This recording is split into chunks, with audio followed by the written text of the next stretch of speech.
Planning Commission meeting of September 28th, 2022. Can I get a roll call, please? Chair Wiggins, Here. Vice Chair Preston, Commissioner Borders. Oh, Commissioner Eswine? Here. Commissioner Kilgore? No? Commissioner Lloyd? Commissioner Perry? Here. A quorum's present. Okay, thank you. Would you please stand for the Pledge of Allegiance? I pledge allegiance to the flag of the United States of America and to the republic for which it stands, one nation under God, indivisible, with liberty and justice for all.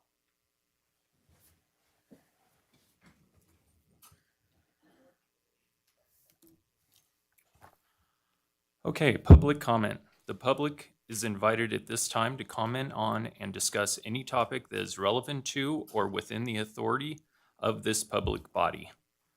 During each of the agenda items, there'll also be time for public comment, but if you have any general public comment items for the commission, now would be the time. Mr. Chair, Hope Sullivan, Community Development Director. Can the record show that Commissioner Chuck Borders is present and Commissioner Nathaniel Kilgore is present? Thank you. Okay, thank I you. apologize for being late. Same, sorry. Just this once. Okay, moving on. I don't see any public comments, so we'll move on to item 5 of the agenda, which is possible action, approval of the minutes of August 31st, 2022.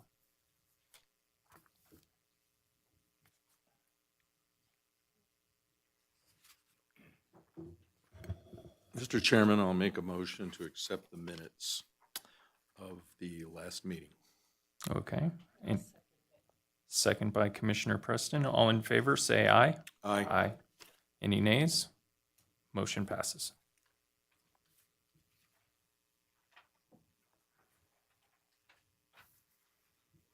Okay, moving on to meeting items. We are at 6A, LU-2022-0372.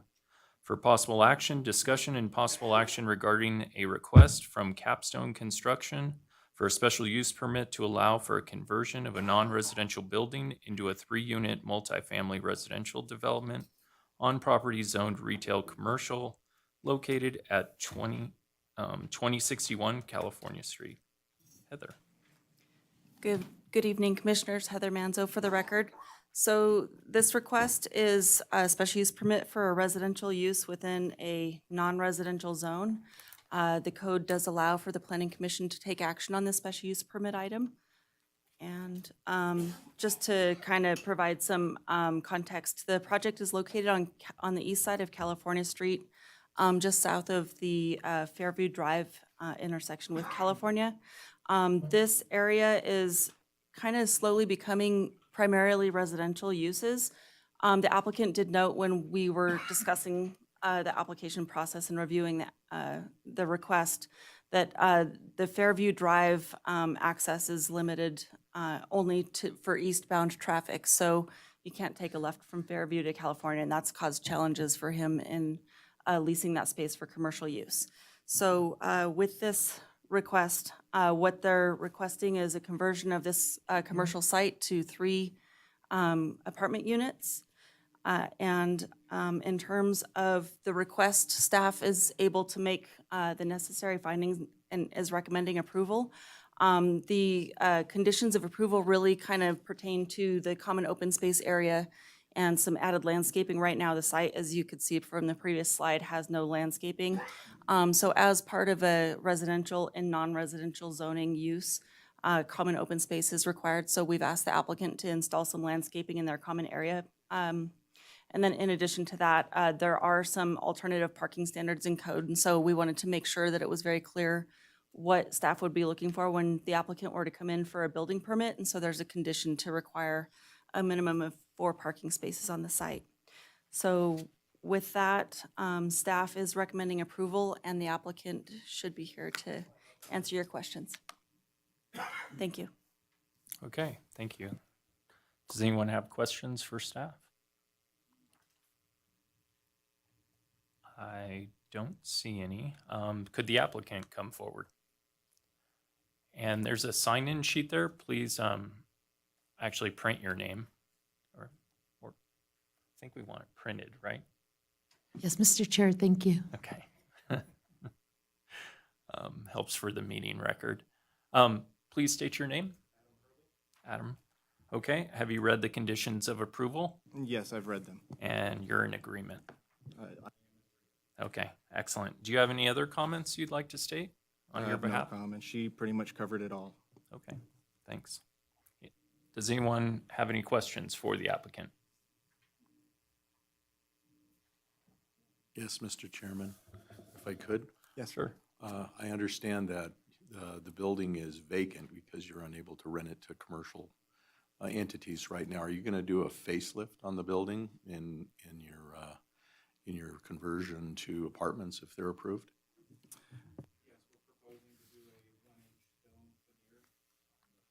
Push the thing till Oh, it's yeah. a green button. There you go. Oh, just push it. Oh, one more. There we go. Now I get it. We're proposing to do a 1-inch stone veneer on the first level and T111 siding with bats on the second level, to have a gray tone scale color on that, to basically give the whole curb appeal to that whole building. Okay, are there any other questions for the applicant? Okay, thank you, sir. Okay, is there any public comment item on this? Oh, sure, come on up.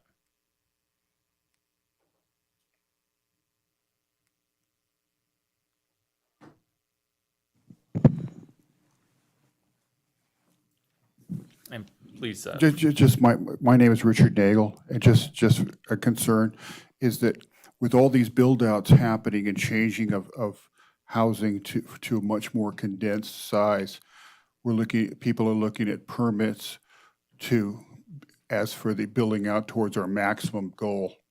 I believe it's 80,000 or something like that. But are these small units counted, like 3 multiple housing units counted towards that when they change that out? That's what I'm asking. okay, thank you. Again, that's, Could I you think it should be. Could you please print your name on that sheet for the record? Thank you. And then for everyone else, during public comment, the commission doesn't really answer questions or get in a dialogue. We're here to listen. But usually following public comment, staff or someone on the commission will weigh in on that. So we're definitely listening, even though we're not engaging in a dialogue. Thank you. Any other public comment on this? Okay. Staff, you might have an answer. I think I may. In terms of growth management, I believe that's what Richard was asking about, is if those units would be counted against the units for that year's growth management. And yes, that is correct. They would be counted as residential units. Okay, thank you. Okay. Well, not see any more public comment or any other commission discussion on this? Or perhaps a motion? I'm sorry, I may have missed it, Mr. Chair. Did we ask about the conditions of approval? Okay, thank you. Yeah. Yeah. Yeah. He said yes. He even said yes. Mr. Chairman, I'll make a motion if you're ready for one. Yes. I move to approve the special use permit LU 2022-0372 based on the ability to make the required findings and subject to the conditions of approval contained in the staff report. And I'll second. Second by Commissioner Lloyd. All in favor, say aye. Aye. Any nays? Motion passes.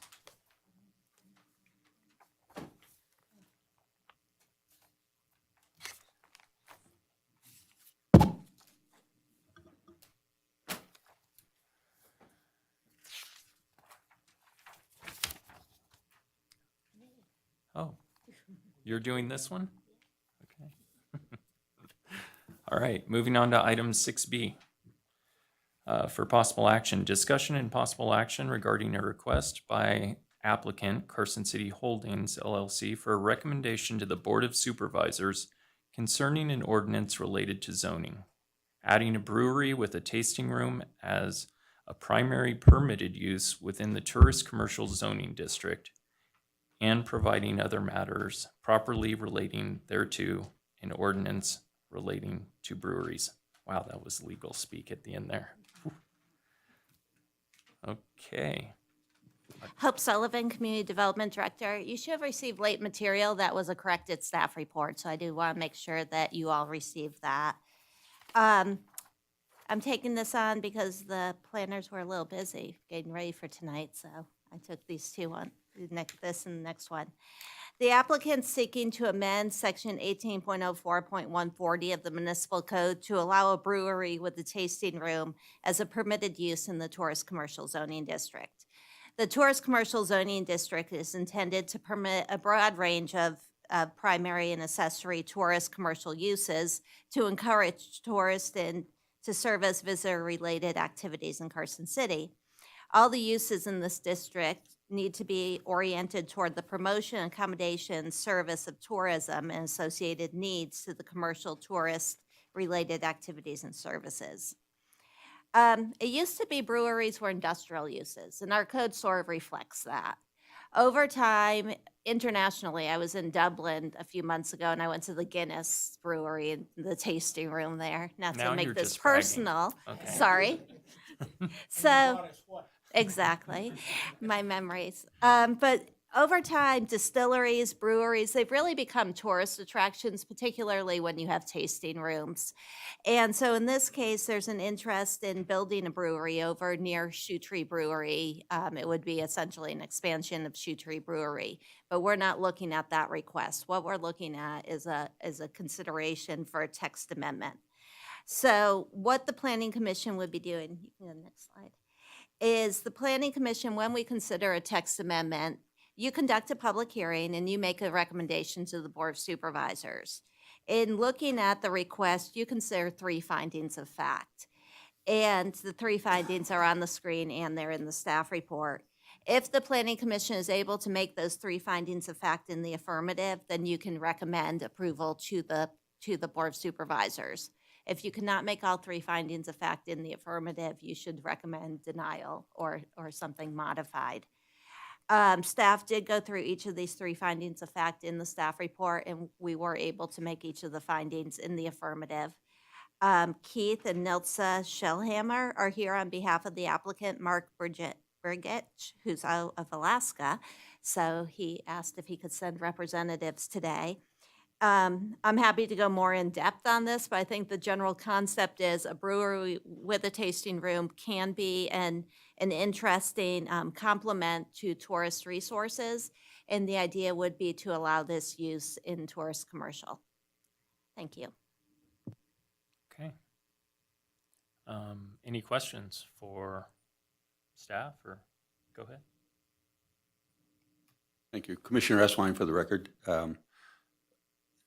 This doesn't preclude a large-scale brewery operation, does it? It does not, but what it would have to have is a tasting room to have that tourist component. This doesn't include a maximum size for the brewery. Okay, thank you. Questions, Mr. Chairman? The amount of land that is zoned or in master plan is tourist commercial? Zoned? Zoned, okay. Can somebody pull up a map and how much of that is there? I think I looked and it's just this area, isn't it? in the Exactly. city? This is the only area that's zoned tourist commercial. And for those who have been on the commission for a while, it's the area by Sassafras and off of Old Hot Springs and by the hot springs themselves, Carson City Hot Springs. And what you'll see there, or what we've seen over the years, is they really haven't been quite sure what to do with that property. It's gone back and forth from industrial to tourist commercial, back to industrial, back to tourist commercial. And with the freeway and sort of the ending of Hot Springs, that sort of became an isolated area. But yes, that's the only area in the city right now that's zoned for tourist commercial. And the property owner, what happened was, what came in was the expansion of the brewery. And we said, well, you can't have a brewery in tourist commercial. And would you want to go back to the industrial zoning that you just left like 5 minutes ago? And they said, well, no, because we really want this to be tourist commercial. We feel like we have something good going on there with the hot springs and with the restaurants. And the applicants were just before the meeting explaining to me how well things are going on in the investment that recently occurred in the hot springs. And so they really, that area, they feel like the tourist commercial is the right zoning, and that is the only area of the city zoned that way. And it's not surrounded by residential, right? No, it has residential, is that RV park area tourist commercial? Okay, so yeah, you do have residential in going north and going east.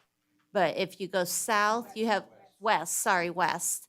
East is gonna be the airport, and so you have it's bounded by the airport and commercial uses to the south and to the east. Okay, thank you. Hi. That was part of my question, but the other part of it was, at one time, we were considering doing away with this zoning area. And I just, it may be at the end of the year, when we do our annual review, maybe this is something we could look at again, because it's confusing to everybody and nobody knows what to do with it. We need to see if we can find probably a better zoning district for that one particular parcel, because it seems to rotate between RV parks and something else. And it's just, I think it's very confusing and it's very isolated. No, you're exactly right. And the tourist commercial is one of only, I think, 2 zoning districts, downtown mixed use being the other one, that doesn't pick up from a different zoning district. So it really is, even in the text of the ordinance, a very isolated zoning district, and it's only very small area of the city.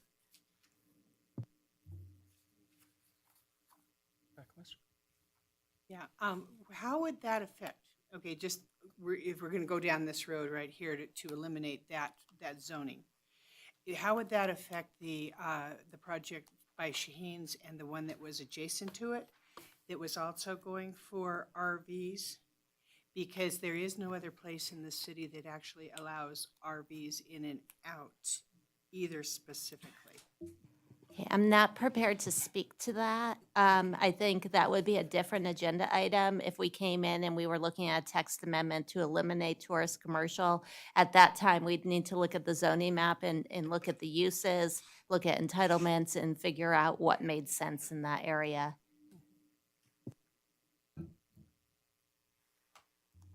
Okay, I got a question. So assuming this goes through, will they still need to come back for a special use permit? As drafted, it would be an allowed use, but you may want to, the commission may want to talk about if that makes sense. I mean, Commissioner S. Wine asked about, well, I think the implication was, this doesn't preclude a brewery that is more of an industrial operation as opposed to, I don't want to use this word, but I'm going to use it because it's in the forefront of my brain, a boutique brewery. And we can talk all day long today in the context of the code of something sort of small and, crafty or whatever. But you may want to consider if this should be a special use permit, the request was for an allowed use. And that way you could ensure the compliance with the intent of the zoning district. Okay, the other question I have for you, Hope, is for a brewery, what is the limit on water usage for a brewery?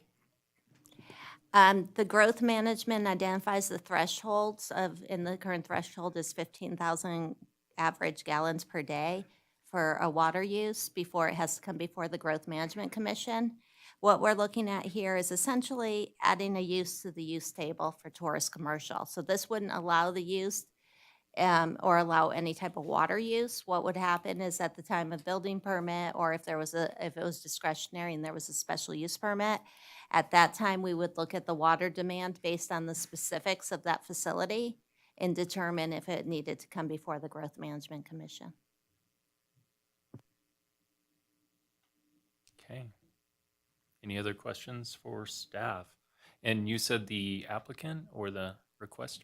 The applicant's representatives, Keith and Nilsa Shellhammer, are here on behalf of Mark Bigich. Okay. Would you like to come up and?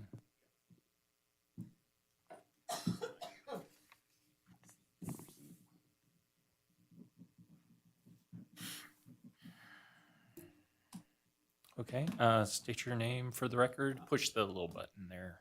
There you go. Okay, thank you. Yes. Chair Wiggins, Commission, thank you for this opportunity to speak.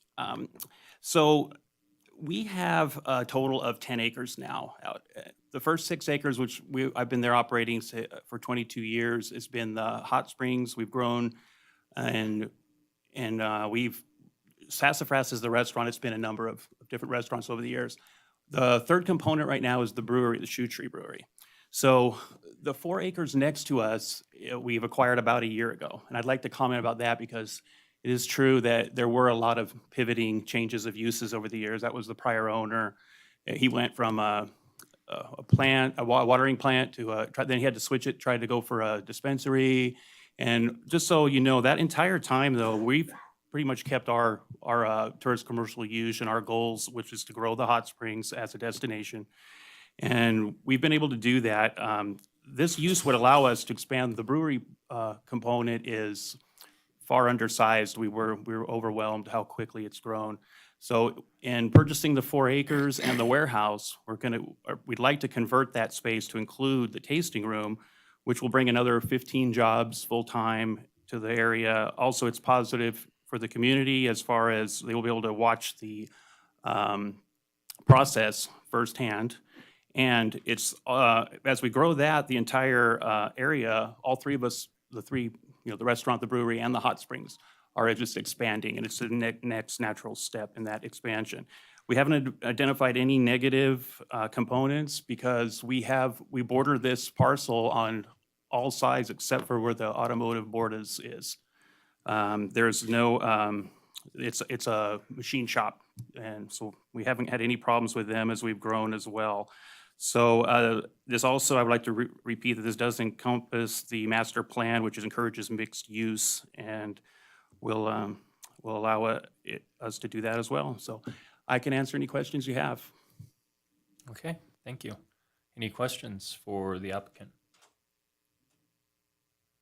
Would you have a objection to it being a special use permit requirement, just so that the planning commission would be able to weigh in on the size of the facility relative to the surrounding area and also obviously the water, if you need more than the required or the recommended amount of water, that you would have to come in for a special use permit? Yeah, Mark Begish is the applicant, so he would probably have to answer that. But I believe to get this a change in the zoning is the first step, and then there would most likely, I think he's anticipating special use when we open the brewery.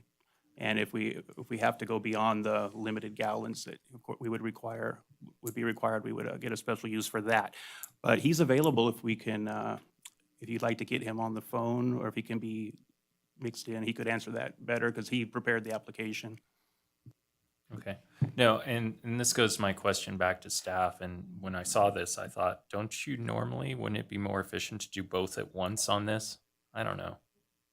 I think we've talked Meaning about a that. special use permit? Along with the zoning change. Yeah, And again, how this what happened is, I think it came in as a building permit, actually. I think they thought they were industrially zoned, and they thought they could have a brewery.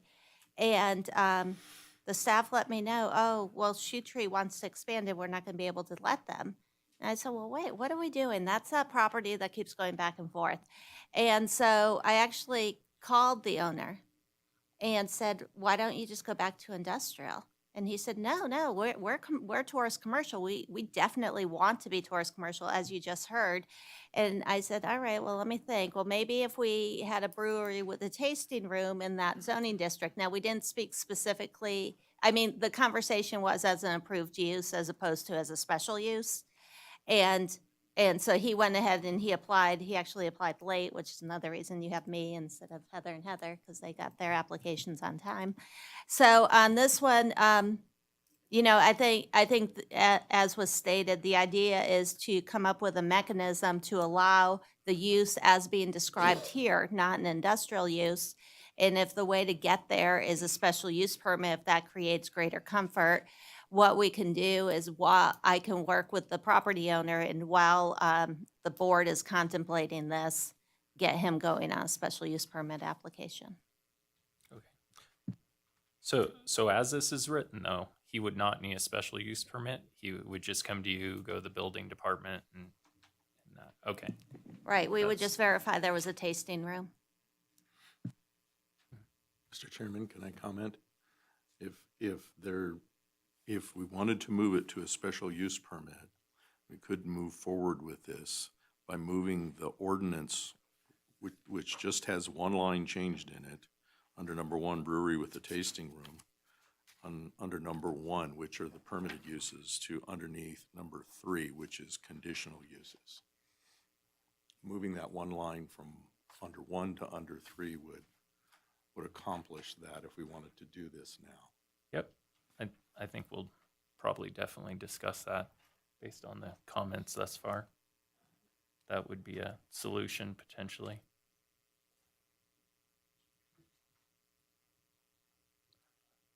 Okay, any other questions for staff or the applicant? And then we'll move on to public comment if there is any. Okay, thank you. Is there anyone in the public who'd like to comment on this item?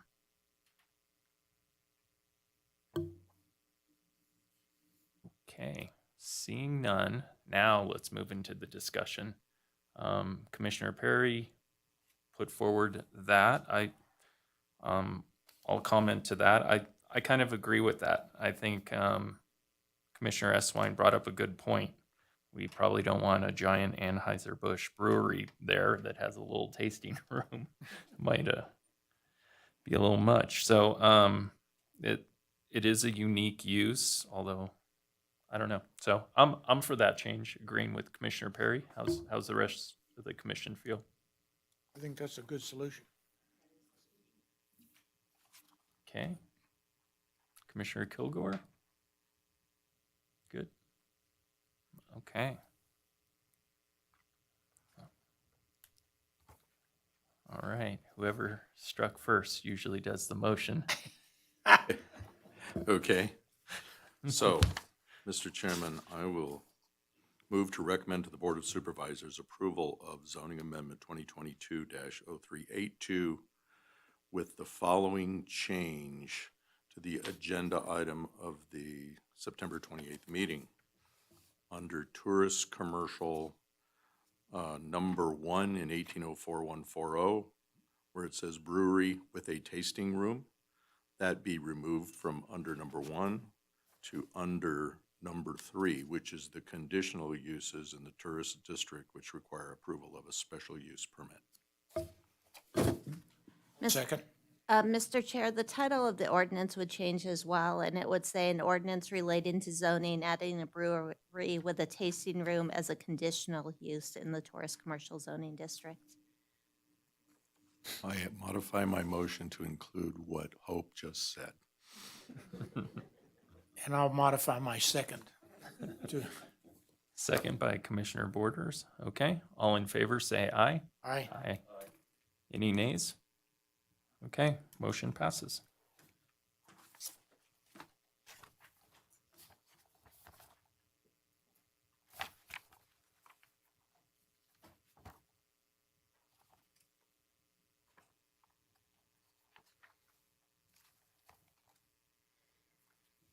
Okay, moving on to item 6C.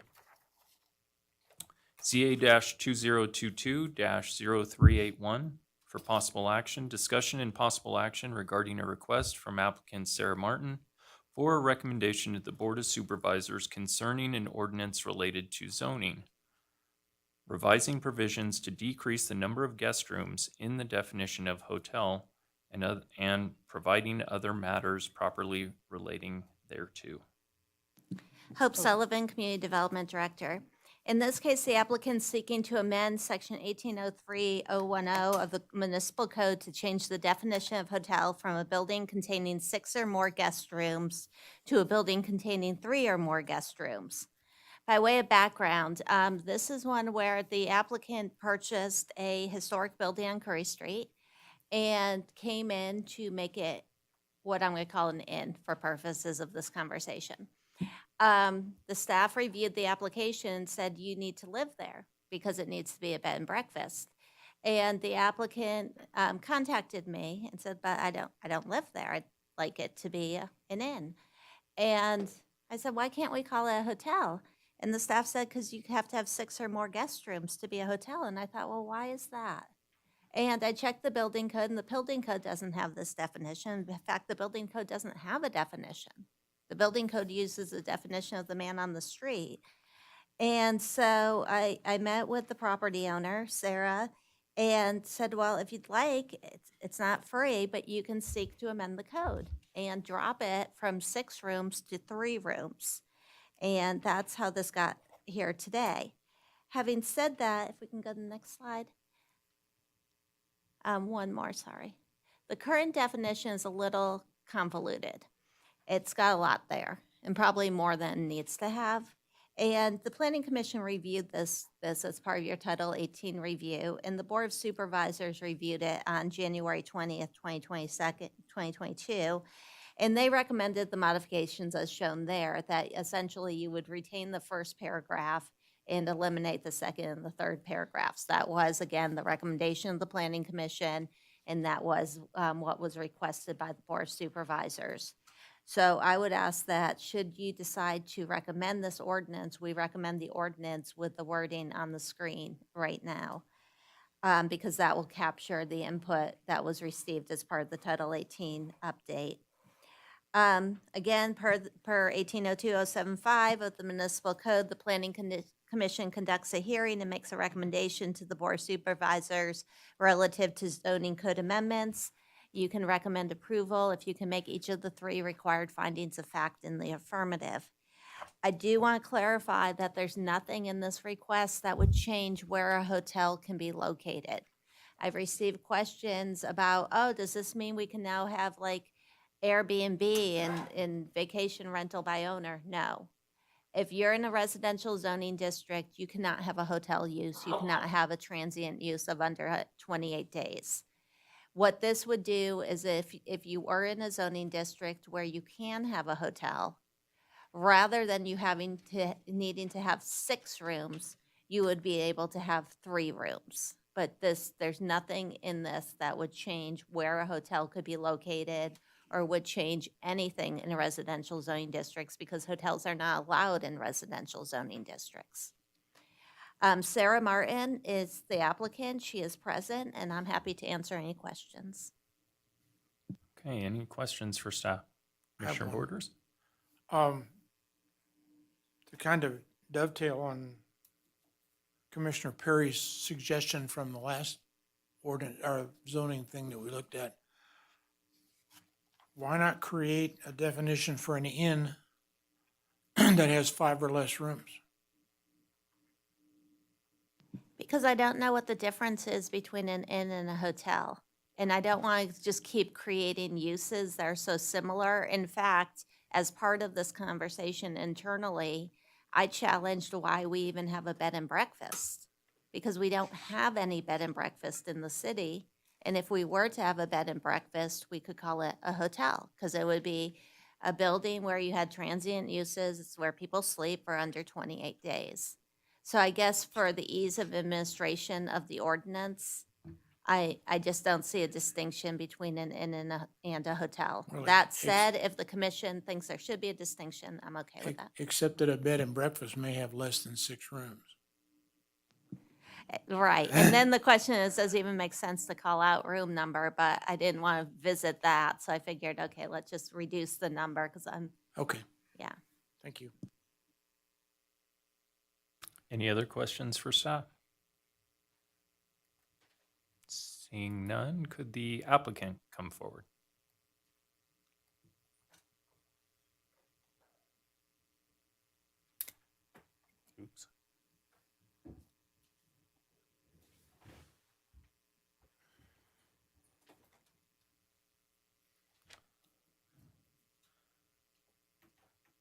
Hello. Go ahead and hit the button. State your name, please. Sarah Martin. Okay. Well, there's no real agreements, but do you have anything to add to what Hope? No, I just Brought think it would forward. be a great asset to Carson City. It can't do anything but good for the city. Sorry, Okay. I thought they were speaking. Okay. But, yes, 3 rooms is all I have, 3 suites. And I'm only quiet. open Thursday Excuse through me. Sunday. Quiet, please. I'm gonna only be open Thursday through Sunday, so I wouldn't have longer stays unless they check out and come back in. Okay. Thank you. Does anyone have questions for the applicant? Sorry. Do you want me to repeat that? Okay, I think we're okay. okay, All right. Well, thank you. you're welcome. That's it.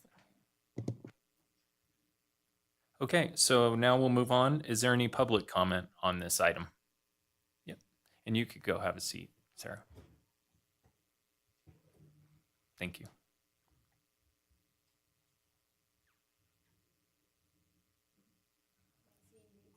Oh, can you? Maxine Needs, for the record, I didn't intend to speak on this item, but I do have a question. Hope said that residential uses do not have that permission to have the 3 rooms with the transient occupancy as a hotel.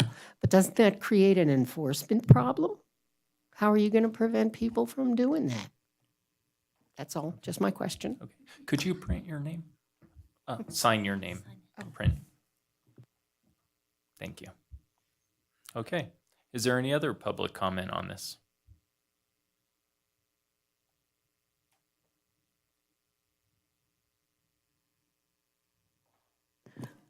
Pepsi Strasburg. I have a question. Is this establishment only for sleeping purposes from Thursday to Sunday, or is there other commercial activities that will be carried out at this location?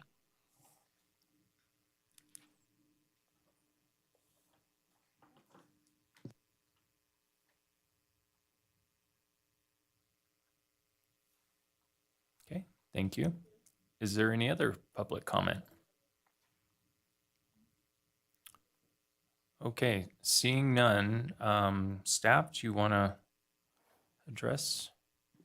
Okay. My comments on residential were because there was some confusion when this item was noticed, in that some people read this item to mean we were going to allow people with 3-bedroom homes to become hotels.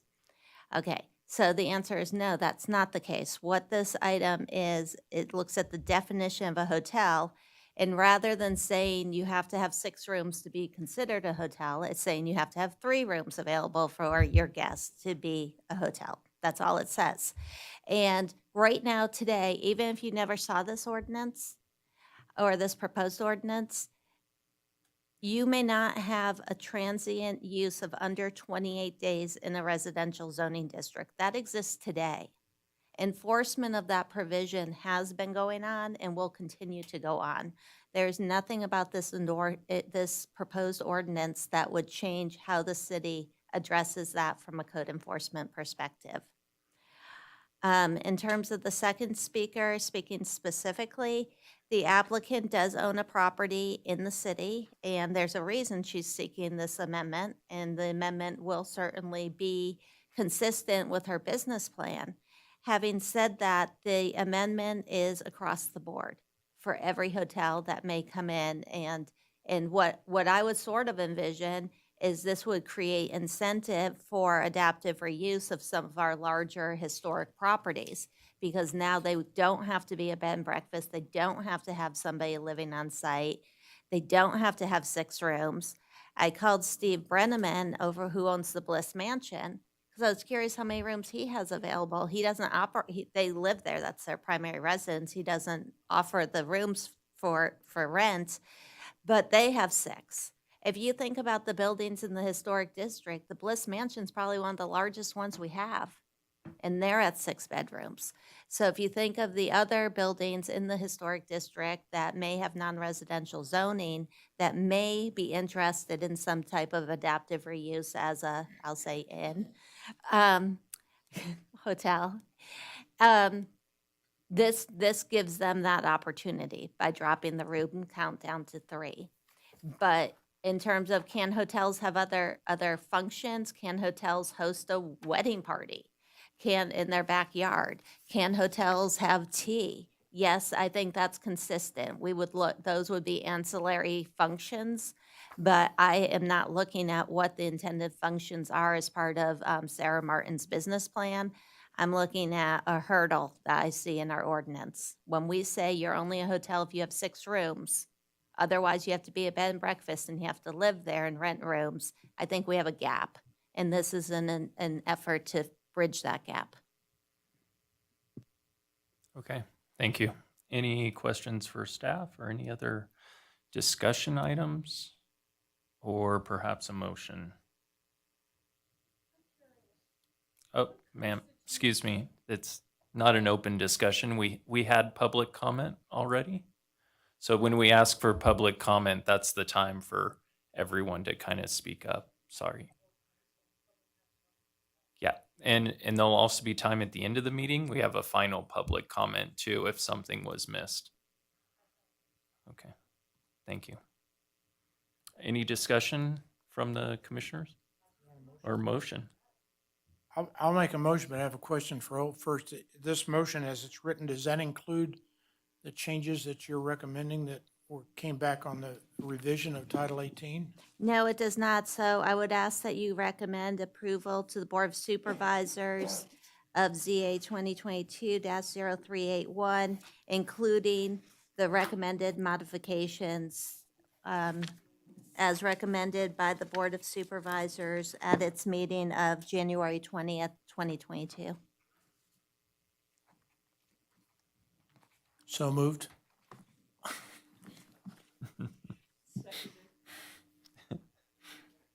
Did you actually say move to recommend I before? was started to write, but I slowed down too fast, so. It's just striking all that. Yes, I understand what it does. I was Okay. just trying to put the motion together. Okay. Did you second Vice Chair Preston? Thank you. All right, all in favor, say aye. Aye. Any nays? Motion passes.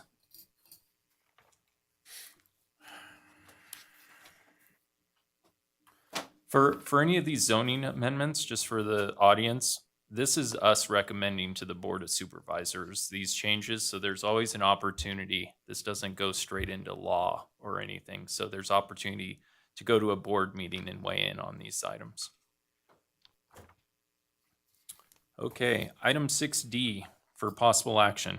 Discussion and possible action regarding a request from Roseview Townhomes and Carson City for a recommendation to the Board of Supervisors concerning an amendment to a tentative subdivision map, SUB -2021-0215, to modify condition 17 requiring the water main to be private and eliminate the modified conditions 24 and 26 as a variance is no longer required on property zone neighborhood business planned unit development located at 1147 West College Parkway.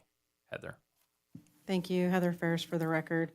The project site consists of 2 parcels totaling 3.45 acres in size and is zoned neighborhood business planned unit development. On August 19th, 2021, the Board of Supervisors approved the tentative map to create 52 lots of an attached single-family development. The approval was subject to 27 conditions of approval, including condition 17, which required the water main to be private and the line to be master metered. This requirement would have resulted in the development becoming a consecutive community water system, which is undesirable for both the developer and the city. Because of this, the applicants are now seeking to modify this condition so that the development will not be subject to a private water main, but will require the development to provide master meters as appropriate, backflow devices, and public utilities consistent with city and state requirements. As you may recall, the project also included a request for a variance to allow for a reduced setback adjacent to a residential zoning district. That residentially zoned parcel was John Menken's Park. The variance was approved by the Board of Supervisors on appeal on August 19th, 2021. Subsequently, the city has amended the zoning map for several park properties, including John Menken's Park. The zoning is now public neighborhood planned unit development, thereby making the variance for the setback from the residential zoning district unnecessary. So since the applicant has come forward to modify condition 17, staff felt that it was appropriate to recommend eliminating condition 24 and modifying condition 26 in order to eliminate the references to the unnecessary variance. As you may know, there are 12 findings that must be made in the affirmative in order for the Planning Commission and Board of Supervisors to approve a tentative subdivision map. Those findings were made with the original approval. Staff is still able to make all findings in the affirmative with the recommended modifications to the conditions of approval, and is recommending approval of the amendment subject to the conditions which are included in the staff report. Before I hand it back over to the chair, Stephen Pote is available and I think would like to address a little bit more of the background related to condition 17. Okay. Stephen Pote with Development Engineering for the record. So really the reason for this change is just that there's some room for interpretation in the Nevada Administrative Code, and based on our experience with NDEP in the past, we believe that the condition was appropriate, but unfortunately we were mistaken, and NDEP viewed some specific codes differently than how we anticipated they would. So it made it necessary to change the design. I can't hear him. Sorry about Go. that. So The short version is. the short version is that NDEP interpreted the Nevada Administrative Code differently than we anticipated they would, so it necessitated a change to the water main design. Okay, thank you. I have a question. So, what was the purpose of going to a private as opposed to, when do we decide as a city that it goes to a private water system or a, city water system? What's the differentiator? So in this case, it's a dead end main, so it's only serving the subdivision, and it also has a narrower street section, so it's more difficult for our crews to get in and maintain the main. Okay, thank you. Does anyone else have questions for staff?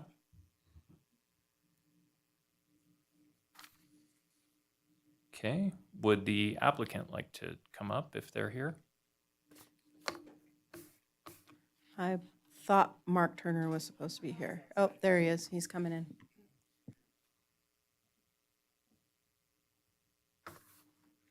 Hello. Were you listening outside at least? Yes, I was outside. It was a little cooler out there. Good afternoon, Mark Turner, the applicant. For the record, I have no questions or comments. I think Stephen kind of explained the situation. It was more of a technical issue with NDEP. Okay, and then obviously you're in agreement with all the conditions that have Yes. changed and. We worked on that together, so thank you. Okay. Does anyone have questions for the applicant? Okay. Seeing none, thank you, Mark. Let's move on to public comment for this item. Any member of the public have comment on this topic? Okay. Seeing none, discussion from the commission or perhaps a motion? Okay.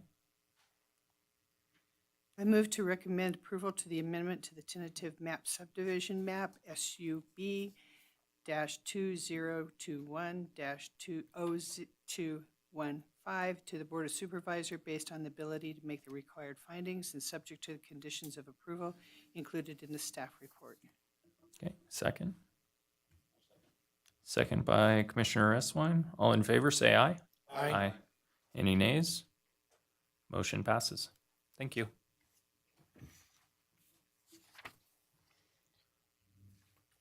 Okay, we are at recess. That is correct. This might be a long meeting, so we're probably going to take 20 minutes at least. So, is that enough time, you think? For a sandwich and a? Yeah, we can't start before 5. So, 5:10, 5:15, we'll be back. Thank you.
Planning Commission. We'll move on to item 6E, SUB 2022-0374 for possible action. Discussion and possible action regarding a request from Anderson Collard Ranch Enterprises for recommendation to the Board of Supervisors concerning a tentative subdivision map known as Anderson Ranch West to create 61 single-family residential lots and a 50-acre remainder parcel with an existing residence on an 80-acre site zone, single-family 1 acre, and single-family 12,000 square feet, located west of Ormsby Boulevard and north of Kings Canyon.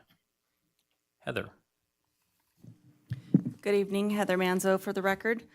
So in summary, the applicant's requesting to subdivide an 80-acre site consisting of 2 parcels into 61 single-family residential lots with a minimum lot size of 14,380 square feet, using the provisions that are contained in code in Chapter 17.10 entitled Common Open Space Development.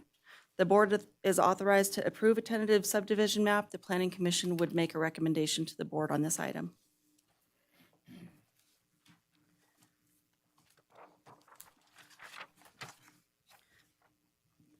So the subject site is to the north of Kings Canyon and to the west of North Ormsby.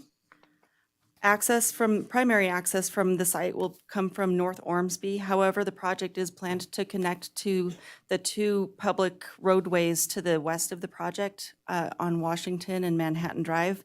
This is all to support the street grid network to encourage a logical transportation plan. The 61-unit common open space subdivision is zoned SF1A and SF12. I identified the acreage within each of the zoning districts based on materials provided by the applicant. I've had a lot of questions from the public related to zoning and the common open space development provisions. So I just wanted to go a bit into the standards that we have. So 17.10 allows for common open space development, which allows for modifications to the minimum lot size as well as lot width and setbacks. For this, what we look at is the total project site is identified in the staff report and above. The total of 80 acres, what we do is we take the math for each of the zoning districts and the acreage within that zoning district. And for this project, we get to 132 total dwelling units as a total maximum for the entire subject site. So that's for the whole 80 acres based on current zoning. A condition is recommended to require that a deed restriction on the remainder 50-acre parcel be placed that would limit the total unit count to 71 based on the zoning calculations and the total units allowed for the overall site. So as it pertains to the subject design, the proposal is to develop the northern portion of the site with 61 dwelling units and common open space areas. As 17.10 requires, the applicant has provided common open space actually exceeding what code requires. So they're proposing 3.82 acres of open space area, complete the roadway connections, as I had mentioned before, from east to west, and then also included pedestrian connectivity along the street frontages of Ormsby and Kings Canyon Road, as identified on the plans here. In addition to that, there are the pedestrian connectivity elements, which will connect the multi-use pathway that is in the Longview Estates project kind of to the southwest of where the subdivision as shown ends, connecting it to the east to Anderson Ranch, which is currently under construction. So this is kind of the last puzzle piece to make a connection to the multi-use pathway system as a whole. In addition to that, the Kings Canyon frontage will have half-street improvements as well as pedestrian connectivity. Their engineering did draft a condition related to the Kings Canyon frontage. Because there's a slope and drainage within that frontage there, we are requiring the applicant to separate that sidewalk from the roadway just to ensure safe pedestrian access and also just to take into consideration existing conditions out there. So with that, I did mention that a common open space development does have the ability to utilize modified lot and setback standards. In this case, SF1A zoning is where the project is proposed to develop at this time. And so 17.10 provides for specific provisions for SF1A zoning. What it states is that the minimum lot size has to be no smaller than 33% of what the base zoning would allow for. So in this case, the minimum lot size has to be at least 14,374.8 square feet. And then 17.10 also has provisions for minimum lot width, which is 80 feet. And then the front side, street side, and rear setbacks are established as well. And so this slide essentially shows that the applicant has acknowledged and will meet the code provisions that are contained in 17.10 for the lot standards. So focusing on the common open space development, the 3.82 acres of common open space that the applicant is providing is contained within the subject site that's shown here.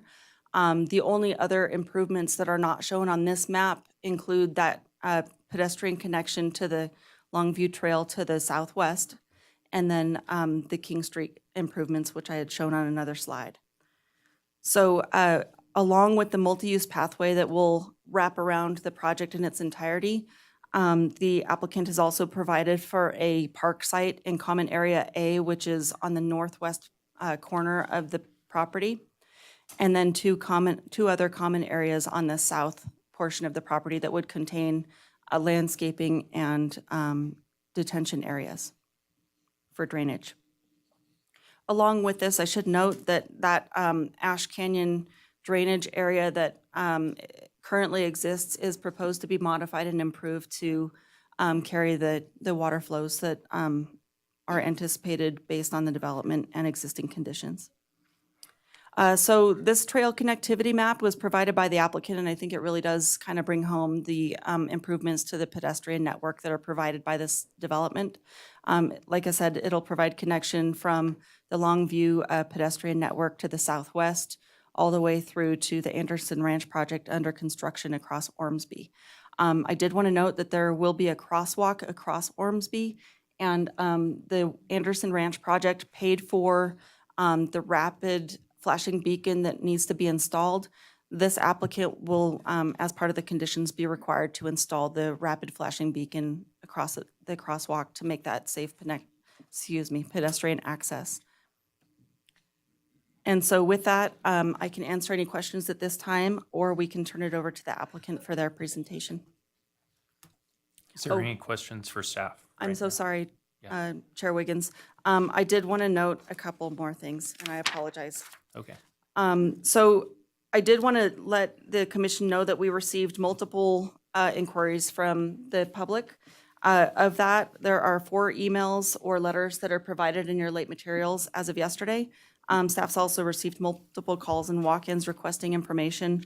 Some of them did not note opposition or support of the project. They were looking for information. However, there are some concerns that are noted in the letters that are also shared verbally by other members of the public. These concerns include concern related to changing neighborhood character, traffic concerns, questions about wildlife impacts, kind of in opposition to Chapter 17.10 as a whole in terms of the common open space development criteria and code.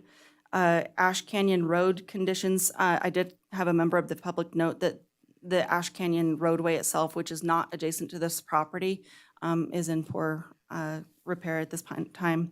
Wetland or floodplain concerns, dust control, and water resources. So I do apologize, I didn't cover that in my initial presentation. In your late materials, you received a couple different packets. One of them was the public comment. The other one included a memo from staff outlining a few of the conditions of approval and recommended modifications to those after speaking with the applicant and looking at those conditions further. And then also, as part of the packet that include the staff memo is an updated traffic memo from the traffic engineer who prepared the traffic study for this project. What we did is there's a project you're going to be hearing later tonight, that these projects are adjacent to one another, and so we wanted to make sure we weren't looking at this project in a silo. And so the traffic letter incorporated anticipated trips from the other project as well. So that does conclude my presentation. Thank you, Chair Wiggins. Okay, thank you, Heather. Does anyone have questions for staff at this point? Okay, Commissioner Eswine. Heather, could you explain the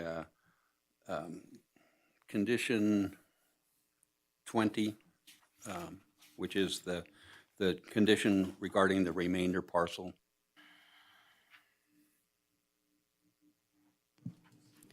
Yes, thank you, I can. So condition number 20 really takes into context the fact that the applicant has requested a common open space development. And so with that common open space development, they are looking at the full 80-acre site that is located on the north side of Kings Canyon, all the way up to the existing residential development on the north boundary. With that,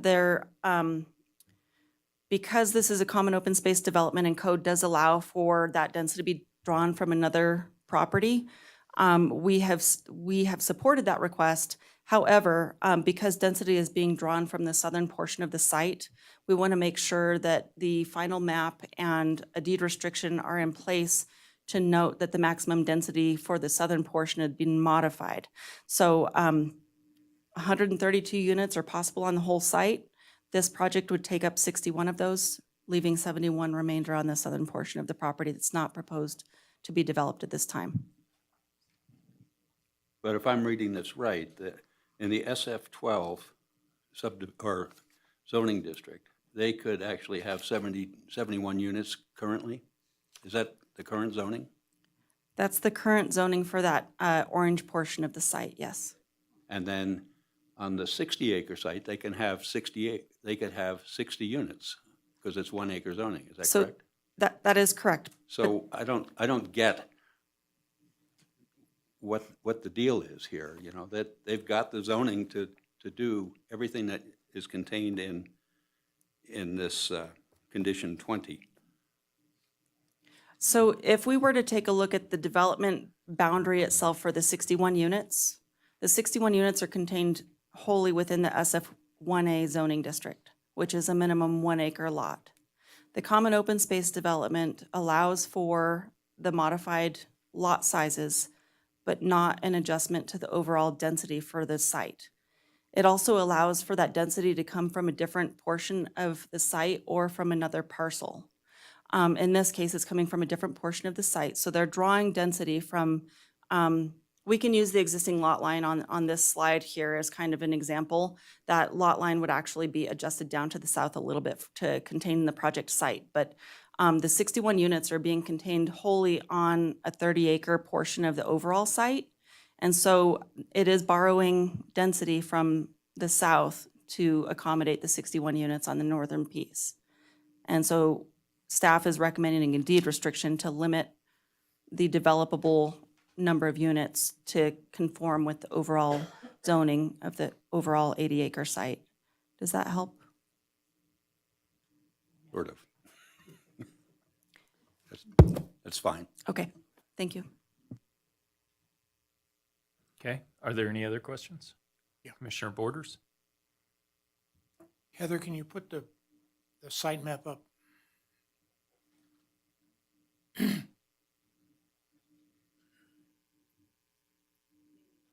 Maybe?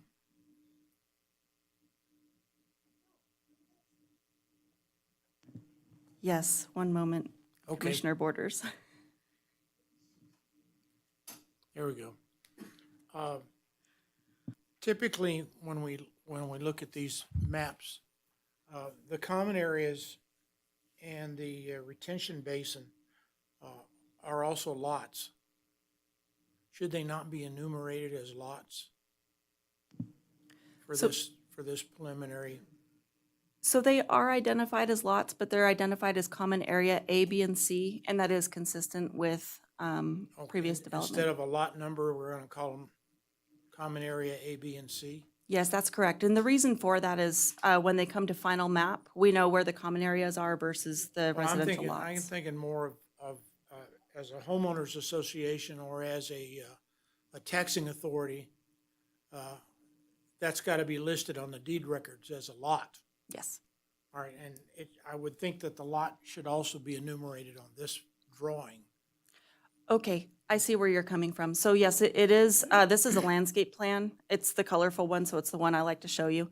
But on their civil drawings, they do have common area A, B, and C. So they're not numbers, but they are identified as lots with Okay. acreages. That answers it. Thank you. Commissioner Perry?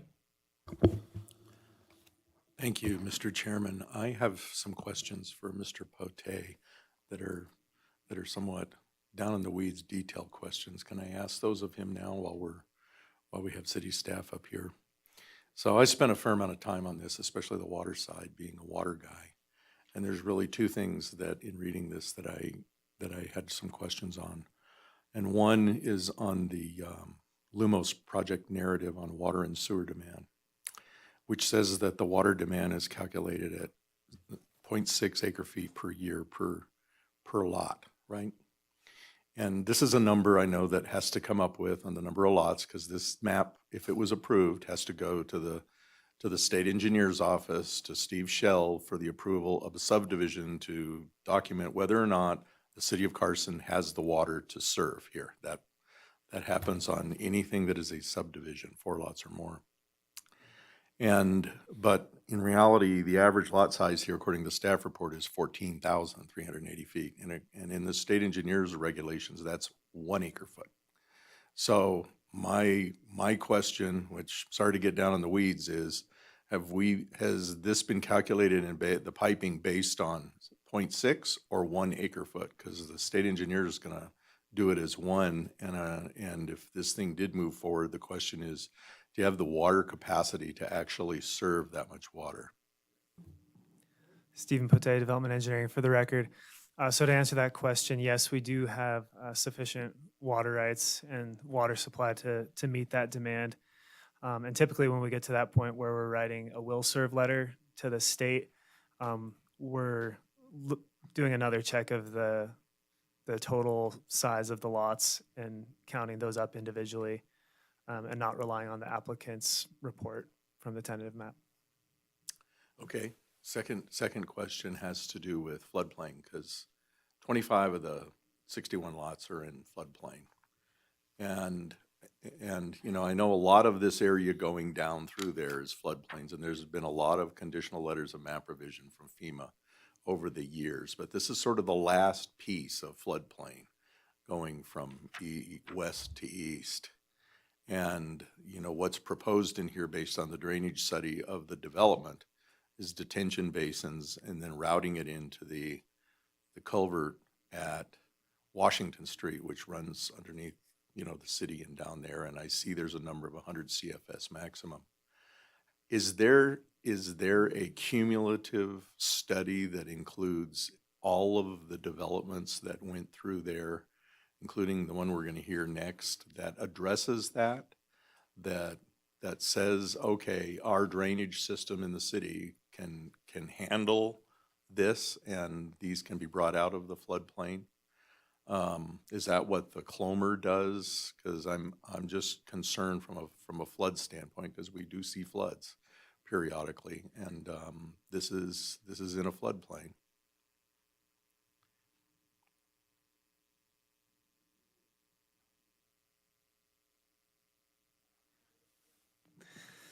Stephen Pote again. So the answer to that is that, so you asked about flood studies and the Clomar, and then there's also regional studies. So this project will be doing a Clomar that needs to be finished prior to issuance of the site improvement permit. The applicant has been working with our chief stormwater engineer, so we're aware of the concept and in agreement with that. And what that does is it looks at how changing the flood zone impacts the flood zone overall, including upstream and downstream areas.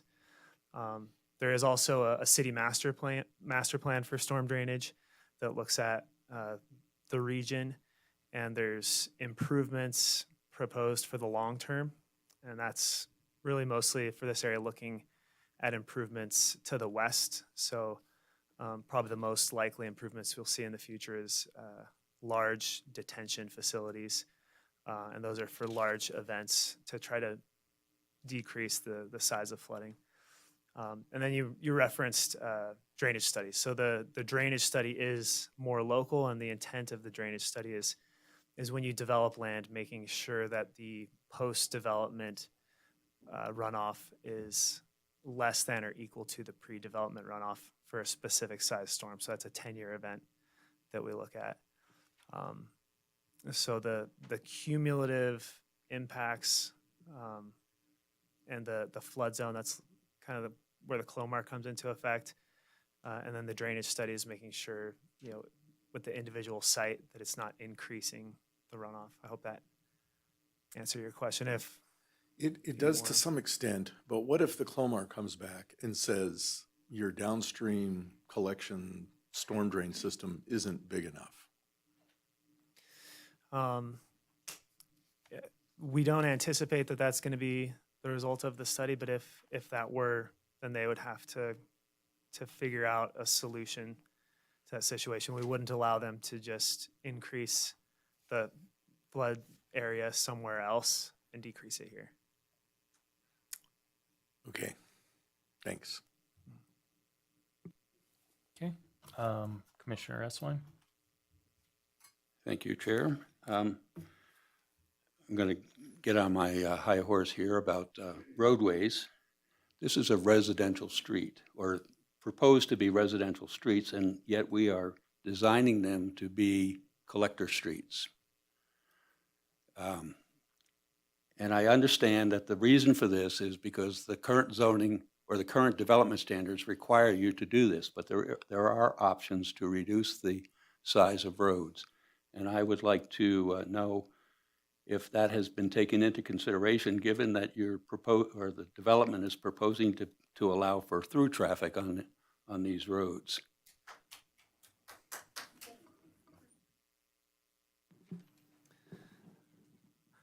So the application has a street section calling out collector streets, and it also calls out local streets.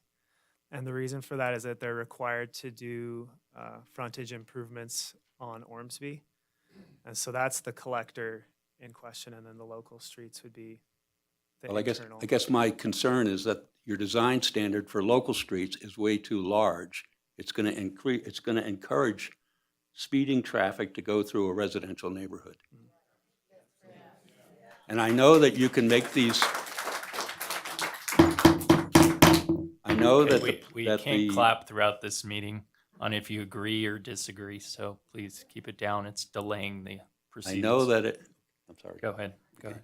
I know that it's an option to consider special street sections, and I would really like to suggest that that be considered in this instance. Thank you. I'll tackle this one, Stephen. Randy Rice, city engineer for the record. Thank you for that insightful comment. I think staff agrees with you that we need some improvements on our standard details, which is where a lot of this information comes from. Unfortunately, like you saw earlier on the Roseville subdivision, we've tried that special use section, and unfortunately, it just doesn't work for us. It causes access issues and maintenance issues for long-term ownership of the water and sewer, storm drain, and other dry utilities that have to be fit into that road prism. And so with that being said, I am not in favor of moving to a special street section on a product like this. I think that there are room for improvement. I'm currently working with our transportation division to look at shrinking down the size of these roads because we do agree that there is room for improvement. That's something we could talk to the applicant about to see if there's something they'd be willing to accept as part of a new condition. But I'm personally not in favor of the special street section here. Something other than a special street section, though, would be an improvement over what is currently proposed. And I would also like to point out that in last week's Nevada appeal, there was a report by your department that street maintenance is way behind, and having these extra wide streets just increases your long-term maintenance requirements. So let's just keep that in mind when you consider these things. Thank you. Understood. Thank you. Okay, are there any more questions for staff? Okay, seeing none, let's move to the applicant.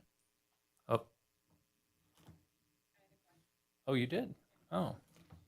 Okay. Commissioner Lloyd? Commissioner Lloyd, for the record. Heather, I think you had said that they were planning on putting, I think it was in common area A, playground or playground type equipment. Is that correct? Yes, I believe the applicant had noted that they were going to include some equipment there for children to go play.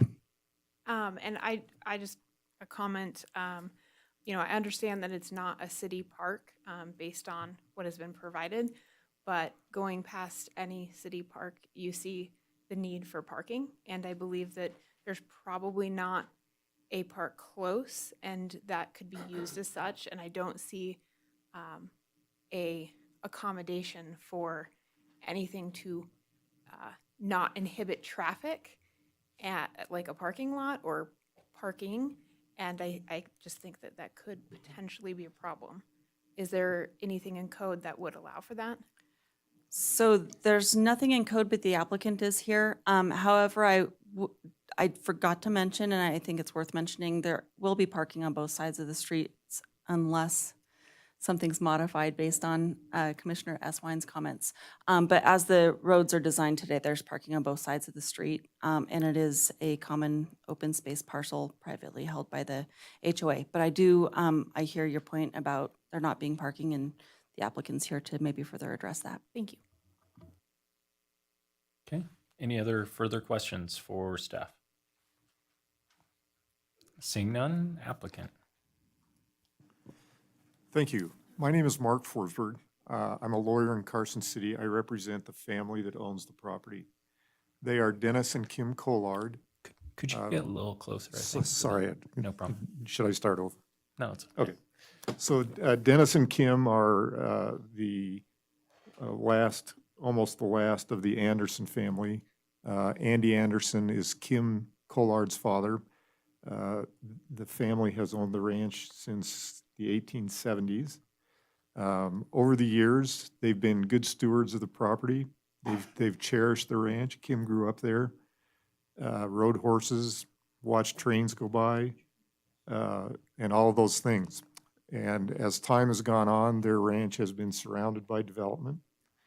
They're now in their 80s, and they no longer can or wish to manage and keep the ranch in shape. It's not an economic benefit to them in any way. And so time has caused them to now make this difficult decision to sell it. And so that's what they've done. They've tried historically to sell it to the city. And those negotiations were unfruitful years ago. At that time, the Collards were represented by our current member of Congress, Mark Amodei. So here we are with a project, and the form of development that the Andersons have selected, the Collards have selected, is the one that you see. It's a form that is permitted by the current zoning and master planning.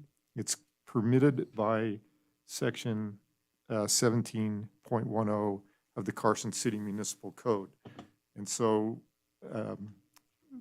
we're here respectfully and grateful for the opportunity to be before you with this project and this development. We recognize that it is controversial in some ways, but we always have to keep in mind too that the Collards, as owner of the property, also are entitled to the benefits and the protections of the law. And the law in this case is your master plan and your zoning and section 1710 of your municipal code. So we ask that you consider this carefully. We know you will, and we thank you for doing that. And I'm now ready to turn it over to the experts in planning and engineering, and they can answer many more of your questions than I can. So thank you very much. Okay, thank you. Did you sign the sheet? I sir? did. Okay, thank you. Good evening for the, am I on here? There we go. Good evening for the record. My name is Dave Snellgrove. I'm planning consultant working with the design team and the applicant on this project. With me in the audience tonight is Brian Moon with Loomis Engineering to answer engineering questions. There may be a few there. And we also have Mr. Lauren Chilson with Headway Transportation to answer questions that you might have regarding transportation and the roadways. On the screen right now, you have the project location. Heather did a great job in covering a lot of the basics here in terms of where the property is. One thing that this does highlight, that yellow portion on the north calls out where the currently proposed 61 lots are. They're up at the northern end of the property, the southern 50.33 acres. That's where the existing ranch house is and the barn. Right now, there's no plan for that. Heather went through the 61 lots to the north, and it would leave a total of 71 lots to the south. One of those lots would be the ranch house. So we don't anticipate that that'll be going away unless some plans in the future do change. Could I go to the next slide, please? So this calls out and circles where the ranch house and the barn are. What we have requested is a common open space tentative map for the 61 residential lots, and that's just on the northern portion. It's north of the Ash Canyon Creek. Next slide. Taking a look at the master plan, in looking at the allowed densities in the master plan, there were some questions in terms of we could already do with the SF-12. We have the SF-12 down to the south. That's in that MDR, the medium density residential. That would typically allow for 3 to 8 dwelling units per acre. And up on the north, we have low-density residential, and that allows for 0.2 to 3 dwelling units per acre generally. So we're going in an area that allows for 0.2 to 3 dwelling units per acre with the proposed 61 new lots in the subdivision. That's up at the northern end of the property. We do end up in that 29.7 acres that's on the very far north. We end up at 2.05 dwelling units per acre. The reason I wanted to point that out is because it falls within the range of allowances under your master plan of the 0.2 to 3 dwelling units per acre that would be allowed under LDR. I get it that the SF1A zoning calls for 1 acre lots, but we do have we're compatible with what's to the north of us, actually a little bit larger than the lots to the north of us, and it does fall within your master plan range. So 1710 of the code allows for shifts and adjustments, and I wanted to point out how compatible this is with what your master plan calls for. Next slide, please. So the existing zoning on the property, we have the 132 total lots. We're proposing 61, and then there would be 71 remaining. One of those anticipated. One of them's actually already taken up with the existing house and barn. Next slide, please.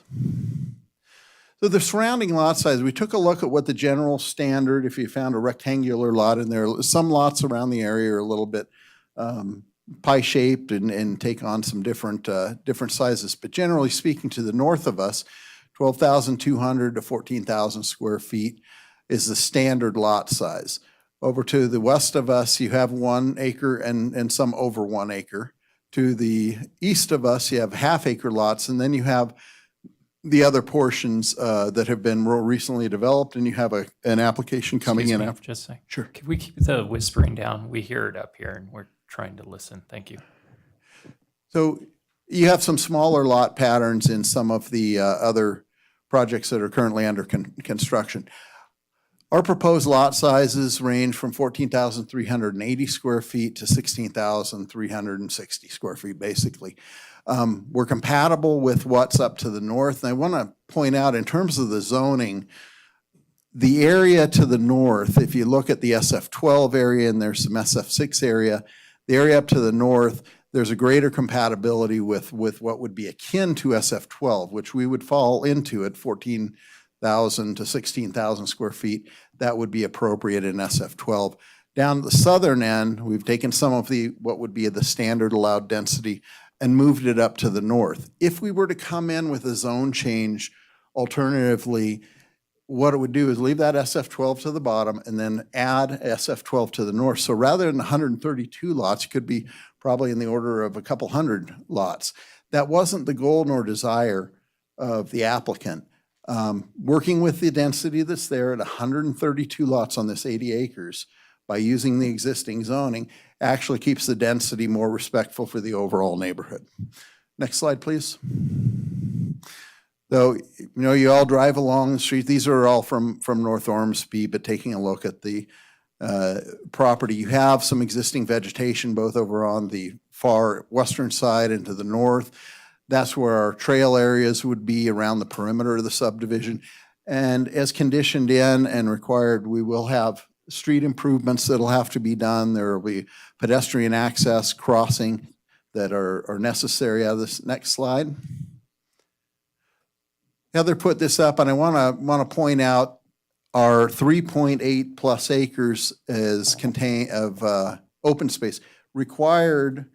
We have open space requirements per the 1710 of the code, but right now you have an 80-acre ranch land that's not accessible to anyone. So we do have a couple access points, one going straight across the southern end of the proposed development that is going to provide a new pedestrian access and link in with the Long Ranch pathway, when that'll connect in at the southwest corner of our proposed development area.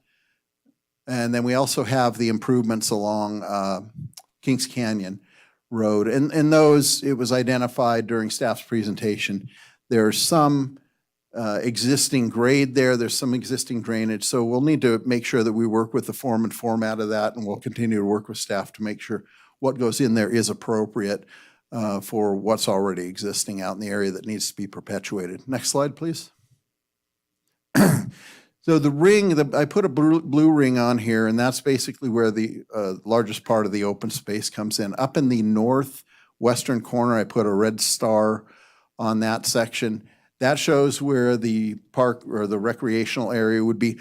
That is a requirement out of 1710, and the requirement is with the number of lots that we have, and we added in the one existing lot, it would put us at 6,200 square feet. We're over 13,000 square feet in that recreational area. So we exceed the requirement that's put forth in 1710 for kind of the active youth recreation area that would have different play equipment or things in, then that'll all be worked out and approved with staff and Parks and Rec. Next slide, please.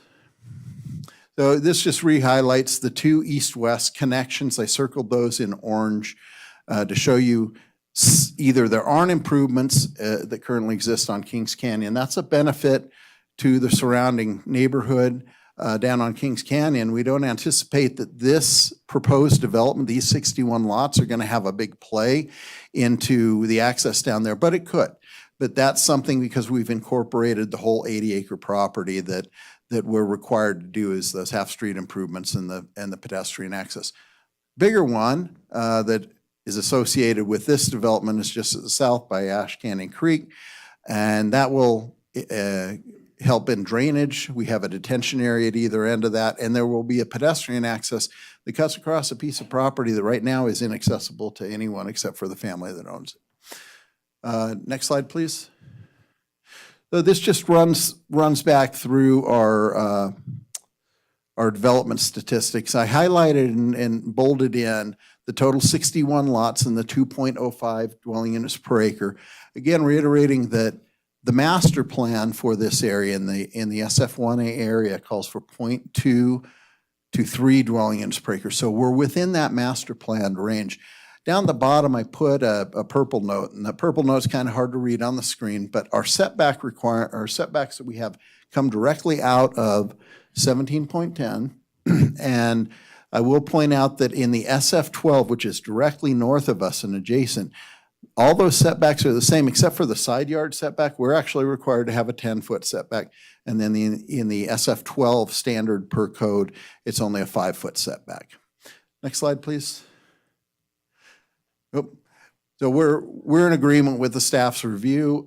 Very appreciative of staff talking to us about some of the conditions. There were a couple that were challenging in terms of actually being able to meet. So we had a few cleanup things that needed to be put in there. So there was some late information that came in yesterday that staff put together in the memo. We are in agreement with the conditions as presented, and we are available for any questions you might have.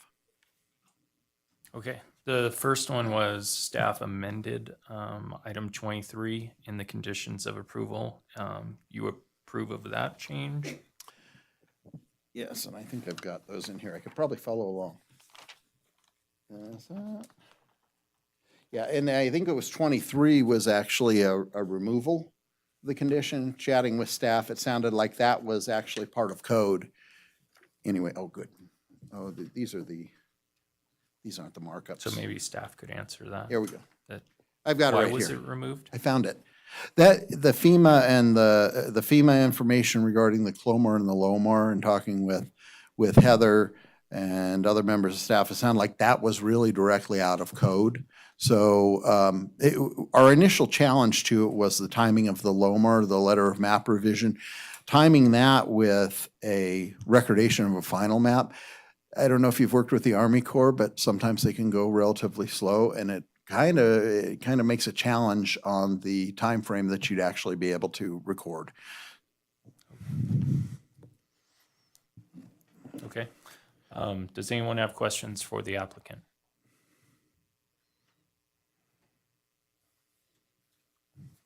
Go ahead. Commissioner Lloyd, for the record. Can you go back to any of the site plans or lot plans? That was a good one.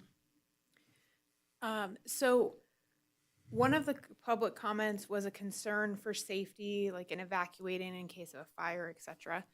And in what you currently have proposed, you have kind of 4 exits potentially there. But then in the rest of the 80 acres, since you are looking at this holistically, I don't see any access beyond Kings Canyon. Is there an intent to connect the other 80 acres potentially to Ormsby? Because it kind of looks like it might be blocking that option off.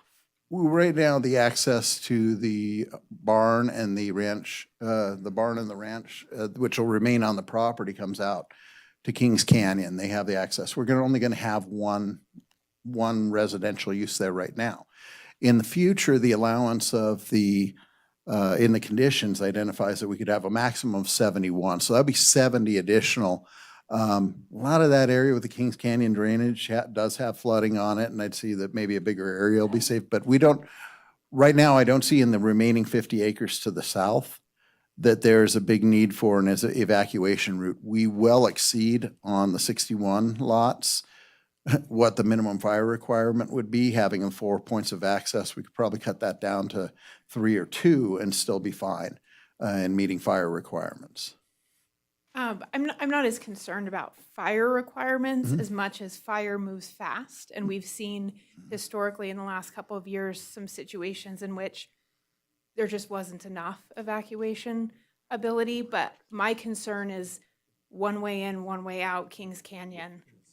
And so I just want to get that on record, that I think that there may be concern in developing future if the development currently is cutting off any access to, because there is no access to the neighborhoods next to it. Mark, do you want to address that? Yeah, we're only providing access now to what is being developed. When this single-family 12,000 is developed in the future, obviously there's going to have to be access provided to that. Whether that comes directly onto Kings Canyon is yet to be decided. I'm sure it will have to somehow. Okay, thank you for that. I just want to note that I feel like it's what is currently being proposed, and since you guys were talking about this holistically as the 80 acres, is probably blocking a potential other route for removing yourself from a situation in which a wildfire might be moving quickly. And I see concern in that. I'm not necessarily saying the fire department is seeing concern in that, as code is stating. Yeah, and I don't think we're reducing or blocking any access that anybody currently has with this portion of the development, and we won't in the future because we won't be allowed to even if we wanted to. But I would also point out to you that the SF 12,000 that remains is probably going to have to be developed in a way that clusters and stays out of the floodplain, and so it's not going to look like this. And what it will look like, we don't know because we're not developing it now. But we're going to have to go through a process with the city when that comes to pass as well. Absolutely, just noting that for the record. Okay, well, noted. Okay. Any other questions for, yeah? Go for it. Yes, Commissioner Perry. Commissioner Perry, for the record. So in the project narrative, I'm going to go back to water again here, water use. There's one thing that just jumped out at me here that I believe is incorrect, the water and sewer demand. And I'll read it. This is your document. The demand per state standards is 0.6 acre feet per year per unit under 12,000 square feet or 535 gallons a day. And that'll translate in your engineering calculations to the pipe sizes and all that. But these are indeed 14,000 square foot lots, and the state water resources uses a number of 1 acre feet for those. How that standardizes with the city, I'm not sure, but that's their number that will have to be approved in a subdivision map. So I just wanted to make note of that if that is indeed the calculation, or have you done a calculation yet for pipe sizing and so forth, that you use the correct number. Very well. And if I could just briefly address what you were asking about the floodplain and the Absolutely, please. Lomer process. So historically, according to Closer to the microphone, please. historically, according to Dennis and Kim, they've never experienced flooding at the historic ranch house and some of the other areas of the ranch. But a Clomer was done for the development east of Ormsby. And when that Clomer study was done and the modeling was done, there's new forms of modeling that FEMA either dictates or permits. It's more modern modeling, more accurate modeling. It turned out that a lot of, I hesitate to use words like a lot, but there was a fairly significant amount of land that actually should never have been in the floodplain, and the new modeling shows that. So part of what the Clomer process has accomplished or revealed, I guess, is that some of the stuff, that land that's appears in the floodplain now actually does not warrant being in the floodplain. So some of that's going to be corrected with the new Clomer application. Some of it was corrected already with the previous Clomer application for the land east of Ormsby. And then we'll have to stay out of the floodplain as necessary when if the single-family 12,000 is developed. And again, because of those issues, because of those areas that are burdened by the floodplain, it'll affect how the development is laid out to avoid that. So again, we're complying, we're doing the studies. They're very thorough, very accurate. When these applications are submitted, the city is actually the applicant for these changes and not the private developer. So we have to go through, Rob Fellows is your floodplain manager. He's an engineer. These things have to be vetted by him. He approves them before they go to FEMA. So if he's not happy with it, it has to be fixed before it goes to FEMA. And then FEMA may as well, and they have private contractors that review these applications, big engineering firms that do this probably 24/7. It still takes them a year, but they will thoroughly vet it as well before they allow the floodplain map to be amended. And there's the second portion of that process, which is the Clomer is a conditional letter of map revision, which they say, if you do what you planned, we approve the change to the floodplain map. Then when the conditions on the ground have been changed, you have to go back and get the letter of map revision, which shows that yes, indeed, this is what you did, and yes, indeed, we confirm that you're not affecting the floodplain. And you know, these floodplain regulations require and limit the amount of elevation, extra elevation to almost nothing that you can create on anyone else's property. And they also anticipate the effects on the drainage downstream. Thank you for that explanation. Sure.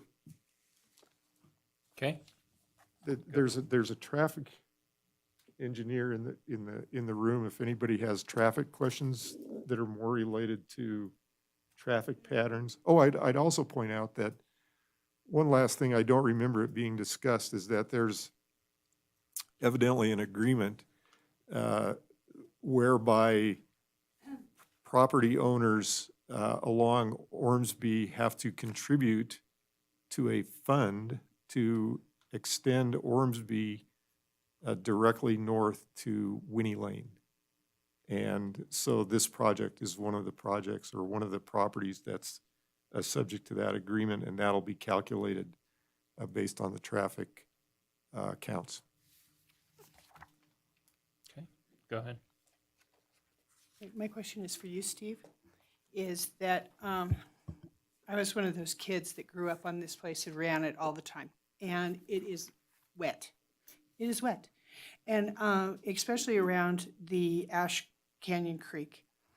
Now, when I was a kid, that all of those houses that were on the north side of Washington actually had bridges that went to the houses. About 50 years ago, they went in, they put in these culverts because we had a great time. They put in the culverts and all us kids ran through them before they actually were hooked up.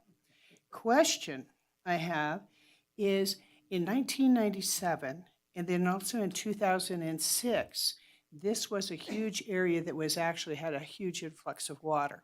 So much that when I came back here in 2006, people were just kayaking down Washington Street and actually had sandbags running on both sides, and the water was running about 2 and 3 feet deep.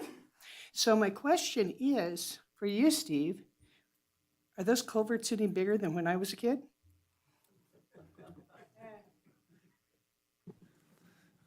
Stephen Pote with Development Engineering, for the record. Unfortunately, I'm not prepared to answer that question. I don't know the history of the stormwater.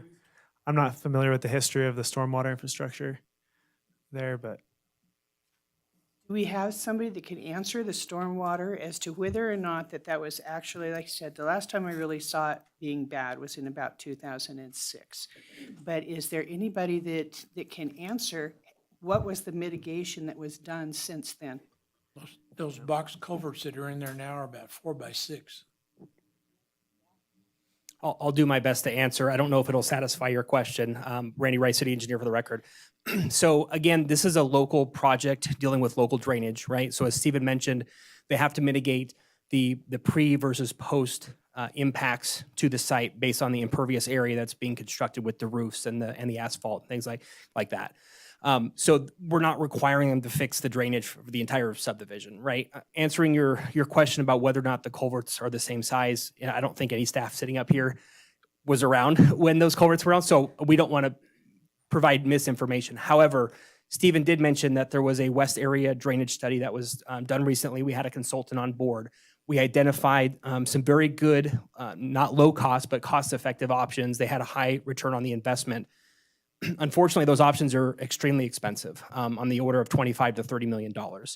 We are currently working on coming up with grant applications to go after that money. We're currently working on working with other agencies to see what we can do to get that done. We're looking at interim solutions as well. So going back to how do we fix a problem like this, we address it at the source, right? So much like this project is providing detention here on the site for their impacts, the city is looking at a broader scale on how do we mitigate those impacts, globally throughout the region. And so this is what was identified as we basically need a basin further upstream, Kings Canyon. And so that requires property acquisition, it requires engineering design, and it requires a lot of capital to make that happen. Those are the things that happen behind the scenes that we don't talk about at these commissions. But rest assured, those are things we're working on. It's just, this is not a 1 year or 2 year plan. This is a 10-year, 20-year, 30-year solution that will benefit everybody in this room, but it takes time and effort to organize and coordinate, and again, to bring in that capital to do that work.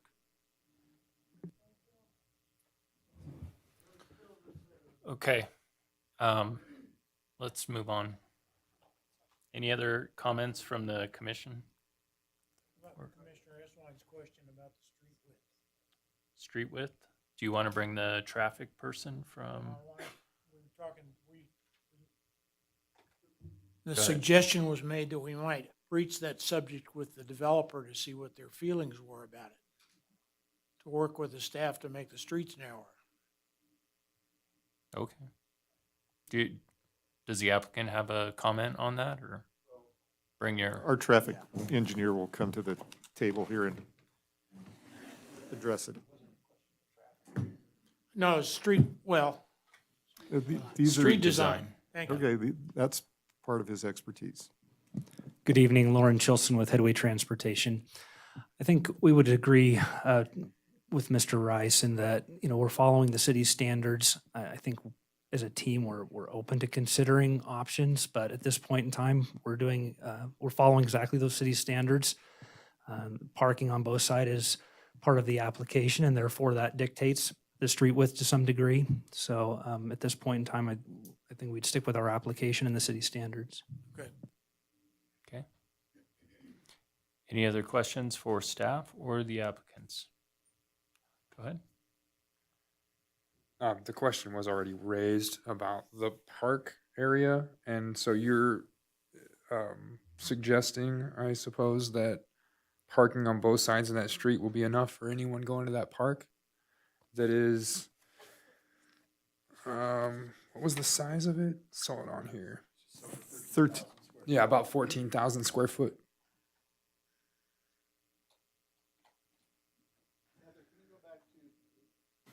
Heather, can you go back to the landscape? There we go. That one, the street connecting out, both streets connecting out to the west, those are narrower. Those wouldn't have any parking directly on them, but every other street throughout the subdivision would have parking on both sides. I'm going to point out that the north end, our east-west connector, you have sides of houses, and they're actually decent-sized lots, so there's probably going to be, on a side that doesn't have driveways, probably at least 4 on-street parking spaces. And if you keep in mind when the park is being used, now it could be used during the weekend and a lot of the residents would be home, but if you have younger kids and you're at home and you come during the week, the parking on the street and the parking at the homes really isn't highly in use. So we do feel that by having the on-street parking, which is part of your standard street section and design, that we do feel that there's plenty. This is not intended to be a drive-to regional type park. This is really intended to be a neighborhood-oriented park that you can walk to. We've got trails that will connect to it. If you do live farther away and you need to drive down to it, we do feel firmly that there will be available parking. It doesn't have to be in a separated parking lot or anything that is more formal like that. Thank you. Okay, Commissioner Lloyd. So a question for staff. In the, I want to say it was in the findings, or the tentative map findings, I think in the other findings as well. There was the comment about the fire department, and it said Public Works and the fire department had reviewed. And my question is, did they review the entire 80 acres as potential development, or did they just review what is in front of us now and on the screen as is?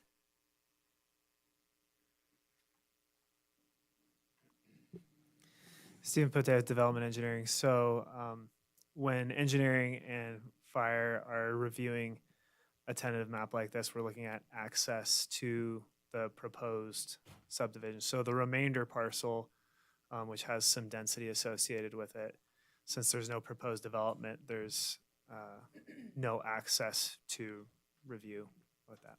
Thank you.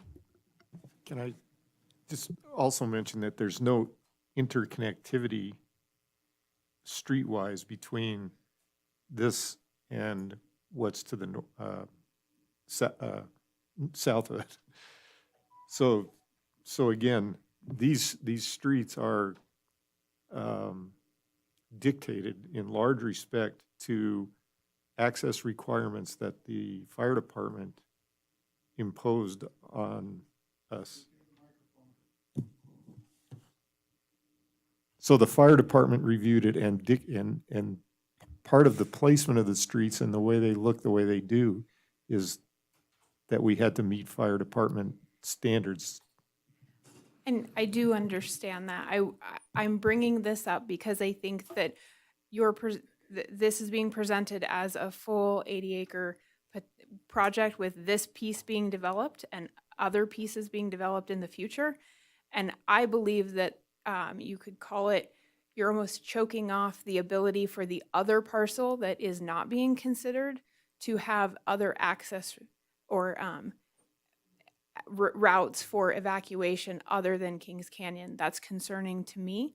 And I just wanted clarification from staff on whether or not the fire department, who's not here to speak, but Public Works is, on if they reviewed this as a full 80 acres or just this development. And I did get that answer, so thank you. Commissioner Perry. Turn this on, Commissioner Perry, for the record. So it was my understanding in reading this that the trail system and that park and the two common areas where there's detention basins are maintained by an HOA that is paid for by the people who buy these lots, right? That it's not maintained by the city. Correct. Okay, thank you. But the streets, because they do interconnect, would be, the ownership of those would go to the city upon completion if this was built. Yes, that's correct. Okay, thank you. Okay, any other questions for staff or the applicant? Mr. Chair, can I follow up on Commissioner Lloyd's question? Mm-hmm. I just want to make sure I understood the question and the answer. So the question, I think, was we have an 80-acre parent parcel, I'm going to call it. A portion of that parcel is proposed for development. A portion of the property is not proposed for intensive development at this time. And I think the question was, do you look at that entire parent parcel to ensure that there's nothing in the portion that's being developed that would preclude or compromise safety and the findings for the portion that's not being developed? Is that a fair description of your question? When it's developed, we're making sure we're not precluding something. We're not creating a landlocked parcel or a parcel that's going to not be able to be developed. That's the question. Well, I mean, I'm not as concerned as it not being able to be developed, I think. Understood. But for safety. Understood. But I think the answer would be that anytime staff looks at a project, we look at the parent parcel, we look at the proposed development, and we ensure, for example, that we're not creating a landlocked parcel. And so that would be looking at the entirety of the 80 acres as opposed to just the portion proposed for development. Does that make sense? It does. I mean, on three sides, if this is passed on three sides, there would be no access and there would only be access on one side. And that's what I was trying to get to. Understood, but I just don't want you to think that the staff doesn't recognize that we're looking at a parent parcel, because we do Okay, look at it thank you. that way. Okay. Any last comments? All right, thank you. Now's the time for public comment. So come on up, sign, print your name on the sheet, and everyone has 3 minutes. Up to 3 minutes. First of all, let me say, 1710 is a pit bull, and it is turning Carson City Can you into state a your name? junkyard dog. Identify Wait, wait. yourself. State your name. My name for the is record. Maxine Neitz, like it was before. And I have to disagree with Hope Sullivan, I'm sorry to say. In the conceptual review, staff stated that the scope of review is solely based on the parcel number 21. and that the proposed development is located within the SF1A zoning district and does not appear to conform to density limitations for the zone. The applicant even stated, the southern parcel will remain unchanged, no zoning map amendment will be proposed, and also that there is currently no plan for development of this remainder property. And it's going to remain as a home and an agricultural property. The map submitted by Lumos only shows the northern 30 acres. In other words, the existing split zone parcel will not be a part of this property, and it remains a single-family home. What they're trying to do is transfer the density from the southern part to the northern part. There is really no provision for that anywhere in CCMC. It should be developed as 1 acre as the zoning. It is not the responsibility of the city to ensure that the developer or the property owner makes a profit. That's not what we're about here. Should you, however, decide to go against the wishes of the people and approve this project, there are certain changes to the conditions of approval. First of all, item number 9, the hours of construction. Excuse me, where is it written that they have 24/7, 365 right to disturb our lives?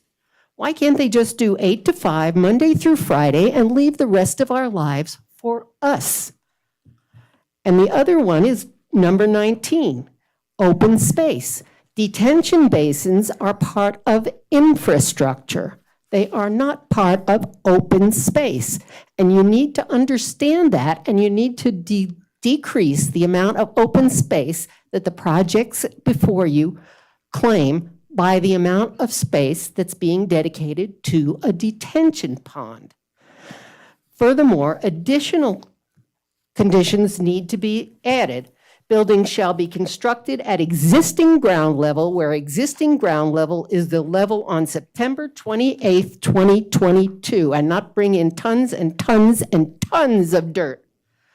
2 water trucks must be on site at all times. The project site must be securely enclosed by a fence to protect our children. I'm right now living next to a development that does not have a fence, and our children are at risk. And they should be single-story homes only. Okay, thank you. Next. Thank you, Commissioners and Mr. Chairman. My name is Ron Get a little Connect. closer too for the. My audience. name is Ron Connect. It's funny, we can hear up here because you're talking at us, but it's I for the rest of the folks. understand. Our family lives at 1009 Spencer Street, just west, abutting up against the project here. And so I have 2 concerns. I want to thank Commissioner Eswine for bringing up the first one. I don't know whether there are traffic controls required, but on the extensions of Manhattan and Washington that go through the subdivision, at the westernmost end where the last north-south street comes in, I think you could assuage some of the commissioners' concerns and some of the many residents' concerns by putting stop signs on both directions of Manhattan and Washington. And I would request that if you are inclined to recommend approval to the Board of Supervisors, and if they are required, or if they are inclined to approve it, that they make stop signs at those 2 places condition of the approval. The second thing is, our back fence butts up against the north-south walking path on the western end. Right now, we have a fence, we have some really awful willows, but that may be better than the alternative of having an open area between us, or having the area, the fence area between us and the walking path open. And I would like to know what the plan is for separating the houses on Spencer Street on the east side from the proposed project so that we can have quiet enjoyment of our property and not basically be watching people walking by or listening to conversations or anything like that. It would help if there were some kind of buffer there. Again, I thank you for the opportunity and good luck to you all. We thank you for your public service. Thank you. Thank you. Next. Richard Nagel. I just want to state something that I have a house on Tahoe Drive, and I have a watermark in my underground area, the crawl space there, and a sump pump. So I know it floods there, okay? And if they mitigate it over here at Anderson, there's a stream that goes down through that property area there and an aquifer thing in there. And if you stand on Washington and Mountain, you could hear it roar in the wintertime. I mean, that water just roars down through that drain pipe that goes under the street. So again, if we hit serious water times again, is it going to be Anderson Pond? So the other thing I want to say is that when we had the Kings Canyon fire, I believe, we had jurisdictional problems where Carson City, was trying to get jurisdiction to fight the fire, and then the Forest Service was claiming jurisdiction, and neither one could go in and start the fire while Carson burned. So we need to have some kind of express out for those people there. And probably Ormsby Street may need to go into a 4-lane road and connect into Winnie, and maybe through eminent domain, try and get that into a 4-lane connector to Carson. Because otherwise, it's going to be real disaster trying to get out of there if anything happens. And it's happened before. So we need to have the infrastructure for that as well. And also, because they're building on Anderson, a lot of my neighbors' toilets are backing up. Okay, and that's been an issue. So the sewer system really is from the 1800s and a lot of places, and we're kind of backed up. Okay, 20 of our wells, okay, have high arsenic content, so they're almost unusable. So the water content that we're getting, and the turbidity is too high from up there at Marlette to use that water until we get the system built up. And that's going to take 1.5 years for them to get the filtration system online for that. So are we building ahead of ourselves as far as water goes? Are we getting ahead of ourselves as far as transportation? We need to have all these things in place so that we can proceed with this. I have no problem with them developing it. I just want to make sure that it's done in a way that doesn't cost lives. Thank you much. Thank you. Hello, Commissioners. My name is Joe LeChue. I'm a resident of Carson City since 1962, and like you, I've seen all of the change that have gone by. I've seen the floods down Kings Canyon. I've seen the floods down Washington. And right now, I live on Lexington at the very end next to the Anderson Ranch. I'd like to tell you what it's like. I got up at 7 o'clock this morning. There was a road grader in front of my house, and then the compactor started rolling. And when that compactor rolls, pictures fall off my walls. Some of the grout in my brick house is starting to crack. When they put the stuff on the field that is to keep the dust down, it looks like whitewash for any of us that used to do fences. It's all over my house, all over my car. You can see my new garage door where the side with to the field is all covered with white paint, but it thins out as it goes to the other part of the door, which was brand new. I came to the first meeting when we were talking about vanity, and I put in my words that please don't do this 7 days a week. 24 hours a day, and they agreed with me. And so on Saturday, we start at 9 and we go to about 4. But this morning, it was 7 o'clock that the compactor was shaking the whole house, worse than any earthquake that we've had in Carson City since 1962. Nobody's talking about the springs. I saw the springs under the Anderson Ranch there, where the birds used to land, where the gulls, even a bald eagle would land under there. And as we got wetter and wetter, that spring would get water in it. But then during the dry season, you don't see any water there. So I'm wondering, did we approve something that is going to flood out those first 4 houses that are built on the spring that nobody seems to be paying any attention to? They're just covering it with dirt. Let me tell you about the dirt piles that you want to have next to your house.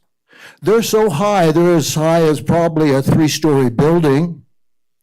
Nobody does any dust on Sundays because the water trucks don't work on Sunday, and we've had some heck of Sundays where the wind is blowing like crazy. The rabbit brush is going, the dust is flying, and all of us around there, look at all these people. They're living through this.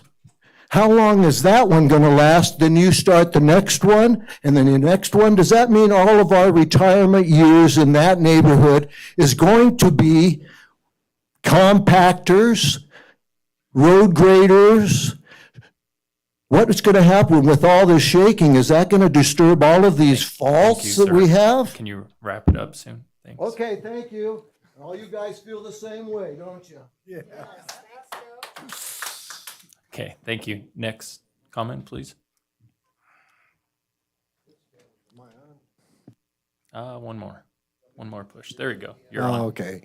Brian Smith. I live at 811 North Ormsby. I'm directly across the street from the property. I'd like to correct one statement or contradict it as far as the applicants being good stewards to their property. For many years, after Ira had passed away and they moved in, they didn't irrigate. They let that property go to hell. And I got the brunt of it because all the tumbleweeds and everything, when the wind would come down off of Kings Canyon, would fill my yard. I'd make trips almost weekly to clean up their damn mess. And I'm afraid that same thing's going to happen once they develop that property. My other concern is the 12,000 square foot. That's not that big of a piece of property. I think that's going to end up bringing in the developer for 2-story to get the square footage on a piece of property that he wants there. My other concern is, what the hell happened to Washington Street being punched through? Years ago, our forefathers, that was a big goal, to have access Washington up to where Manhattan area is for the ingress, egress, and nobody seems to want to address that anymore. I feel it's because it's going to eat up part of the property. It's only a natural flow of traffic for it to go straight up Washington, and all this traffic that is being put onto Ormsby House, the new property on East Anderson, what's that, 150 homes? If the property next door to me, the Gonai, they're trying to get another 40, this is another 80. You've got over 200 homes in that area that the average home, 2-car family, now you got all that traffic all being handled by Ormsby Boulevard. And the traffic is ridiculous. There's times I got to wait for a while to get out of my driveway. So thank you for listening. I just hope you guys make a decision and live with a good conscience. Thank you. Thank you. Next. Good evening. My name is Jeffrey Foltz.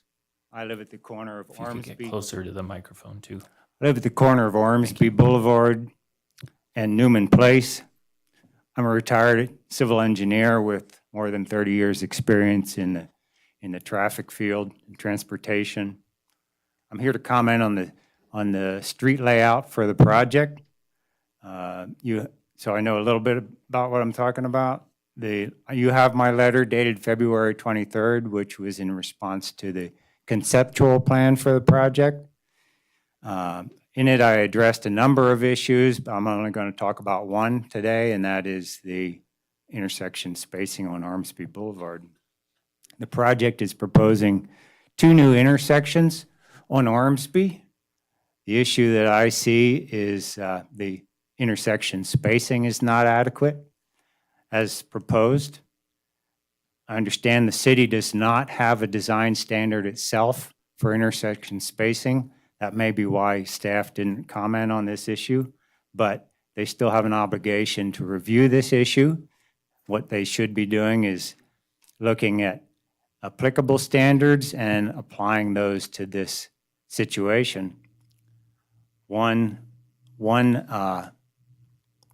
standard that would apply is the NDOT Access Management Standard 2017. If you look at that standard for a minor collector with a speed limit of 35 miles an hour, which Ormsby Boulevard is, it requires a minimum spacing of 660 feet between intersections. Now, the proposed spacing doesn't come near to meeting that spacing. The northerly access is approximately 400 feet from Newman Place and the other new project. The southerly intersection is approximately 270 feet from Washington Street. Both of these issues could be addressed by shifting the locations of those intersections.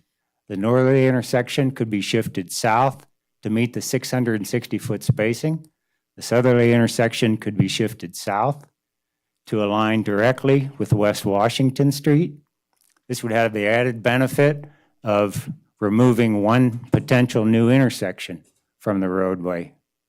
The complicating matter with this issue is the project that's coming in across the street, Ash Canyon subdivision, is also proposing 2 new accesses to Ormsby, neither of which aligns with the proposed accesses for the Anderson property.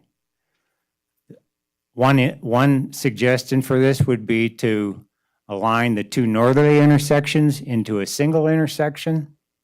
That would clean things up quite a bit. Your staff, I believe, has full authority to make that requirement that the subdivisions work together to design a single intersection for the northerly part.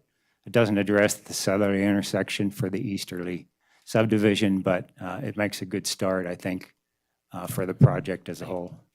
Thank you for your comments. Next. Hi, my name's Heather Coe, and I have a problem with you approving any of this. You're asking for problems with fires, with flooding. My parents live up there. We have several rentals up there and across from Mountain Street. And I don't know if any of you have spent much time up there when there are floods. It is horrific.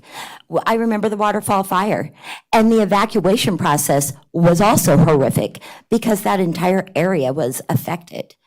Okay, and the other thing is, I don't know who has been around for the part where school gets in and school gets out, but we already have a shortage with bus drivers. And I don't think you realize the amount of children that are walking from the middle school, from Borderwick Bray, Fritch Elementary, Bethlehem Lutheran. You're asking for accidents. You're asking for close to 400 new homes between both of these by abusing Title 17. And I can't believe that this keeps on happening. I mean, the public comes out and everyone on the board, our mayor, all the way around, are public servants that refuse to listen to the public. And I don't understand why. You're here to represent your constituents, yet no one does. It's like they turn a blind eye. Everything is about money. And as much as we can pack in, no matter what repercussions, and that is fire, that is flooding, that is a child getting run over or hurt. And none of you have thought of that if you approve this. And it's pure greed on their part by abusing Title 17. And it's horrible. My grandkids walk to school. And they walk because it takes too long to get to 2 different schools for my daughter because the traffic is so horrific now. So what are you going to do when you add in all those homes? And no one thinks about any of this. It's going to be a nightmare for people. And something awful could happen. And all of you will have to live with that if you approve this. You're already compacting so many homes on the first part of Anderson Ranch.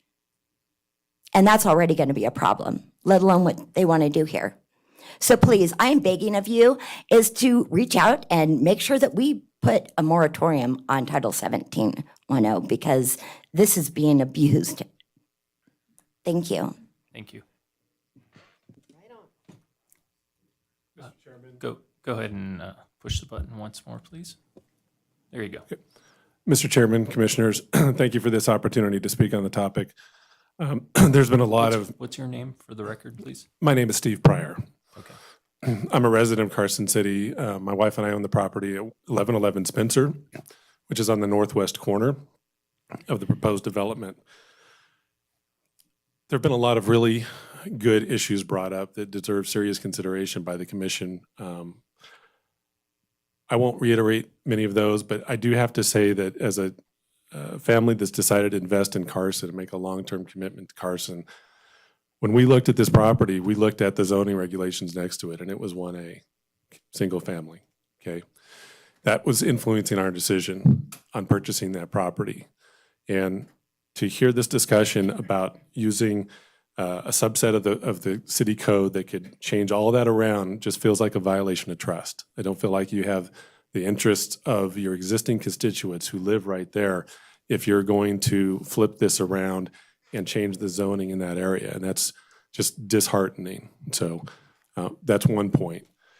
The second point is I'm a civil and a structural engineer, and while I focus mostly on structural, the comments I've heard tonight relating to the water have me very concerned. It does not give me warm and fuzzy feelings when we talk about the need for long-term mitigation plans that are going to take tens of millions of dollars of capital that doesn't necessarily exist now and won't necessarily exist in the future. So the water issue and the ramifications of this leave me very concerned as well. I strongly urge you to not approve this plan and to have them come back with a development that is consistent with the single-family 1A zoning that was there already, which will help with some of the water issues as well as maintain the original zoning and the way it was when your current constituents invested into that neighborhood. Thank you. Thank you. Next. Go ahead and hit that button once more. There you go. Hi, my name's Brian Ferenz. I live at the corner of Manhattan Pardini, which will be adjacent to the property. And there's 2 things. I also, like Steve, evaluated the areas around me when I purchased the property, and it was zoned SF1A. And I recall the photocopy I had of the plan then, I don't recall an SF12 at the southern end of the property. And there also seems to be an inconsistency with your online interactive map, which also does not reflect SF12 in the southern end of the property. I'm kind of curious, when was that zoned SF12? Because it doesn't seem to be in any of the documentation that I was provided previously to today's session. So that seems a little bit odd.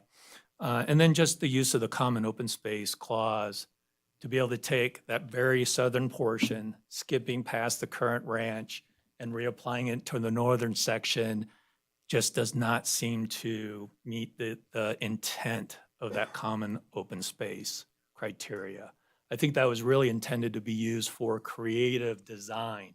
If you go to the Longview Ranch Estates or Highland Estates, where they did the creative design with the wide walk spaces and the smaller houses, That's creative design, giving open space to the residents, the public, and everything else in a very nice, clean, really, really nice environment. And I think that's the real intent. What you have here is a rating of one to the other due high-density housing in an area that was not designed for high density. And the design is not, to me, adhering to that open space intent. And I really think you need to reconsider that in this case, the way it's being used. It does not seem right. The second thing I wanted to talk about is the traffic pattern. I get at some point Arnsby is going to go through. Who knows when? All right, funding's being set aside. Who knows when that's actually going to happen? So where are these guys going to drive? They're going to drive the shortest distance they can to get to the freeway. And that means they're not going to go to Arnsby and go around up to Ash Canyon or around Winnie. They're going to go through Bardini Way because that's going to be the fastest route to Ash Canyon, to Winnie, to the freeway. And I'm really concerned about that traffic pattern and how many number of years it's going to exist. So one thing I'd also like you to consider is actually not making that a throughway. If you need to do an emergency-only footpath, but also for emergency vehicles to get in and out, or an emergency situation, allow residents to go in and out, fine. But to have that connection into Manhattan Pardini, it's going to do nothing but open up Pardini to be everybody's exit to get to Reno. And so I really want you to reconsider what that connector is going to look like and what that traffic pattern is going to be until which time Arnsby actually goes through. Thank you. Thank you. My name is Sam Taylor. I live on Ash Canyon, and I have a few comments. First, about the roads and the width of the roads. I, quite frankly, like wide roads. I like when I walk my son to the bus stop, walking through a wide road. I feel like I'm in a neighborhood where people want to live, as opposed to a cramped, tiny place that looks like Reno. I don't want to live in Reno. I want to live in a nice neighborhood, which is why I chose the area I chose. In addition, I don't disagree with the gentleman, a couple of commenters earlier talking about the density and, SF1. Yeah, I would like to see SF1 there, but is the current plan bad? Not really. What I like about the plan is that it opens up the paths and the roads and allows us to basically have a nice close park to just go right around the corner. It works well for our family. In addition, the development on the other side of the road, the east side of the road, is going to open up our son's walking path to Fritch. So I look at sort of these things as like the burden and the benefit. The burden is the additional cars, but there's benefits to it. And the benefit is the opening up of places where I can walk, places where I can ride my bike. I think that's beneficial. I think that's the neighborhood feel that you're looking for, and I think that this particular development accomplishes that. And I look at the plan, and I see the inclusion of curb and gutter along Ormsby, a bike path adjacent to it. That's going to help me. I ride my bike in that area, and right now it's a little nerve-wracking to go around that corner on Ormsby, Nash Canyon, and you don't know what's on the other side, and people really don't drive slow right there. So originally, I was a little bit nervous about the density, but I don't think it's that bad. I think it's workable. So if you do approve it, I'm not going to grumble and carry on and go crazy. But by the same token, I would like to see less dense. Thank you. Thank you. Next. My name is Miriam Young. I live at 2204 West Washington. We have a nice, lovely area there. They're all 1 acre places. And I would really like to see you change the density to what it should be there where it was originally. It was 1 acre. When we bought our place, we looked at what could possibly happen. And we said, well, okay, West Washington does not go through. That's very nice right now. But if you put 61 houses back there instead of the 1 acre zoning, which would be 20, then, we're not going to be bothered with zillions of people.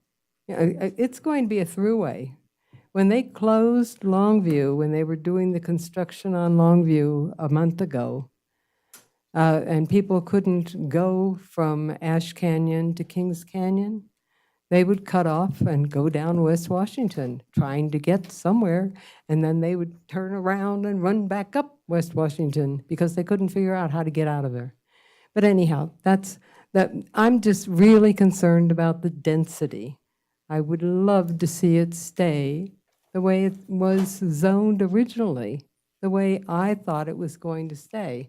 I didn't know anything about this 17-1 thing that you could just wave away this, oh, this was that, well, now we'll make it that because there's this magic thing we can use. And that really upsets me. I want you to stay with what was planned. I mean, I can see things change in the future, but this I don't think is a good idea at all for our neighborhood.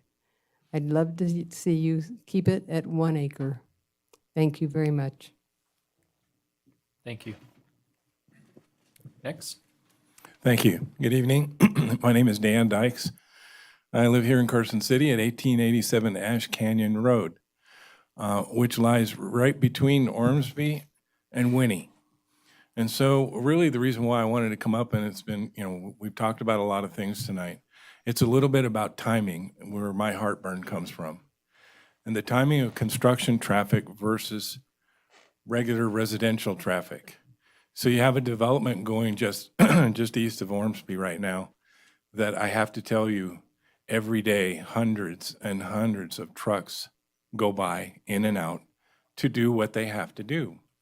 And as a resident, I'm okay to put up with that, but the sequencing of development that's going to use the very same entrance and egress roads is, to me, is troublesome. And although I know there was a traffic study done and I have not read it in detail, I would suggest that construction traffic be given some special consideration in terms of its impact on residents. So, and just to put it into perspective from where I sit, this construction traffic that's going on right now has been going on most of this year. It starts when they start and it quits, in the evening. But I'm looking at a year or so of this construction and then construction going on when what I have not heard is a specific time when we're going to finish Ormsby over to Winnie. It's about a mile, the loop around that they have to go, that's about a mile further each of those trucks has to go and buy a lot more houses. So I would suggest that some consideration be given to putting some teeth into the timing of finishing that access road. Thank you. Thank you. Next. Oh, hit that button once more. Okay. There you go. Hi, I'm Gary Kilty. I live at 2134 West Washington Street, and I've built 2 houses in that area, and this goes back to 1989. I like that area, and I like that area because the surrounding area was zoned 1 acre per home. That's why I've stayed where I have as long as I have. And I just hate to see the whole area go into high density. I think we should leave this as 1 acre. That's what everybody in this area loved. That's what we all love. And all of a sudden, it's being taken away. I just don't think it's right to the people who have been in this area for years and years and expected this to, I can understand the development, but you got to leave it at 1 acre. I mean, it's just not right to reduce it to 14,000 square feet. I just think that's unacceptable for everybody. And I think you've already heard from a lot of people here already that feel the same way I do. So please leave it at 1 acre. I can't blame them for wanting to develop, but let's not make this 14,000 square feet. That's just going to ruin things. Thank you. I appreciate it. Thank you. My name's Randy Clark. I live right above that area also. Everything above Ormsby is over an acre, acre plus. And to see smaller little homes come in below us just doesn't seem right.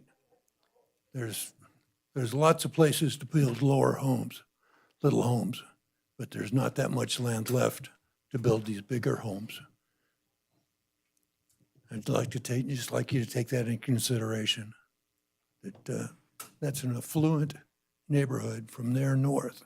Anything west of there is all large homes. Thank you. Thank you. Any other public comment at this time?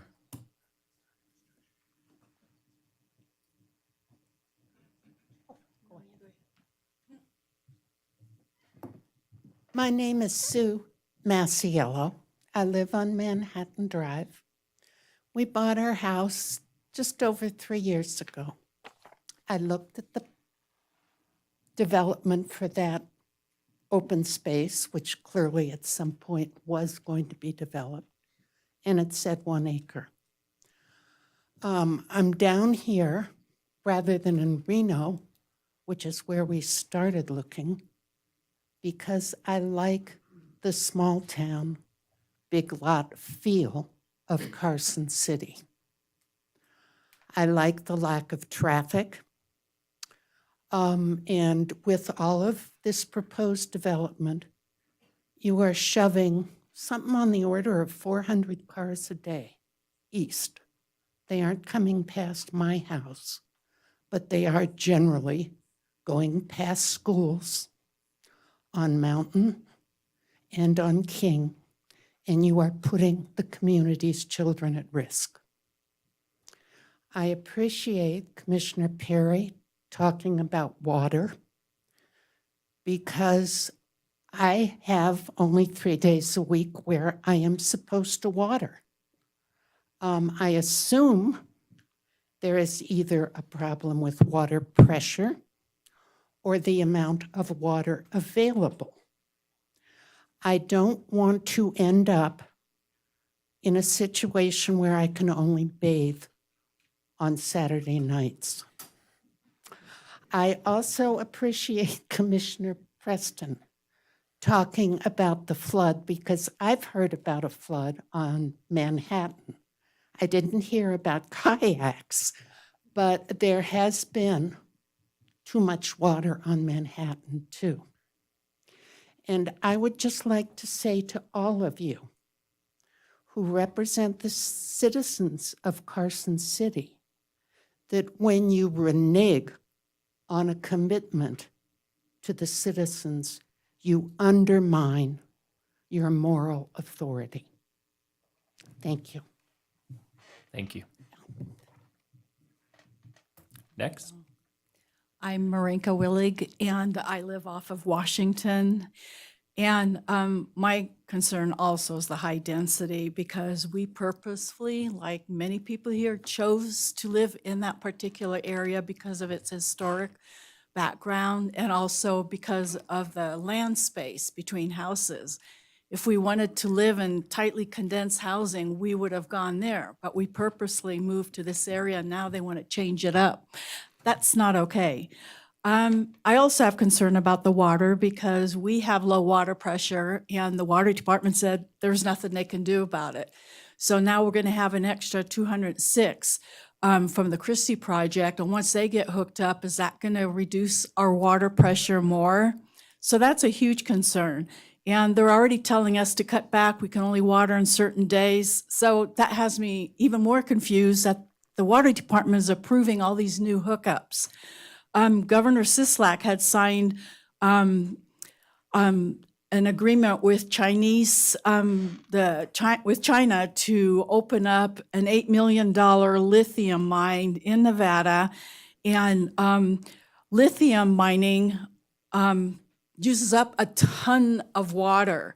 And I'd like to hear, or I think we would all like to hear, what that's going to do to our water supply when they start making lithium batteries here on Nevada, because they use a ton of water. So that's all I have, and thank you for your time. Thank you. Next. Good evening. My name's Sean Gallagher. I live on Maison Way. I've been pretty involved in at least the analysis or paying attention to this development over the couple of different proposals. So I don't really want to talk anymore about the buildings or the density or the flooding or You guys have already heard all that. I can say that I think I've been mostly involved in this or interested in this because I happen to work in the public sector too, and I take public service very, very seriously. And I hope that I'll assume that all of you on this panel that the reason you're involved in this is for that same reason. And I can say in the last times that this issue's been dealt with, I've been thoroughly disappointed at what I perceive to be the city's. They're not taking an opportunity to try and connect with their citizenry. I also want to make sure that I'm clear that I very much respect property rights. I have every reason to believe that the Collard family have been good stewards of the land and have a good history here. And I can very much respect that their representatives and their attorney are just aggressively representing their clients. I completely get that. I'm not for a minute ever gonna, criticize their commitment to their client. I'm sure they're all just working fellas trying to make a paycheck and do what they can as well. And I want the Andersons' property rights to be respected. I really do. And I know that it's flat land in the middle of a neighborhood.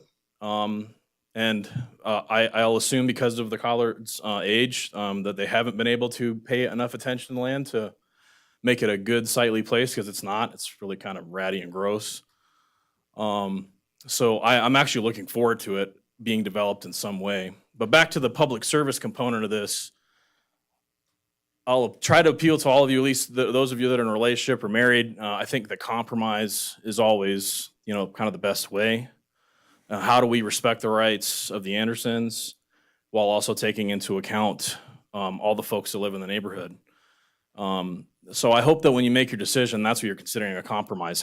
You're not ever going to please everybody, but I hope that you're at least trying. We all know that you're not going to necessarily get there. But this isn't, you can tell by the size of this room, it's not very big. It can't accommodate all of us. But all of us are here, and this is just a fraction of the people who are concerned about this. And I just feel like this is an opportunity for you guys to connect with the community. And I hope you don't let that go away. I think we could, if we do this right and we work together, we can take care of everybody. I want the Andersons to make lots of money, or relieve the burden of having to care for the property. But I also want all these people who've invested, and are now maybe living in their golden years in retirement. We all live here, and these people just care about the look and feel of their community. And please let that weigh on your hearts when you're doing this. The technical stuff is what it is. And last thing is thank you all for your service.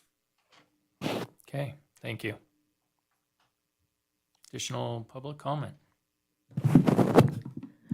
Betsy Strasburg. I live on the edge of the first Anderson development. So over the several years, I exchanged tumbleweed for dirt and mice today. So that has been my experience. I don't support 17-10 because it overrides what we all thought was the master plan and the underlying zoning. So I agree with a lot of the comments of the people who have invested in that neighborhood, expecting something. And this city has experienced all of those zoning. I don't know how many projects have been approved in this city using the exception of 17-10.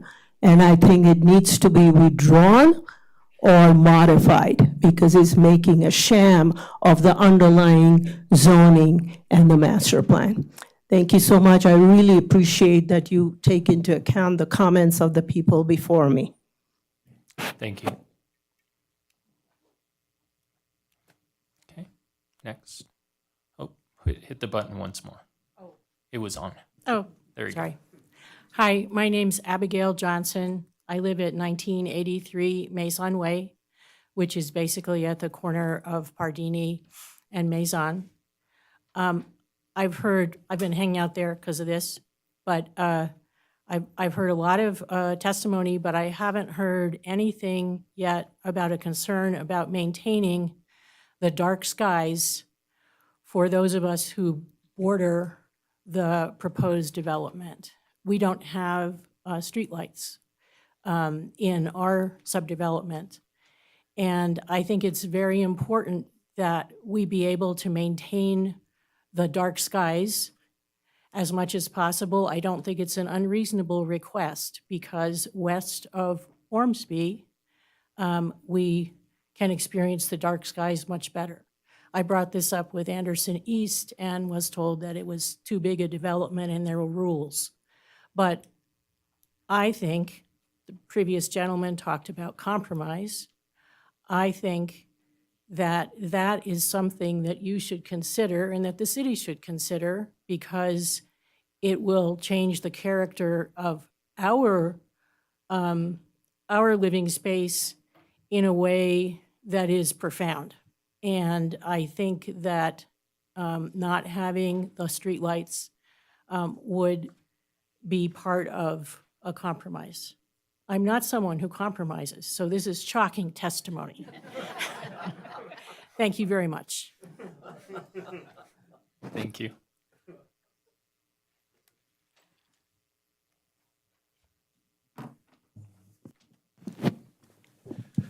Good evening. My name is Scott Anderson. I'm a 50-year resident of Carson City, most of it on the west side. I'm a 6-month resident of West Washington. I live at 2307 West Washington Street. And I want to echo the concerns that my neighbors have.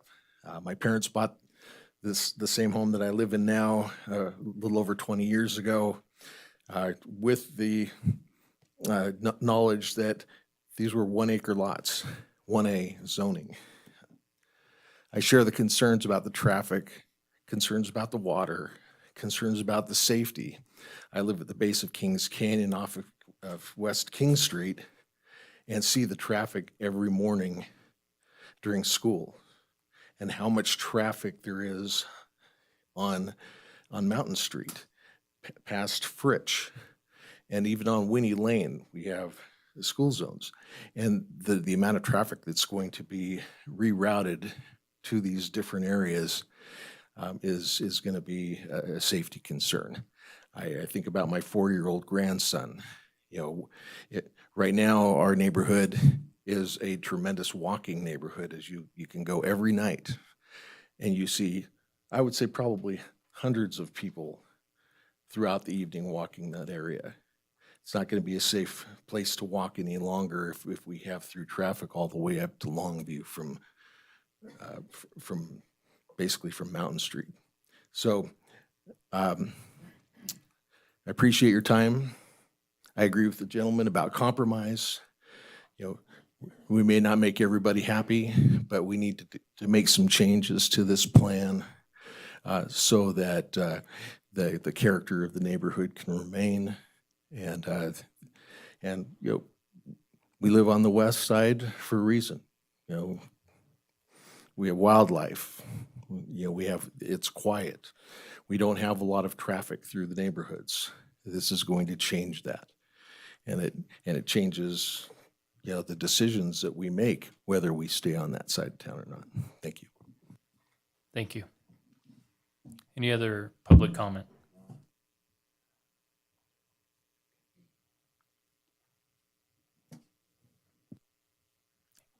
Hit the button once more. There you go. On now? Okay. My name is Debbie LeChue, and I live at the end of Lexington. I've been in this area for about 8 years. Prior to that, lived in Reno, moved to Carson City because it was a smaller community and loved the feel of Carson. I too have concerns about the density, and so far tonight, no one has considered the impact that might have on the schools. I'm a retired educator.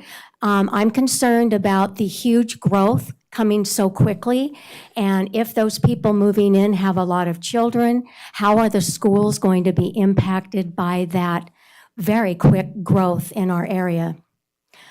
I'm not aware of anyone addressing that at this time, and I would like the city council to really consider that.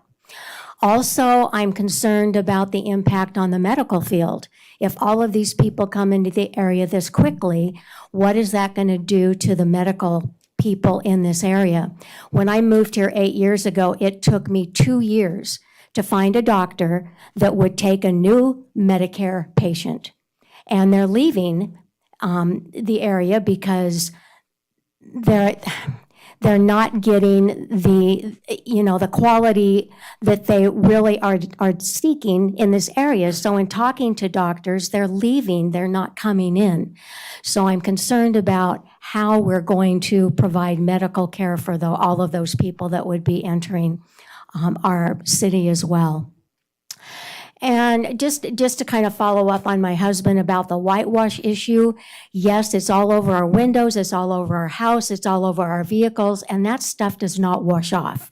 So in order to get it off, I'm going to have to take a razor blade to the windows. I'm not sure what to do with the brick house or our vehicles yet, but in running them through the car wash or trying to wash it, that stuff does not come off, which is very troublesome. And then we've got the field mice that we kill every day that come into our garage and sunroom, and that is endless, and that is something to consider too. So just a few more things to take into account with the huge plans for the development and the major impact it's going to have on this small community that is growing so rapidly that I'm not sure that the services are going to be able to keep up with the demand of those new people coming in. Thank you. Thank you. Any other public comment?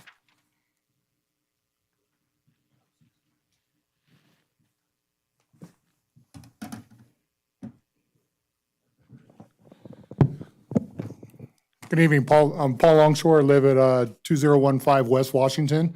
Me and my lovely wife just currently are retired public servants too, so thank you for your service. So I know sometimes it's a really thankless job. But just listening to what's going on here, we recently just started looking into this, our house and remodeling it. We're spending over $400,000 to do a remodel here, expecting to be right up close to this Anderson Ranch property, knowing that eventually there would be some development there, but also knowing that there were going to be 1 acre parcels similar to our house. I understand nobody wants construction and stuff in their backyard, but we understand that, developments and progress is part of the future. But it should stick to the 1 acre lots that we were expecting, that the whole area pretty much was expecting. This whole moving around the math and whatever these other things that you've come up with to kind of mess with the numbers to make this into a high density area is it doesn't fit in the area. I mean, Washington and Manhattan go from acre lots up plus acre lots. Then you have the Anderson Ranch area, and then on the other side, you have half acre lots or whatever. So now you're going to try to cram in these smaller lots in this area.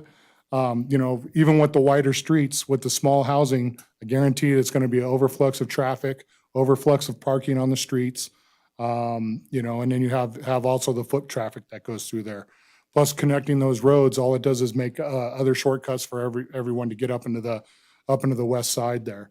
Like the saying goes, if you build it, they will come. The park that they're proposing to build, where are those people going to park? We currently live around the corner up off of Longview, and the park over there's people that come from all over the area to go to that park, which is fine, but there's no parking, and they park on the streets. People come from the area, just use the walk paths. It's a beautiful walk path, and if you add more to that, just gonna be more people in the area. And then also my major concern is the flooding. Mine's the last street that starts that alluvial area where the flooding starts. What's gonna be done in that area? Right now, I have a old 1.5 foot maybe steel cauldron that is the drainage for the end of that street. It all piles up there. It all backs up there. You're talking about kayaking down the street. Well, it happens at that corner for sure. So what's going to happen when they build in that area? Where's that water going to go? Is it going to back up into my property? What's my repercussions for that? And that cauldron, that's where they're piling snow at when it snows there now. It gets all piled up there. Everything's piled up there. The water builds up and it just floods that whole area. So where's that going to go? I hope you take into consideration what everyone's talking about here. I think one of the main parts is keep them acre lots. You keep them acre lots and it'll kind of fit right into the area, and people will be a little bit more happy with that. Thank you for your time. Thank you. Any other public comment? Okay, seeing none, we had quite a few things brought up. Staff, do you want to take a shot at these, or? Yeah, Heather Manzo for the record. So I can kind of address some of the planning related items and then turn it over to engineering for them to address the others. So from a planning perspective, the issues that I have jotted down are primarily related to the zoning and the use of 17.10 to facilitate the request. And then also a note from a comment about schools. So in our staff report, we did note that during a growth management meeting, the school district sometime earlier this summer had noted that kind of what's happening in Carson City is that there's a decline in the student population. So the student population is reducing, and the population of older adults in Carson City is growing right now. So that's kind of just a general, fact that the school district is kind of, acknowledged. As it pertains Hey, to Heather, I'm going to interrupt you right now. So folks who bring up water, schools, all these sort of things, one thing the Planning Commission does is every year we call together the Growth Management Commission, and all these topics are discussed. Every year we get the experts from the city to tell us, we have no water. Oh, we have plenty of water. And we go through all these things. So we live this, I guess, as part of the Planning Commission every day. And so we don't just willy-nilly, I guess, come up with these things. It is something where we're informed with most recent data we can before we make these decisions. Staff is obviously well aware of all these things. But that growth management meeting that happens every year in Carson City is a public meeting. And that's the time that you also get to weigh in and say, I don't think that should be the limit on water. I don't think, and here's why. Additionally, I'm sorry, I'm going to go on a slight tangent. When folks are talking about Chapter 17 and those sort of things, I mean, that's how you get really involved. And, we don't even really address that. That's just the rules that are in place. That's the Board of Supervisors. That's going through a whole different process. We can't really fix that right now. But sorry, I just wanted to give a little bit of background for folks on what our mission here is. Go ahead. Okay, thank you. So in speaking with the school district regarding this proposal, they did not note any concerns. They anticipate they'll be able to serve the student population generated by this project with the schools that are existing today. Also, another item that is likely planning related is separation between the project and existing residential lots. I think the resident had noted that they've got a fence, some willows, and then the pasture land. So in terms of separation between the project site and existing lots, I do not believe that the applicant would propose to tear down existing fences to facilitate the development. That's something that in order to do that, they would have to obtain permission from that property owner. So what is proposed as part of this project is a 30-foot wide buffer that includes landscaping as well as the multi-use pathway all along the edges of the development that are adjacent to residential properties or residential zoning. So that would be north, west, and south. On the Ormsby frontage, they are proposing a 20-foot wide buffer along that frontage with landscaping and pedestrian facilities. Then going back to neighborhood character and 1 acre lots, we heard a lot of comments related to that. And what the applicant has brought before us today complies with the code. There are no additional necessary findings for 17.10. What it states is the minimum standards to approve that kind of subdivision and lays out the criteria for doing so. So staff has evaluated the proposal in relation to the request and code and has found that the request conforms with code. So I can, empathize with residents. However, the project does meet with the code provisions that the applicant is requested to utilize. So if we think of other planning questions while engineering's going, I'm happy to address them later. However, I'll turn it over to engineering. Okay, thank you. Lisa McIsaac, Development Engineering. To address some of the questions, the high groundwater table. We are asking them to submit a revised geotechnical report that's going to include the analyzing the high groundwater table, liquefaction, and corrosion. The 2016 report did report molting at different depths. So it did indicate that the groundwater table has fluctuated in the past. When is the Ormsby going to go through? Currently, the Transportation Department has it expected in about 10 years, possibly later. Sewer system. Currently, the sewer system is not at capacity. We are requiring that if this and then the Ash Canyon project becomes entitled, that they submit a revised sewer report. And if it is found that any mitigation is required, they are required to do so. Are we building ahead of water and transportation? As Commissioner Wiggins pointed out, the growth management does go over that every year. And that is something we do take a factor in. Dust control. So the project is required to obtain a dust control permit from NDEP and is administered by NDEP, but we did learn a lot of lessons from Anderson Ranch on ways that we could improve. If it is found that dust is an issue, we do plan on acting quicker and requiring a temporary palliative to be applied. The intersection spacing between the two entrances. There is no code requirement and there is no precedent of using NDOT requirements on local streets.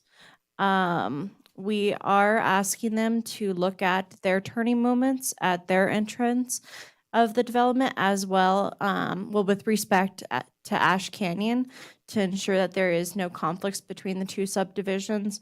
If it is found that there is conflicts, then they will have to do the appropriate mitigations as found.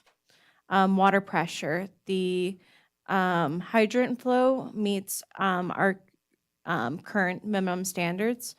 Other than, I believe now there's been 2 complaints. We've had no other complaints, and our water department is going to investigate what's going on there. And I'm going to hand it over to the senior project manager. Thank you, Lisa. Stephen Pote, Development Engineering. See if I can tackle anything that Lisa missed there. Terry Preston mentioned flooding and witnessing that and asked if there's any improvements recently. And between then and now, I was able to look up our plans. There was a project in 2016 that installed a 42-inch culvert down Washington Street. So that may be part of what is contributing to that reduction in flooding.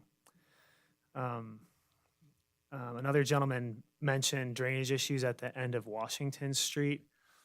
That is the type of detail that typically gets flushed out at the site improvement stage.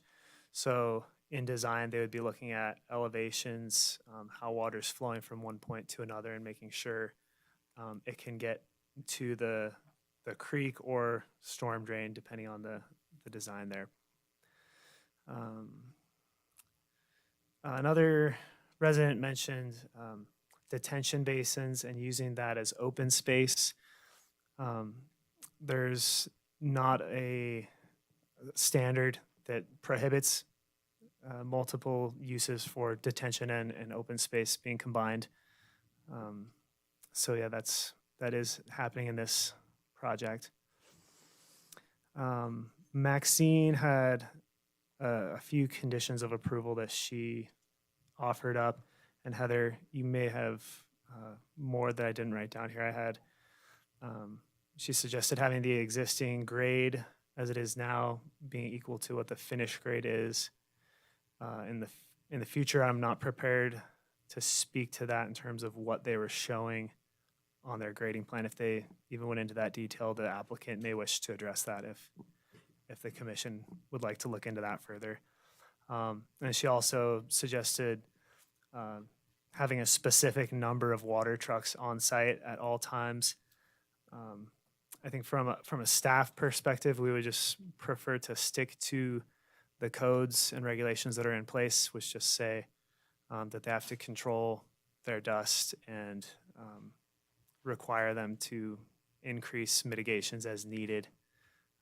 That kind of condition can also backfire if maybe 2 trucks isn't enough and there's high winds and we need to tell them to do something in addition to that. So what's the mechanism if, there were numerous complaints about construction issues going on? What is their mechanism to get that fixed? So, Or you to investigate? yeah, the easiest, quickest thing is for them to just call community development, and then we'll go out and look at it, talk to the contractor, ask them. Typically, the first step is to ask them to water down the site more, which is what happened on the east side. But that wasn't sufficient, and palliative was needed on that side. So we would probably be giving the developer a heads up that if water's not going to cut it, we're going to go right to palliative at that point. And then, speaking of palliative, that was brought up several times, that there was overspray that got on houses, cars, et cetera. Unfortunately, from a city point of view, that's not something that we can necessarily control. It's definitely something we can bring up in our pre-construction meeting to say, hey, if you have to use this measure, be respectful, keep it under control. But beyond that, it's really, unfortunately, a civil issue between the developer and the neighboring properties. Chair, can I ask a question on that real quick? Or make a comment? Is that something then that community member could then go to the developer and make a claim potentially with their insurance to remedy? I'm not sure what the right mechanism would be in terms of insurance or how that would work, but definitely communicating with the developer would be the first step. Thank you. Lisa mentioned the capacity of the sewer mains. I also just wanted to add on to that the city does have regular maintenance of our sewer mains. We regularly camera all of the sewer mains in town, so we have video footage of all the sewer mains. We go through. Obviously, it takes a long time, so we don't do every main, I don't think every year, but there's a schedule going through, and we keep track of those, and we also keep track of complaints and do regular maintenance where there's issues. Dark sky compatible lighting, that is a requirement, I believe, in the development standards for lighting. It also applies to streetlights. Let's see here. We talked about the intersection spacing, the traffic pattern, and the street layout.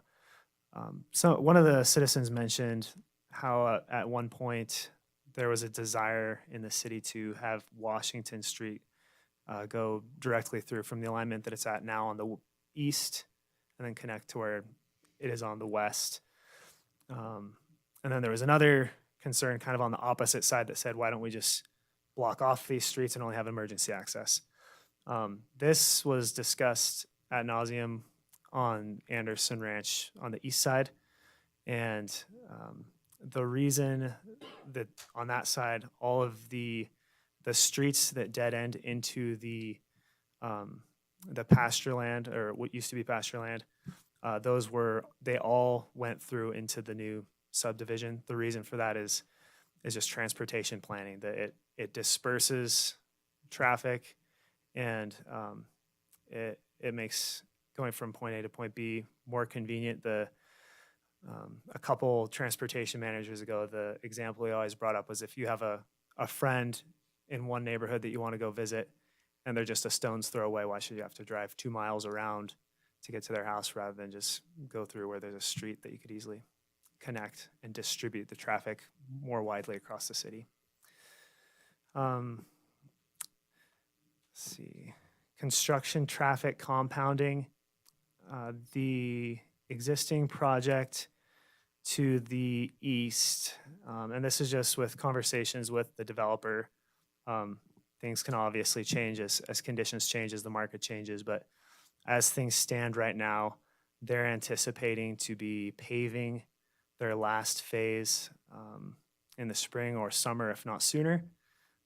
So, you know, with this project, were you to approve it today, they would have to go through their civil design and then go to construction after that. So if construction traffic was compounding, you had both projects being built at the same time, it probably wouldn't be for a very long period, and it's more likely that they wouldn't overlap.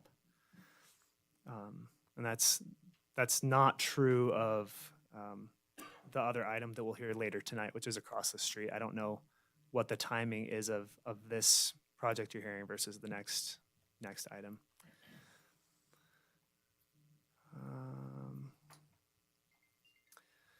I think, Lisa, did you touch on the stop signs on Manhattan and Washington? Somebody asked about that. So somebody asked about putting stop signs in at the connection is to Manhattan and Washington. That connection will have to meet MUTCD standards for signage, is the short answer there. There is a standard. What does that mean?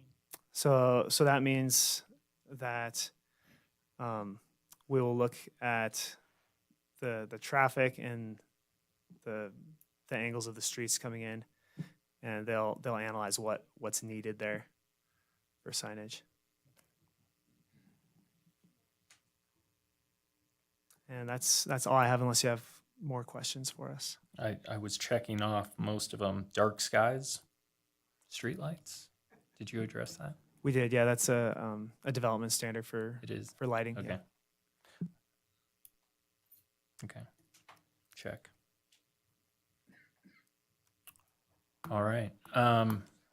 Any questions for staff? Okay. We're probably going to do a quick recess, though. There's a request, so. Is it a long question? Okay, go.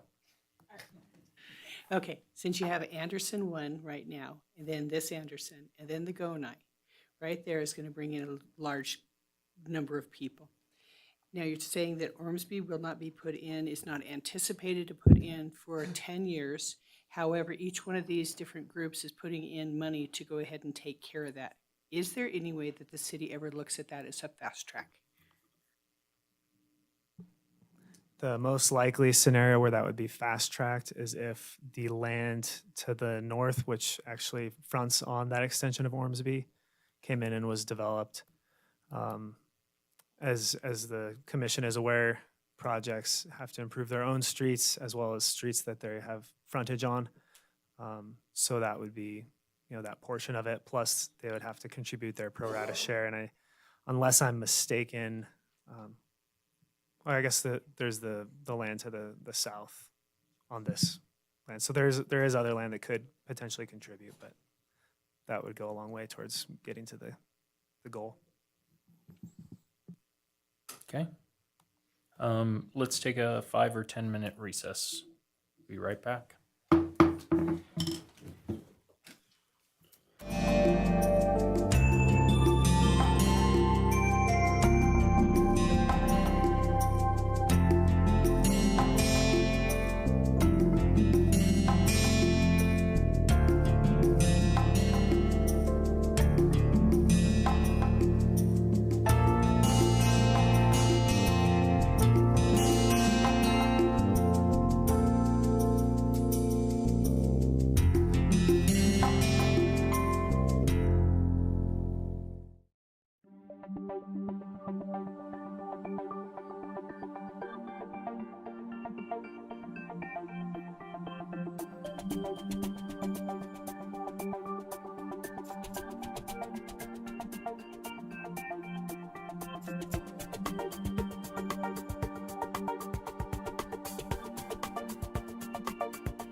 Okay, so we did our public comment, staff answered questions. Questions for staff or the applicant? Discussion items from the commission. Okay, I'll start. One of the fundamentals before I took this job was reading the city master plan. And to summarize it, the master plan said growth is okay, but it has to be, follow some rules, if you will. The other thing the master plan said, which I really agree with, is we don't want to see developments on the hills around our city. We don't want Hollywood sign around here. So the master plan guides us to infill. And so now, as a planning commission who is tasked with following the master plan, we have to infill in the proper way, I guess. So that's what's before us. As you know, everyone has the right to do legal things with their property. That being said, I'm sympathetic to the single family 1 acre. So the first thing I look at is what they do to mitigate that. Did they build right up to it? Did they, well, so we've heard they created a 30-foot buffer before they're even going to build. And then there's going to be setbacks from those buildings. So we've virtually obtained single family 1 acre in that regard. That was one of my big concerns. I'm sympathetic to the construction side of it. So I would probably agree we could do something for construction traffic hitting Manhattan, and I believe Pardini was the street. Maybe limit construction during the project through that area, potentially a condition there. But other than that, those were kind of my concerns that I saw through this project. We have a hand up, Commissioner Eswine. Thank you. I'm going to preface my comments by reading from the purpose of Chapter 17.10. The purpose of this chapter is to set forth regulations to permit variation of lot size, including density transfer, in parentheses, cluster subdivisions, in order to preserve and provide open space, protect natural, cultural, and scenic resources, achieve a more efficient use of land, minimize road building, and encourage stable, cohesive neighborhoods offering a mix of housing types. When I look at this project, this is a standard subdivision. This does not conform to the purposes of, in my mind, to 1710. What we proposed is within the letter of the law, but I don't see that the design meets the intent delineated in the purpose of this chapter. I would suggest that the applicants return to the drawing board and look at cluster subdivisions and increase the amount of open space. If you're going to use an open space subdivision, let's have some real open space. You know, in my mind, this using detention basins and walkways, pedestrian walkways, is not really open space. It's not natural areas that can provide wildlife protection. It's not going to do anything to mitigate flood hazards or water retention or anything like that. So those are my comments. Okay, thank you. Commissioner Lloyd? Commissioner Lloyd, for the record, I agree with most of what Commissioner Eswine has said. I also still am concerned that we are considering the entire 80 acres, and we do that so that we can actually meet the requirements in 17.10, but we are not addressing future potential needs for fire and evacuation. It's something that at this time I just cannot get past. But again, I agree with Commissioner Eswine's comments. Okay, anyone else on the commission have thoughts, comments? Kilgore. Thank you, Chairman. Commissioner Kilgore for the record, and of course, thank you, Commissioner Eswine, for your comments there. Seems well needed at this point. So, I've been a resident of Carson City for 30 years. I've been sole proprietor of a business for 15, and I serve now the public as the way I see it. I serve them, and I understand public opinion getting smashed a lot. I've seen it, and even when I sided with public opinion, have been told that the public's not always right. So you don't always side with them. And that was, in some ways, kind of demeaning to me. But then, of course, there was another time where the only thing that sways me is public opinion. And I was told, because I was originally thinking one way on a certain proposal, that I need not be a hypocrite and I better side with public opinion. And in which case, that was the turning point for me, and I've tried to do so ever since.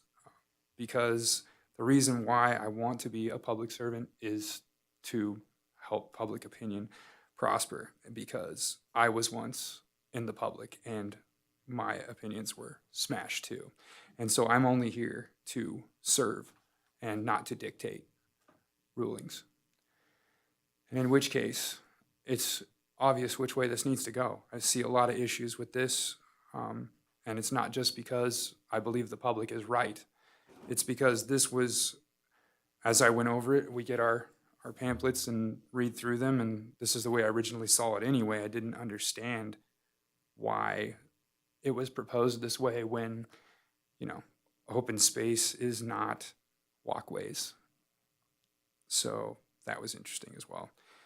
So in which case, I'm glad I'm not alone this time, because many times I feel that I am the black sheep, so to say, up here, and the voice outside the box. So I'm just glad I'm not alone, and I hope that we can sway the rest of the commissioners here in the direction of public opinion and do our due diligence to serve and not dictate. And in which case, I guess that's about it. But I guess I'll need an explanation when I vote against this, and I will be preparing that now. Okay. We got Commissioner Preston waved at me first. Sorry, Rich. Me too. I think there's a wonderful opportunity here for the owners and the developers of the property to actually make this into a hallmark property rather than a cookie cutter thing.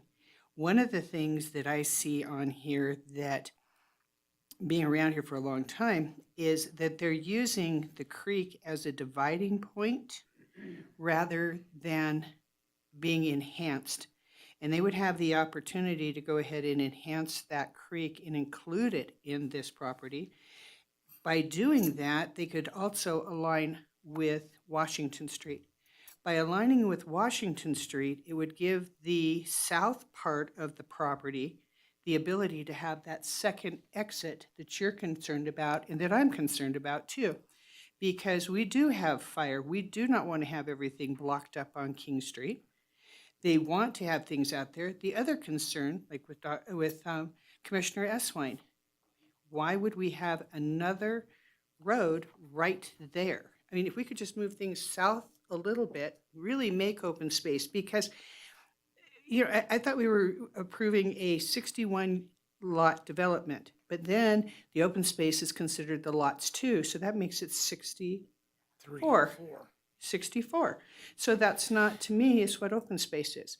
I think that there could be, like I said, let's incorporate the creek in it. Let's make it a little bit bigger. You can change the bottom part of this plan and actually make it into the open space like Longview Ranch has, where it has the creek that goes through. It has the wider areas. They're not just a little sidewalk. They actually have grass on either side. And what that would also do is that would help mitigate, which I really do believe, even though, and I do appreciate Steve looking this up, because I knew there had been some mitigation. I had seen some C90 out there. But I think that would also help mitigate some of the water concerns that I have with that particular area. So, Okay, thank you. Commissioner Perry. Thank you, Chairman. So I tried to summarize things here a little bit on what I heard. But I wanted to say first, you heard the term tonight, the growth management plan from the chairman and a few other folks there. And that is online at the city, and you can look at a few things there. And in that growth management plan, there is a number that is set every year for the maximum number of water and sewer hookups that can be done in the city on a year. And we're one of the few municipalities that actually have that in the state of Nevada. And it was introduced back in 1978 because there was a feeling by the citizens that there's too much growth and we need to absorb and see what our infrastructure can handle, our water and sewer and streets and so forth, and let it go in a logical fashion so that we can see that we're not stressing that.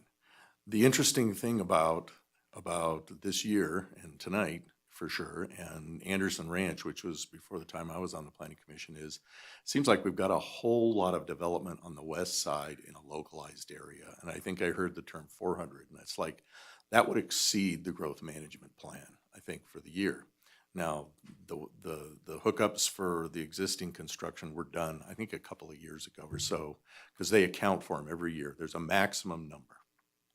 But I see that manifesting itself here in this because there's just this feeling of, wow, there's just too much going on, construction.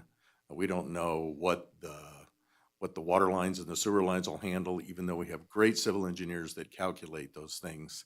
Sometimes, those things have to happen incrementally so you can see. I heard a realization that the Andersons should be able to develop their property and that the trail connection is good. And I agree with that. It's their property, it's private property. If you want it to stay as open space, buy it. And I've always told people that because, there are property rights and they do have rights to do what they can permit on their property. I heard a concern that current project at Anderson Ranch under construction sort of should be completed before any new construction because there's trucks going. Where's Dan Dykes? He must have left. There's trucks going, and that rings hard because that's not something that's calculated in a traffic study. And indeed, when you look at the soil surveys here, basically on a lot of these, it says that they're going to have to excavate the first foot of soil and bring in fill because the first foot of soil doesn't pass their compaction test. So I get that, and I think that there is probably a need for phasing to have one thing done before another one starts. I heard a concern on density, and when I look at this one, it's 1 acre lots on the west, it's half acre lots to the north, and it's much higher than half acre lots to the other side. So I don't have a real problem with the density of 1/3 acre lots, especially if there's open space. I almost do have a problem with 1 acre because they use too much water. And, we have 18,000 acre feet of water right in this town, and we're using between 8,000 and 11,000 of it. And every time we approve a subdivision, those water rights have to be accounted for and they have to be used. So higher density going into the future makes better sense for the growth of the city because an acre lot uses 2 acre feet of water. A 6,000 square foot lot uses somewhere around half an acre foot, and we are water limited in our growth management plan in this town. I heard a concern on water and sewer will the effect on capacities. That there's some problems out there. I heard that they're going to be looked at. But those water lines out there and those sewer lines that have been in the ground there, as things are connected, it probably does have some sense to have one development done and working and look and see and make sure there's no problems before another one starts. Intersection alignment onto Ormsby and Washington. There was a gentleman here who was a civil engineer who mentioned that, and he had some interesting facts. And just looking at overlaying those two, it's like got 4 different intersections onto Ormsby. And I think there should be maybe some look at the northern intersections aligning and Washington Street punching through, although that goes through another part of Anderson Ranch. But you know, if the developer's amenable to that, that makes some sense to cause, to affect some traffic patterns, because the Ormsby connector, it sounds like it's a few years off, and truly, indeed, that does sound like a lot of the issues would go away if the connector was in, but it's not a minor amount of money to put that in, but I assume we have the easement for that. I heard a feeling that the city is not engaging effective citizens in development planning from Mr., is he still here? Right over here. Yes, thank you. That was a good point. I kind of feel sometimes like anything that is over, you know, a certain size of development should include a workshop at the planning stage with the affected citizens before it hits the planning commission. Because we're halfway through this meeting tonight. We still have 2 more pretty significant issues to go through. And so much of this stuff is hitting in with one group. And I'll tell you, I spent 2.5 days going through all of this stuff. I'm a volunteer. I don't get paid. I spend my own money driving around looking at this stuff. And it gets a little overwhelming. And I would really like to see some workshops set up on things that are significant size projects before they are finalized into tentative maps and come to the planning commission. And that's kind of directed at city staff. I know they've done those in the past, but that would have really helped here. And I think it would be appropriate to do on this development. So I think that's all I had. Thank you. Okay. Commissioner Borders, your turn. Well, fortunately or unfortunately, being last, all my good points have already been taken. I think it's inevitable that this project gets developed, but I think the community has a voice in how it happens, and I think we have a voice in how it happens, and this is a process. We were chastised earlier for being to represent the citizens. Unfortunately, in our role, we're to represent the city's laws and the city's statutes, because we're not elected, we're appointed.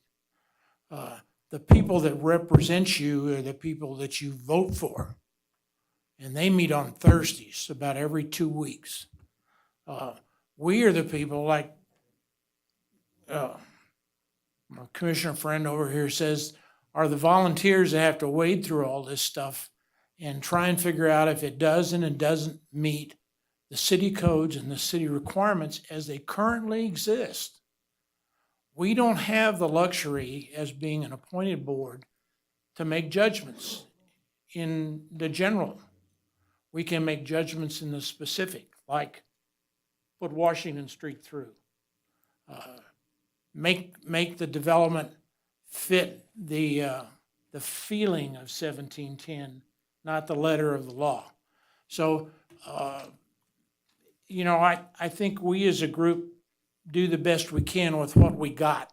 We certainly appreciate your input, and I think that it's important that you all recognize that we're trying to do the best we can.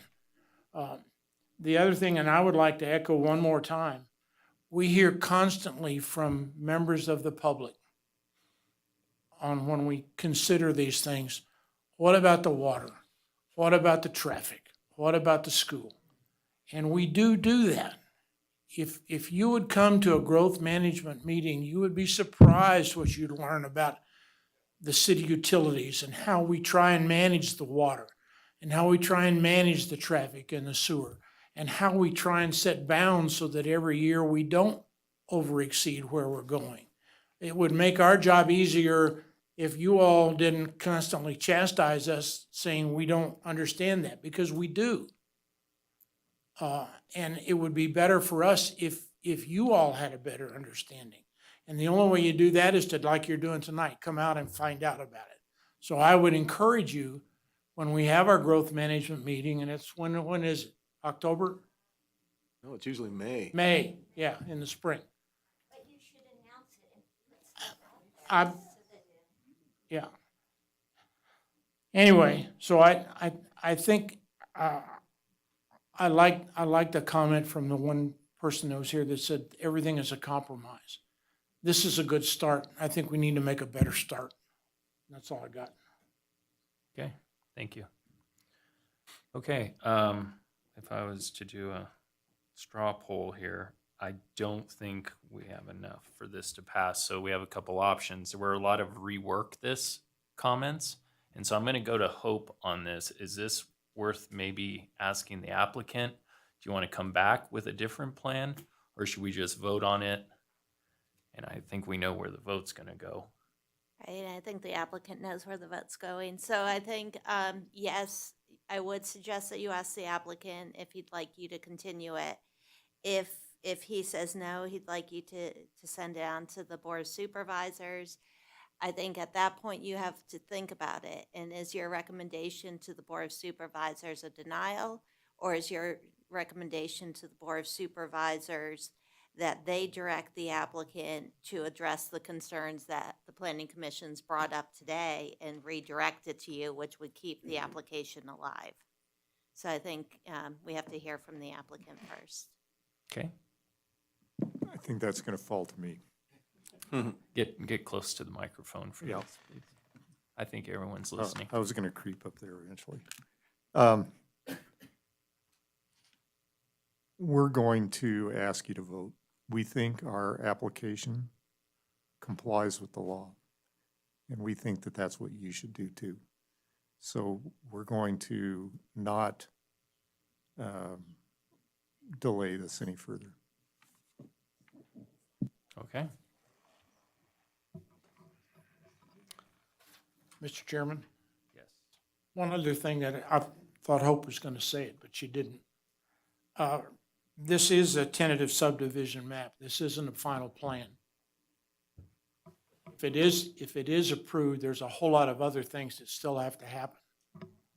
Having said that, if it's not approved, there's still a whole lot of things that have to happen. So, from the community standpoint, the fact that this plan gets passed doesn't mean that it's going to stay like this anyway. But it's the first step in a development. And I just wanted to make that as clear as I could. I didn't mean to take all your wind. Thank you. Okay, so would someone like to make a motion? Make a motion. Okay, Commissioner Eswine? I move to recommend denial of the tentative subdivision map SUB-2022-0374 to the Board of Supervisors based on the inability to make the required findings and based on the inability to make the required findings, period. Second. All in favor, say aye. Aye. Aye. Any nays? Nay from me, and I'll explain, but I think, should everyone else probably explain on this too? I mean, for the benefit of the board, this is. For the benefit of the board, I think the record's really strong, first of all. I think you all were really, really articulate, so thank you for that. In terms of the findings, what I heard was the finding 6, conformity with the zoning ordinance and land use elements of the city's master plan, because what I heard a number of you say is this really is inconsistent with the intent of the open space development standards. And number 8, which talks about the effect of the proposed subdivision on existing public streets and the need for new streets or highways to serve the subdivision, because I heard the concern about fire access and sort of if there was a fire, having roads on the remainder parcel to be able to get away, as well as the connection on Washington Street. I didn't necessarily, there was a lot there in the discussion, but nothing that I can point to a finding. So if there's a finding beyond 6 and 8, it would be good to articulate that. Okay. Okay, so for me, I'm nay, and that was just because of the neighborhoods around it. I thought they mitigated it enough with that buffer. I think that's a common thing we've done in areas. So other than that, I thought they met the letter of the law and agreed with most of staff's findings in this regard. And so you kind of covered theirs, unless there was something else Hope missed. I do have another one, Chair. Commissioner Lloyd, for the record, I think it's finding 11, which is the availability and accessibility of fire protection.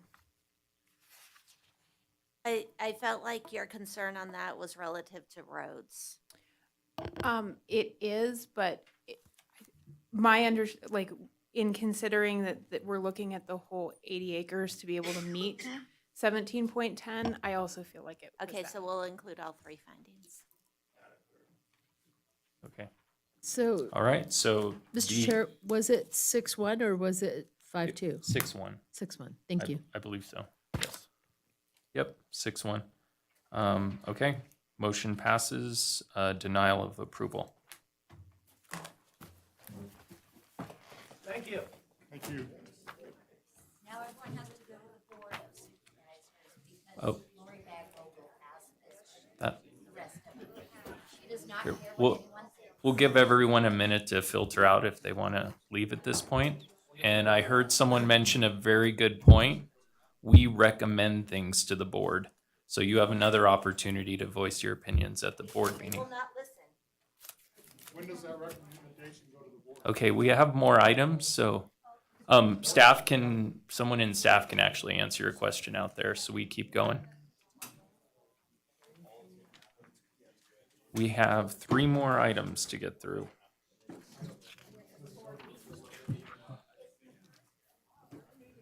Should. Oh, they will?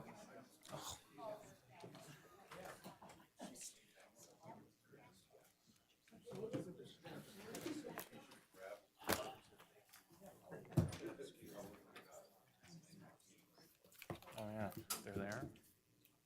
Are we sitting up here? Okay. Moving on to item F, 6F and 6G.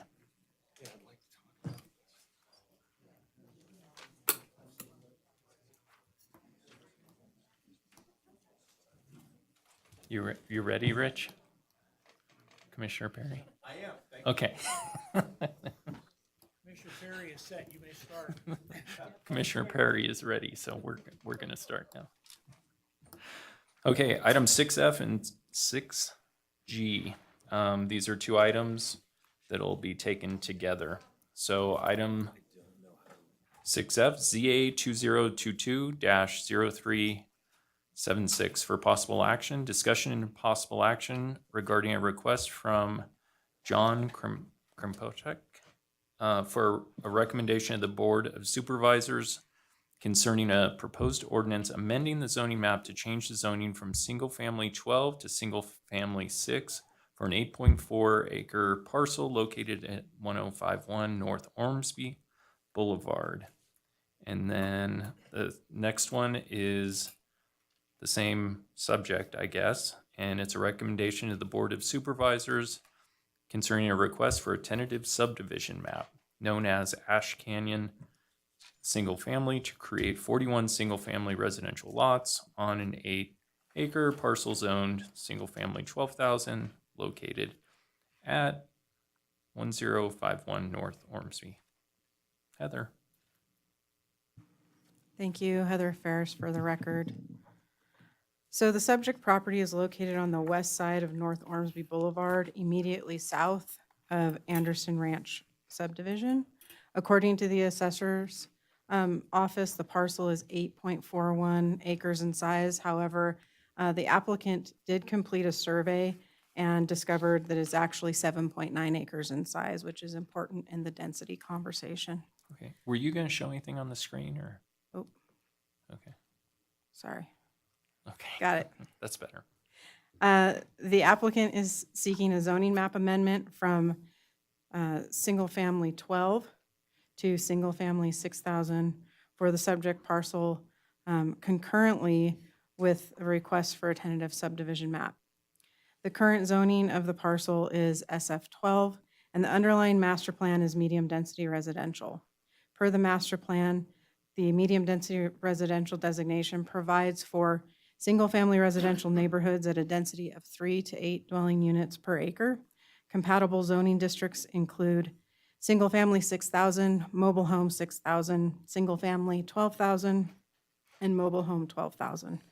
Properties to the south and east of this parcel are zoned SF6 and designated as medium-density residential as well in the master plan. Additionally, immediately north is the Anderson Ranch subdivision, which includes lots as small as 5,000 square feet. I will note that there was an error in the staff report.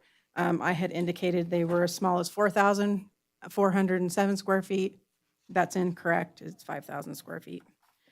The applicant is proposing to change the zoning again from SF12 to SF6, which is consistent with the underlying master plan and surrounding zonings. The tentative map proposes 41 single-family residential lots with a minimum lot size of 6,004 square feet using the provisions of Chapter 1710, once again, common open space development. Common open space developments must comply with the allowable density of the zoning district, but must have flexibility, but may provide flexibility on lot sizes, lot widths, and setbacks. The allowable density in the proposed SF6 zoning district is 7.26 units per acre. The applicant proposes 5.14 units per acre based on the 7.98 acre parcel. Again, the average lot size would be 6,306 square feet, with the smallest lot being 6,004 square feet, and the largest would be 8,058 square feet. The subdivision is proposed to be accessed via a looped road with access at 2 points on North Ormsby. The internal roadways are proposed to be 36 feet in width with sidewalk on both sides of the street and on-street parking as well. Homes will have a standard 2-car garage and a minimum 20-foot long driveway. Per the common open space requirements, setbacks are to be established as part of the tentative map approval. The proposed setbacks are generally consistent with the setbacks that are called out in the SF6 zoning, with the exception of the front setback, which the applicant is asking to vary to allow for 10 feet to the house and 20 feet to the garage. This will provide for varied setbacks with house-forward design. The applicant is proposing common open space with park benches and other amenities in the northeast corner of the parcel. I'll go back one. And staff is recommending a condition of approval requiring the development's trail to connect to the planned public trail system to the north in the Anderson Ranch subdivision. So there are 2 actions for you to consider this evening: a zoning map amendment and a tentative subdivision map. For the zoning map amendment, there are 3 findings that the Planning Commission and Board of Supervisors must make in the affirmative when approving a zoning map.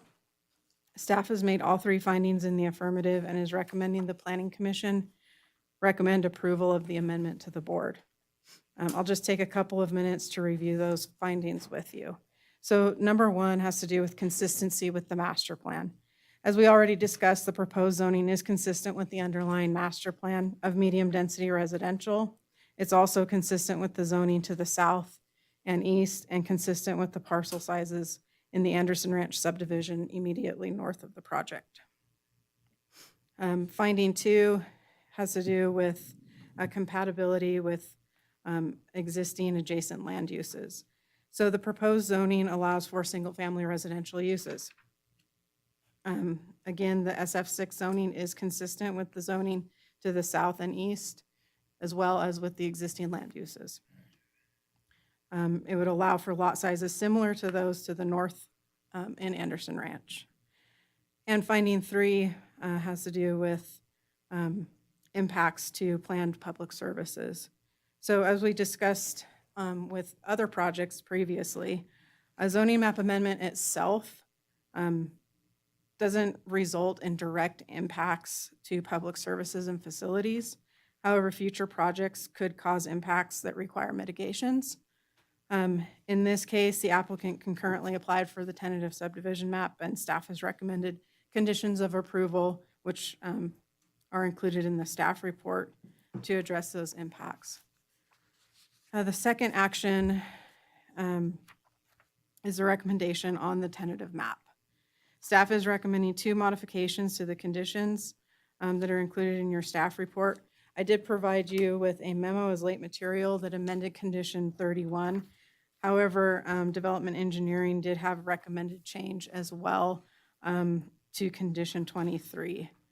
So condition 23 would be amended as shown here to address concerns that have been raised with previous projects specific to the maintenance of private sanitary sewer lift stations.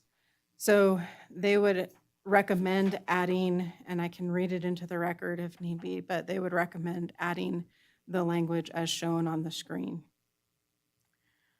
And condition 31 would be amended to read as it appears in my memo. And really, these changes are to provide clarity on what the updated analyses need to address. So there are 12 findings that the Planning Commission and Board must make in the affirmative in order to approve a tentative subdivision map. Staff has made all findings in the affirmative and is recommending approval subject to the conditions included in your staff report and as amended this evening. We've received a handful of public correspondence, which have been provided to you both in the packet and as late material. The applicant, John Kropotkin, is here and has a brief presentation, and I'm available for questions. Okay, thank you. Question, the previous project, they had a change to it where we were adding funding for completion in North Ormsby. I did not see that on this project. Or was it there? It is there. It is there, okay. I was looking for the dollar amount. And I don't, We certainly can amend it to add the dollar amount. I believe we have that now. but it is in there as a The requirement? requirement is there, yes. Thank you. Any other questions for staff? Go for it. Oh. You can go first. On that revised, can you go back to the previous, was it 23? Yes. Now, is this significant, or is this different than the one over on College Parkway where we had to revise that condition because it became basically a GID because of the number of connections? Stephen Pote with Development Engineering. That's not ringing any bells with College Parkway. What led to this? Oh, Rosie. No, that's a different rule. So what led to this one was just a discussion at the Board of Supervisors about what happens if the HOA goes defunct. And essentially, it gives the city the ability to create an improvement district to fund maintenance of the lift station through the residents. Thank you for clarifying that. Okay, let's see, Commissioner Perry. Thank you, Mr. Chairman. So one of the items in here in this packet that I read is something I've not seen before on page 6, and it has to do with from the fire department's analysis of this, that the project doesn't comply with IFC Appendix D requirements for 2 points of access to serve. And am I to understand this right, that the requirement would be that each house unit would have to have an approved automatic sprinkler system in it?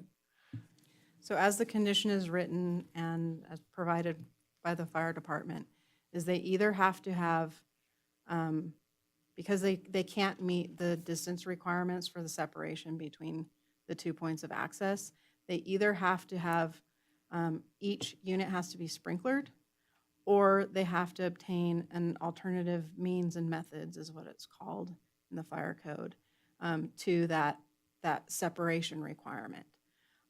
They have not obtained that approval. So at this point, unless that approval is obtained prior to the site improvement permit and the final map being recorded, each unit would have to have a sprinkler system. Okay, but there's other ways they could do it. They just have to try and figure it out within the fire code, huh?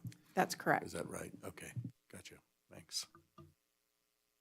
Heather, on that same subject, what, is it a distance requirement between the two streets? Yeah, and I don't want to get too in the weeds on it because it's not really our requirement. But basically, if it's half the distance of the hypotenuse. So when you measure essentially the corners from west to east, so from the northwest corner to the southeast corner, it's half of that distance. Okay, Is that correct? Okay. all right. It's down to Pythagorean theorem. No, I, Don't you remember that? yeah. It's a squared plus b squared equals c squared. C squared at this time Half of divided C squared. half of c squared. All right, we got it. All right. Thank you. Any other questions for staff? No. Any groans for staff? Here, mute your microphone. Okay, let's move on to the applicant. I think you have a presentation? or- Yeah, I have a okay. brief. Can you hear me okay? Is it a little yeah. closer? A little closer. Okay. Thank you. Thank you. Good evening, commissioners. My name is John Krompottek. I'm with KLS Planning. I am not the applicant. Staff saw something in our application package, just took it. I explained or asked Heather this. First time in my career that I've been known as the applicant. The applicant is not here this evening. He is Pat Owens with KP Investors, who owns the property, and he's a developer. I would like to share with the commission, to be open here, I asked Heather when you had the last break about just going to a continuance because there was so much drama and emotion with the last one. We were right across the street.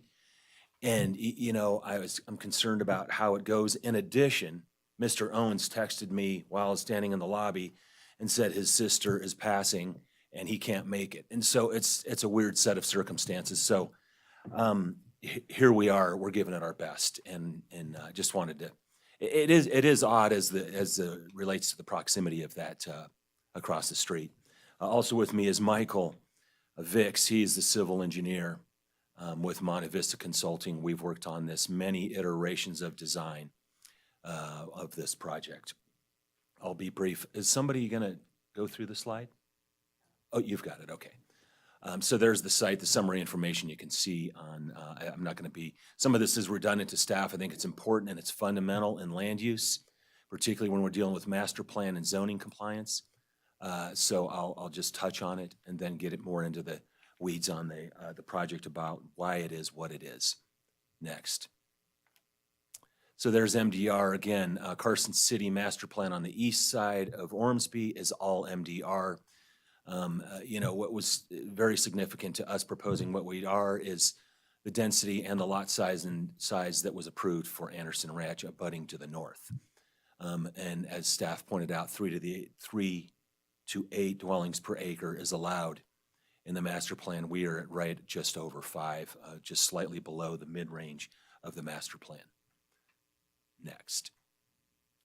Zoning proposed SF6, as staff pointed out, all the property to the east and to the south is SF6, and then to the north is I believe it's a PUD that was done for Anderson Ranch. I don't know their density. I know that their lot size is similar to ours. Next. So here is our land plan as proposed. And we've had some amazing challenges of getting something that allowed for some creativity. You can see a very basic, simplistic design to get the 6,000 square foot lots. One of the killers with the space consumers in the Carson City Code is the street width and the sidewalk both sides. It takes a lot of space for a street that's very local in its nature, no connections outside of the loop street to adjacent properties. And what we had to do was embrace the private street standard, which then allows us to do parking both sides, and the requirement was sidewalk both sides. And then if you look at the northeast corner, just by way of reference, it's important because that is the detention area, but we've amenitized it to create a bit of a pocket park with some nice amenities. And I think most importantly is the circulation that would be provided to that master plan trail network into Anderson Ranch.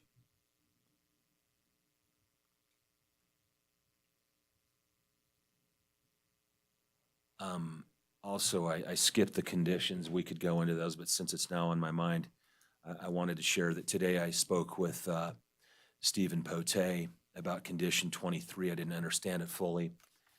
As a couple of the commissioners have asked about some clarification on the conditions. And the idea was that on 23, there's an education piece here for us as on behalf of the applicant in addition to the public in the process. And it was in the event that there's a problem with the HOA, they had to have further clarification and responsibility on behalf of the project. So we accepted that, which Heather shared on the screen. On condition 34, that was also shared with me today. That was the contribution to the punch through of Ormsby to the north, and our contribution is $82,000 maximum amount based on the cost represented by staff and the pro rata contribution based on traffic assumptions, distribution to the north. I know I'd like to keep that open and disclose because the traffic engineer that we hired to do our study concurrent with a study for the project across the street came up with a different distribution than staff did in their models. So that's not clear. I'm not an expert at it. It's not rocket science, but certainly we would need the fairest of shake there. And I think staff's agreeable to that and just discussing it with them. Next slide. Actually, go to the next one. That's I wanted to talk a bit about how we evolved. And you know,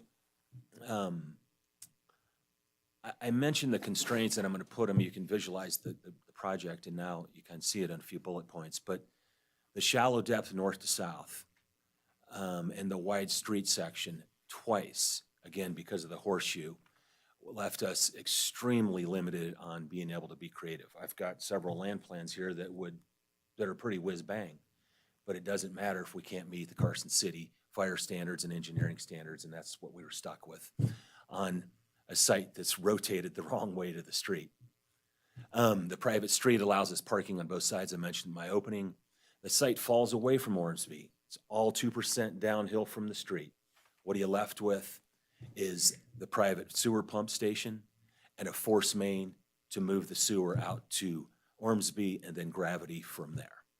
It was just another constraint. We figured out a way to deal with it, but it's cost burden, and you know, we don't ever want to do, we always want to do build and dedicate, whether it's sewer or streets in this profession, and it's just a unique set of circumstances.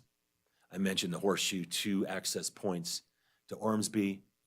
And then what is also unique was the landlock. I thought it was unique because somewhere back in time, those houses to the south are about 50 years, is what I saw in one of the recorded maps. There was no stubbing opportunity. And we tried working with the property owner to the north. They said, hey, that ship has sailed. And we were, you know, that was entirely up to them. And so we were stuck with this landlock. And again, the only thing was to loop it. And then coming from that was because we need 2 access points to Ormsby. We had that condition that also staff pointed out about the flexibility on fire, and that gives us a little bit of opportunity to look at either sprinklers or another way to meet the alternative means and design. Next slide, Heather. And then In our view, the benefits of this plan is the proposed zoning is consistent with the lot sizes to the north and the SF6 zoning to the south and east. We are making the connection to the public trail system. I'll show you the focus of that northeast corner. Building private streets. I know this has been a big deal in Carson. The last project I did, we had a deal breaker with a home builder if we had to put forth private streets. But in this case, because of the burden that it puts on the city of Carson City, and in this case, we're embracing that for the flexibility that is gained in doing the private street standard. And then also, I think it's of note, I think it's so important. I got the email totally by chance from a client of mine today in the Wall Street Journal this morning talking about lot sizes, lack of availability of lots, and the ability to provide housing of which is attainable for middle America. And I can guarantee you that's what we're trying to accomplish here. So when I say 6,000 square foot lots, that's the oldest template that's been around for 100 years in America. It's a proven prototype for a broad range of buyers, and it does address some level of affordability. Heather, if you could go to that last Zoom slide. The other way, I'm sorry about the northeast corner, yeah. So we worked on this with our landscape architect. You can see the idea here, if you can visualize northeast corner. You know, detention basins seldomly hold water. So there's a time and a place to be resourceful and make it more park-like. And so that's what we're doing here. It's a small subdivision. It's a pocket park, essentially. We have a public connection a trail to a connection to the public trail, picnic tables, grills, bike racks, benches, and an open play area at the bottom of that will be a grassy knoll. So it's making the best of a heck of a lot of constraints, and I would hope you all appreciate it. With that, I think that ends. If you go to that last slide, just to share the names again. I'm John Krompatik with KLS Planning. Mike Fix, I mentioned, our civil engineer, and Pat Owens, who's the developer, and the applicant is not with us this evening. Thank you very much. Here for any questions you might have. Okay, so just before we ask some questions, are you okay with the conditions of approval? Yes. Seem like you are. Kind of Yeah, talk I through am. them a little bit, but Yeah, well, they're kind of, a little bit different, and some Okay. came late in the game. But you're and okay with them and the if amended. If I may too, Mr. Chair. Sure. The one we also talked about, Heather and Stephen and I spoke last week about the one, I said, is this even legally defendable? The one across the street, we're sort of like, if they come through the door within 3 months, we need to go redo our traffic study, potentially sewer analysis and stormwater analysis. And I understand it because everything works together there. And so we do accept that condition. It is very unique. It's the first time I've seen it in over 20 years, but now I understand it and it's all done in good faith. So I appreciate that. Okay, thank you. We have a hand up. Commissioner Borders? Thank you for the presentation. Thank you, sir. Couple of things. Where's the lift station? It's at that northeast corner. It's around the park? Yes. Okay, because it doesn't show anywhere. It's fun. We don't have the civil plans up. Yeah, we quickly get away from civil plans in the public arena. Okay, that's fine. And the overflow there also goes into the trail system, right? You mean the stormwater? The storm drain outlet. That's correct. Yeah, okay. Goes out, yeah. And that's acceptable for everybody? Okay. On the lots that are facing Ormsby, is there gonna be a fence or Yes. a kind of CMU wall or something? Not a sound wall, those look so stoic and put offish in my opinion. So we try to do privacy fence, wood fence on those. But Okay. yes, that's all side yards. Are you gonna put gates on it? No gates. Okay. Yeah. Well, if I may, we're talking to several home builders now, right? Mhm. Some have very strong opinions. Somebody might have a gate mandate. We have not talked to anybody about gates Okay. up to this time. All right, but it's There's an possible. elitist thing with gates. And it Yeah, I gets, know. yeah. Okay, thank you. Thank you. Okay, next up, Commissioner Eswine.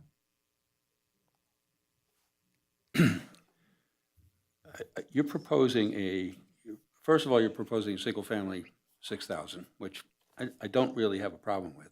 But then I'm confused as to why you are going with the open space subdivision, because you're not changing the lot density from what you would get on 6,000 square foot subdivision. Yeah, thank you for the question, sir. The reason we're doing it is to push the front of the house as close to the street, which gives us the maximum rear yard, particularly on the south and on the east. That was the idea. So we went to 10 feet. We need to find a mechanism. Staff said, this is not hardship in the variance sense of hardship. So it was entirely to maximize rear yard. We don't have definitive product yet, but that's the idea. I think that improves the overall design by moving those houses up. Thank you, appreciate that, yeah. Okay, Commissioner Perry, you're next. Thank you for your presentation. Thank you. Just have one question. What happens to the two existing homes that are up on Ormsby? They would be, I don't think they're relocatable. That would be demolition. Yeah. Starting with a clean slate, we talked about that, but it's too in the way. It's a front door, and you got to create a neighborhood and a nice, sense of place, and they would have to be demoed. Okay, I figured that was the answer, but I was just curious since they're there. Yeah. Yeah. Okay. Commissioner Press. I have a question, because I have never seen this and maybe I just have not noticed it. But in your submission, it says under flood hazards, it says the site is in a FEMA flood zone, shaded X, which is addressed in one of two ways. Either we elevate the structures 1 foot above that defined elevation. We have been informed that the city is leading a CLOMAR process to remove an adjacent property from the floodplain. The site is in the same watershed, and it would be prudent to consider this site as part of that CLOMAR if appropriate. Further analysis and whatever. But the city is leading the CLOMAR?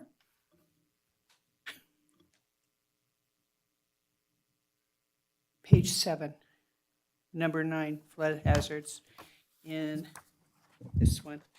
Give me just a minute, if you will.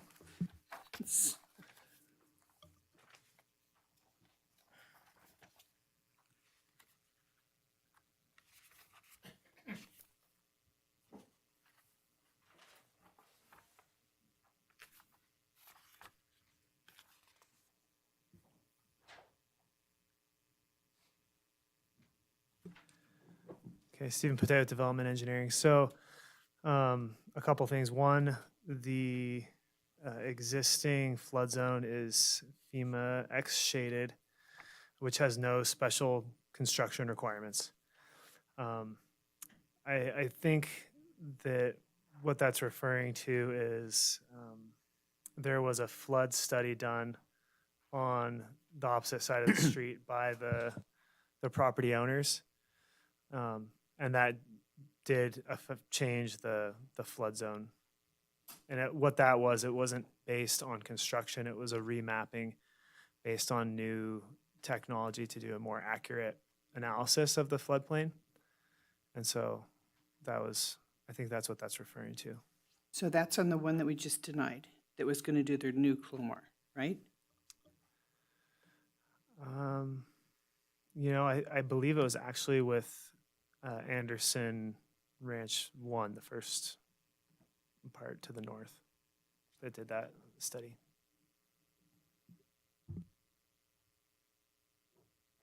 Okay, Commissioner Lloyd. Commissioner Lloyd, for the record, I just want to say thank you for your presentation and thank you for providing more detail on what the pocket park and detention basin would be. Thank you, appreciate that.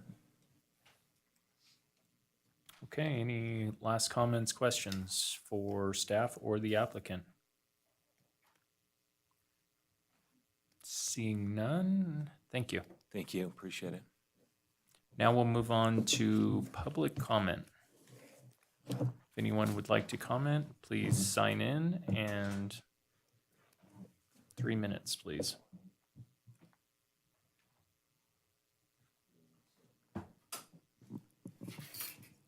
Hi, I'm Brian Smith. I'm 811 North Ormsby Boulevard. Just for a little history, this investment company, they're not friends to this area.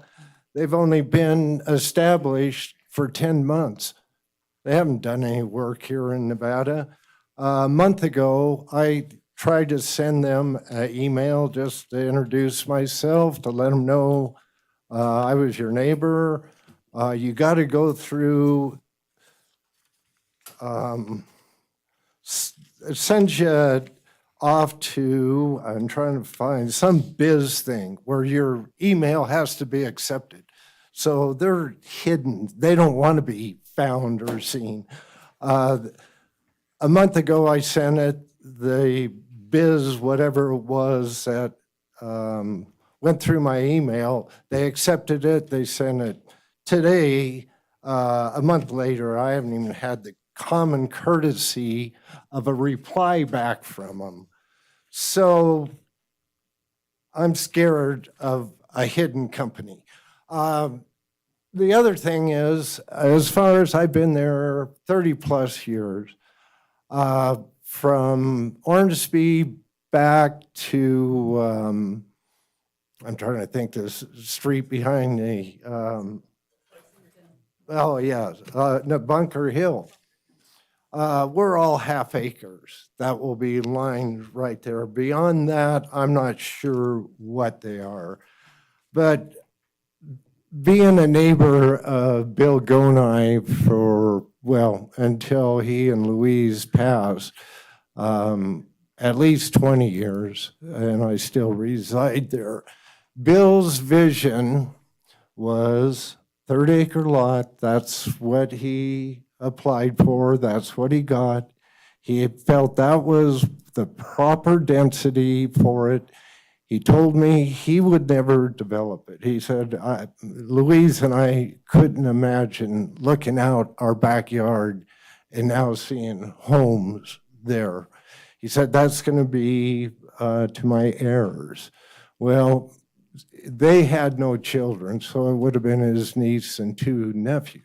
I don't think Bill ever thought they were going to sell the property. He believed that they would develop it themselves, and they knew, and I don't know if any of the Gonai heirs are here to substantiate what I'm saying, but he knew it needed to be 30-acre lots, single-story homes to fit into the area from Ormsby clear down the mountain.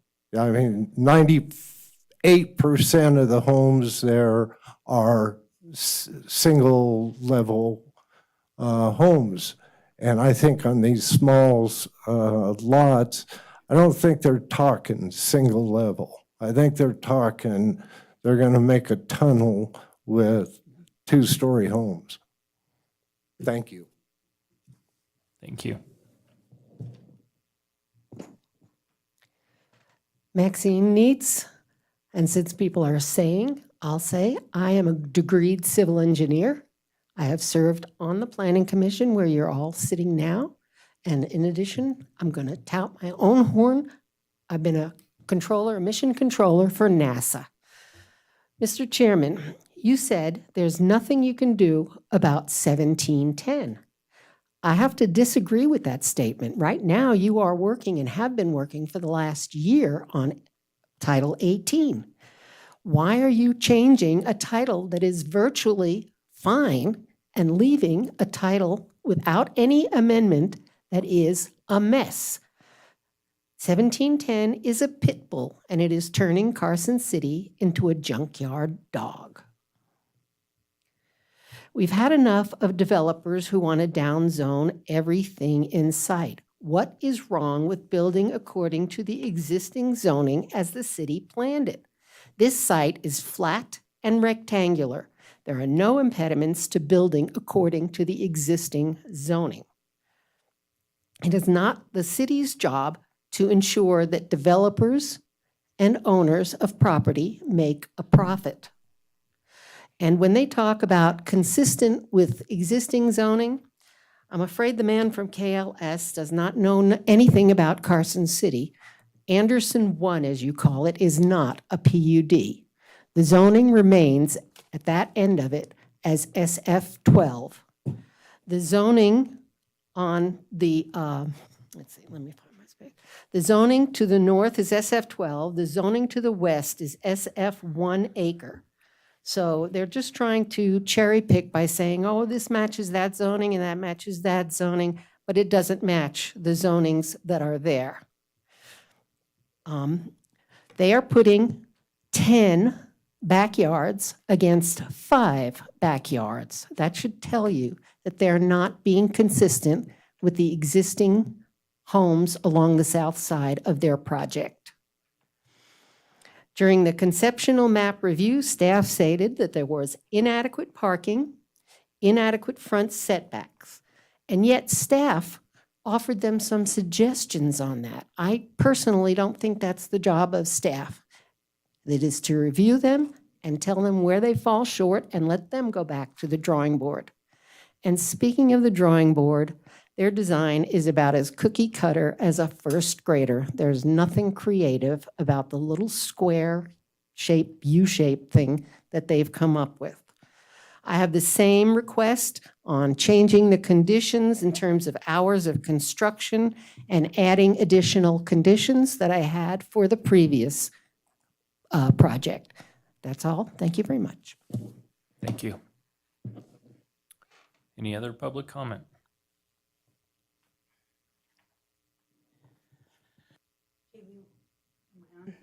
There you go. Kaylee Rooker. I live at 813 Bunker Hill. I am in that cul-de-sac that adjoins this new subdivision. I have 185 feet of property line that will abut that. I will now have 2.5 two-story homes looking into my backyard. I left 18 months ago, I left the Northridge subdivision where I was on 6,000 square foot lots in two-story homes. Because I'm getting fat and old, I needed to get away from stairs. So I went and bought this home knowing that, you know, we weren't so naive to think that they weren't going to build anything, but we did our homework and said, oh, well, there's 12,000, that's reasonable, we could do that. And now to have this, so I respectfully request that you know, if you go through with this, maybe along that lot line, require them to stick with the 12,000 square foot and or no two-story homes. But I think that that's a pretty big change to what's going on there. And I understand, I had a nice conversation with Heather, and she said that that is originally zoned, we went back to like 1980 or whatever, that it is zoned SF 6,000, but just because we have acre homes in there. But I respectfully request that you go ahead and honor the 12,000 and or no two-story homes to abut our homes. Thank you. Thank you.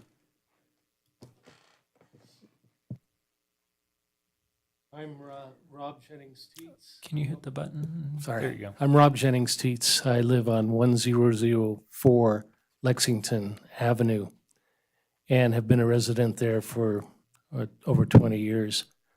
And I appreciate all the effort that is that you do to try to keep our city and the quality of our city. So my concern has to do with, well, first of all, I'm not concerned about the density. I can understand why we need to have density. I understand why we need to have growth. But what I am concerned about is the quality of life of the current residents and also those residents that will be coming. And it seems to me this particular plan is not very creative nor very interesting.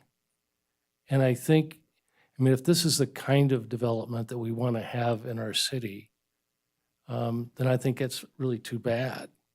I'd like to see something that's a little bit more, and I understand the constraints.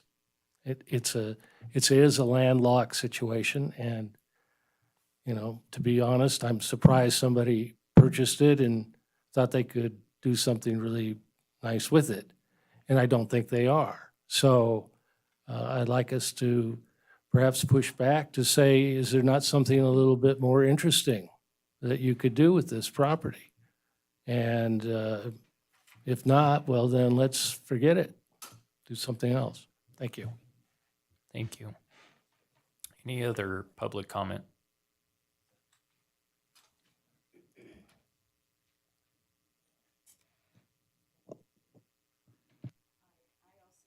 Go ahead and hit the button.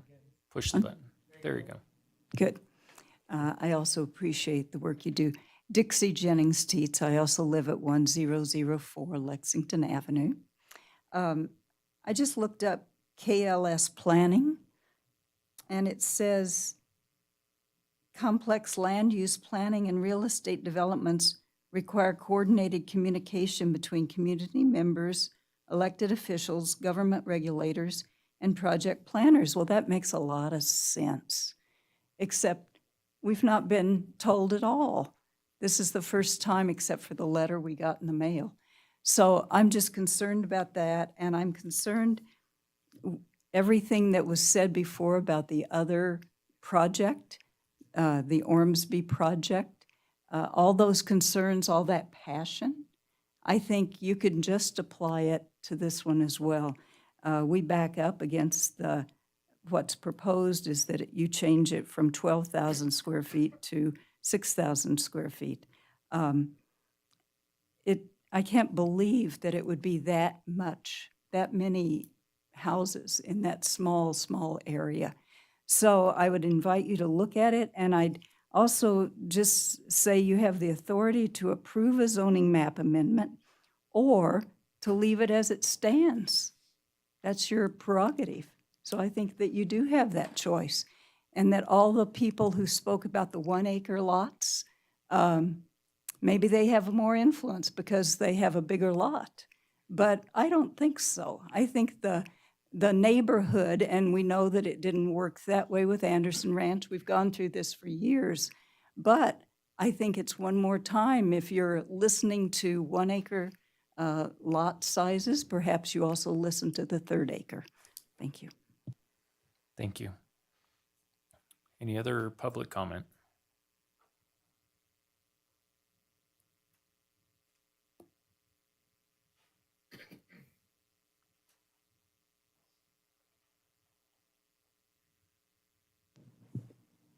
Am I on? Okay. Yeah. My name's Ruby Lerma, and we bought our property on Bunker Hill about a year ago, last summer. And we have 0.57 acre, over a half an acre, and more, it lines up against this property. And we also did not think that this would not eventually be developed. We're told that it was owned by a private trust at the time and had been in the family for years and years, and they had no, there wasn't at that time a plan to develop it. But looking at this with all of those homes crammed in there, is there any consideration for people who work at home and also just the traffic? Again, somebody else said it, but everything and all the passion of the neighborhood for the Ormsby project should be applied to this because it's no different. The dirt, the trucks, we see it every day, just having that, it's just an open fence. So I see the Anderson project going, and the dirt, the mice, the wildlife that's being driven into our yards, the deer, I mean, they have like nowhere to go. I don't know. I'm just saying that if the other project was denied, this one should be denied as well, based on all the same reasons that they were, because we are the same neighborhood and the same residents, actually. This is just a smaller piece of property that they are going to be cramming all of these these homes and the traffic, all those other issues will apply. And so just one thing real quick, when we were looking for property, we were looking for a view, actually. Our real estate agent showed us this property because we had a view. We will no longer have a view, but I guess that's nobody's problem. But it's really disappointing. We've been here just a little bit over a year. Thank you. Thank you. Michael Rooker, 813 Bunker Hill. That's my neighbor. I listened to the side earlier on the other project here. This side all gave reasons why. She had concerns with evacuation and fires. He had some concerns. I can't play in culverts anymore, but I can remember that was great. This side over here, the building is inevitable. I hope not in my lifetime. It's coming. You mentioned the infrastructure. The same exact thing on the other side of the street is this project. This gentleman, if you decide to run for office, I'm quitting my job and I'll be your campaign manager, okay? For his reason why he voted for it now. I got it. Mr. Wiggins in the middle, you mentioned we're gonna follow everything from the letter of the law. So I come in here, I can change the law by getting an amendment, because my zoning told me it was supposed to be 12,000 feet. And now we're gonna put in monopoly houses against my backyard with 6,000 feet. And she said it, something about 3 houses or so. Yeah, so now I'm looking forward to 3 two-story houses in my Carson City community. Most of you folks live in Carson. Do you share the same sentiment that I do in Carson? And you've already put up the same reasons, the infrastructure, the whole fire department. Can a fire truck get down that U-shaped lot? I don't know. I believe it was sold for 2.1 million. Houses nowadays, maybe 600,000. So there'll be room for 4 houses in actuality. Trying to squeeze in 41. Almost like they bought it, and now what are we gonna do? I listened to the gentleman explain how he's gonna do it. They've got their own issues there. If Go and I would have said, we're selling it, I'd have knocked on all my neighbors' doors, and I think I could have come up with enough and saved our nice, quiet Carson, and had been able to avoid all the same concerns that you addressed on the other side with the Anderson Ranch. So if you folks up there can do something, I'd appreciate the same sentiment, the same view, the same look as right across the street. Because I see the Anderson. It's the same thing. We're just across the street with the same issues, except we have a little bit more deer coming through. So, and you did mention the wildlife. We have the deer, we have all kinds of stuff going on there. So if that's the letter of the law, you follow it. Thank you. Is it working now? There you go. Thank you for listening to us. My name is Joe LeChue. I was up here before. I live on 1104 Lexington Avenue. The property will be my backyard. I don't think that the changes should be made in the square footage. We should keep it at the 12,000. And I don't think anybody has really thought this whole thing through. And I'm talking about Carson City here. We have an opportunity and a location unique. We are on the Lincoln Highway. What a thing that people would like to see. I went to St. Louis to see my thing. I told them about the Lincoln Highway, how it goes all the way through Kings Canyon up to Lake Tahoe. And there's things on there that you don't even know about. I go up there quite often, and there's all these animals and all these things that could be made into a nature trail that comes up the canyon and makes it beautiful and a destination to go to. I don't want to drive 1,000 miles to go see little houses that should be really for a trailer park, when we have the opportunity to create a canyon and a housing area that is beautiful, that will attract people. Why do we want to sell us short with this California-style project that is going to kill and disperse all the wildlife? You've heard everybody that lives around there tell you about the deer. We had a neighbor yesterday, he was out there while all the excavators, there must be 9, 10 dump trucks, all kinds of stuff, and the deer walking through the dirt there, looking there as the trucks are going by. It was like that commercial of the Indian looking at all the progress and crying and going, what happened to the beautiful land? Well, we don't have to give that up. We just need to make sure that the people that are coming in to Carson City feel Carson City. They know that this is Eagle Valley, not Carson Valley, like the developers in the last project at Anderson. They didn't even know what valley they were in. They're not from Carson City. They don't feel it like we do. Like I said, I woke up at 7 o'clock in the morning with trembles that were worse than any earthquake, and I've been here since '62. And you can imagine it lasting for 5 or 6 hours straight. And then they went to the other side of the field to give me a break. Now, and then the last question, how long is each one of these developments going to take? Is it going to be 2 years on the Anderson, then 2 years on the other Anderson, another 2 years, so that all of us retired people are going to go through 7 or 8 years of this construction, and we don't even know what kind of construction it's going to be? Is it going to be 2 stories, 3 stories?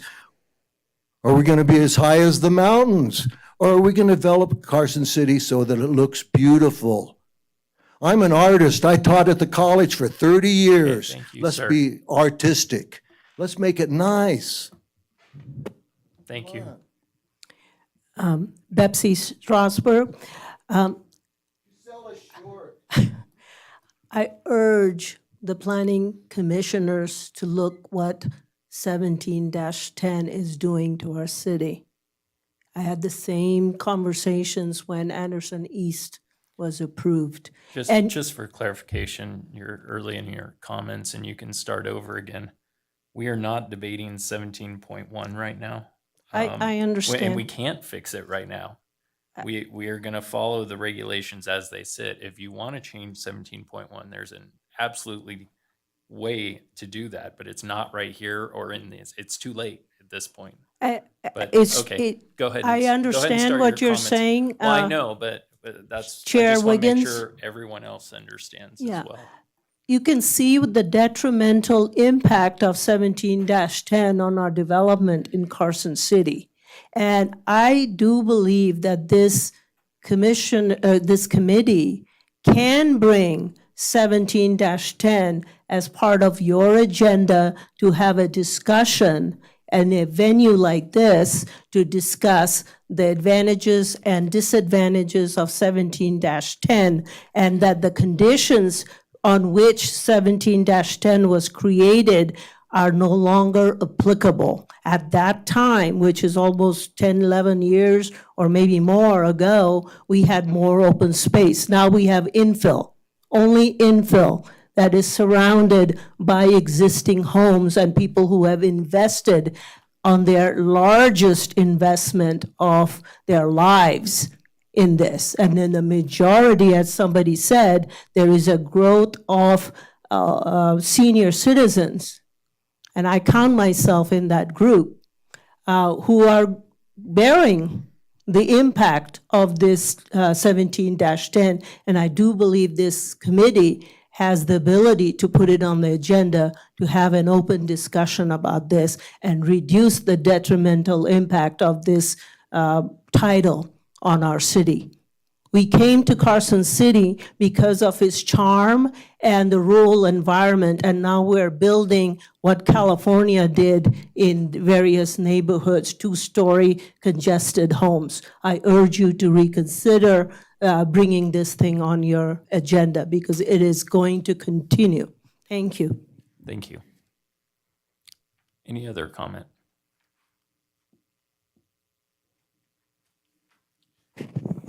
Richard Nagel for the record. I believe that we need to follow the letter of what we started off with. It's a plan and not change horses. People want to invoke all these other things and get variances for other things, but I think we still need to keep the lot sizes the way they're supposed to be. the way they're in to be. I mean, we understand that it's going to be developed. I mean, almost everybody here is okay with that. But we want to see it done with the way it was supposed to be, what it was originally zoned to be. Okay, that's what we bought into. Okay? That's what everybody's, here has said, we bought into this. Okay? And that's all we're asking you to do, is make sure it sticks with the original zoning. And, because we love Carson, we want to keep the flavor of it. And we've come from other places where it's lost.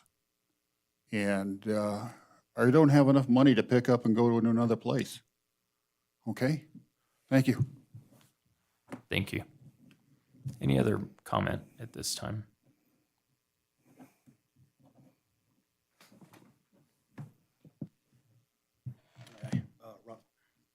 Hi, Ryan Nylander, 5 Glenbrook. But speaking on behalf of 904 Lexington, which is basically right in this backyard, my parents' house now.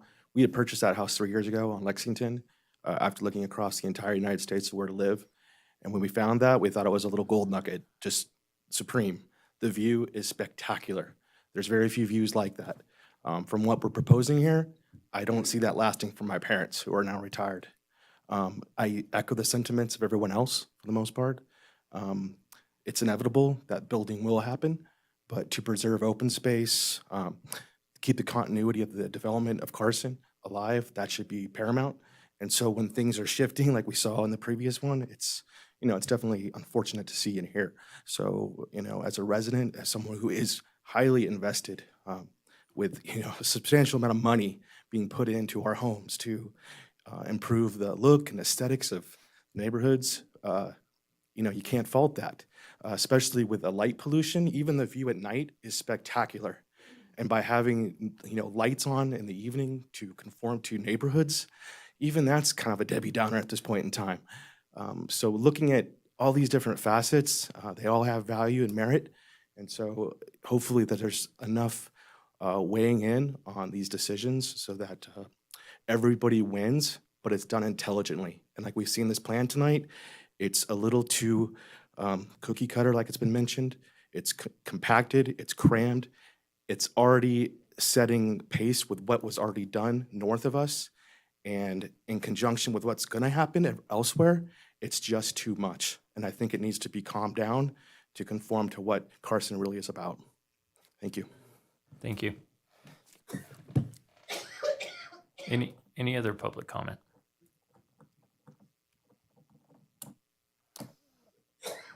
Okay, go. Want to take a stab at some of these comments, Heather?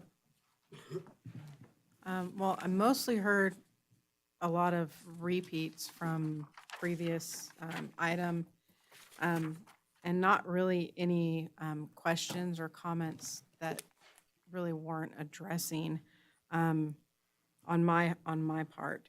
Okay. There is the one comment about requiring the 12,000 square feet along the south or no two-story homes. That's certainly something that if you guys feel that you can't make the findings without including a condition for one of those two things, we can work on drafting a condition for that. Okay, so it's been said before, the only way to protect your view is, of course, own the property. And as someone who had their neighbor build a 2-story house and block my view of Sea Hill, I'm very that was before I got this job and learned all the rules and why they're able to do that. But I see the applicant came back up here. Did you want to address maybe some of the concerns you heard? I would appreciate if I could. I feel Sure. some responsibility here, and a few new things came to the discussion and came to light in hearing from some of the neighbor comments. One thing I didn't touch on, staff didn't touch on, 12,000 square foot zoning requires 70-foot lot width minimum.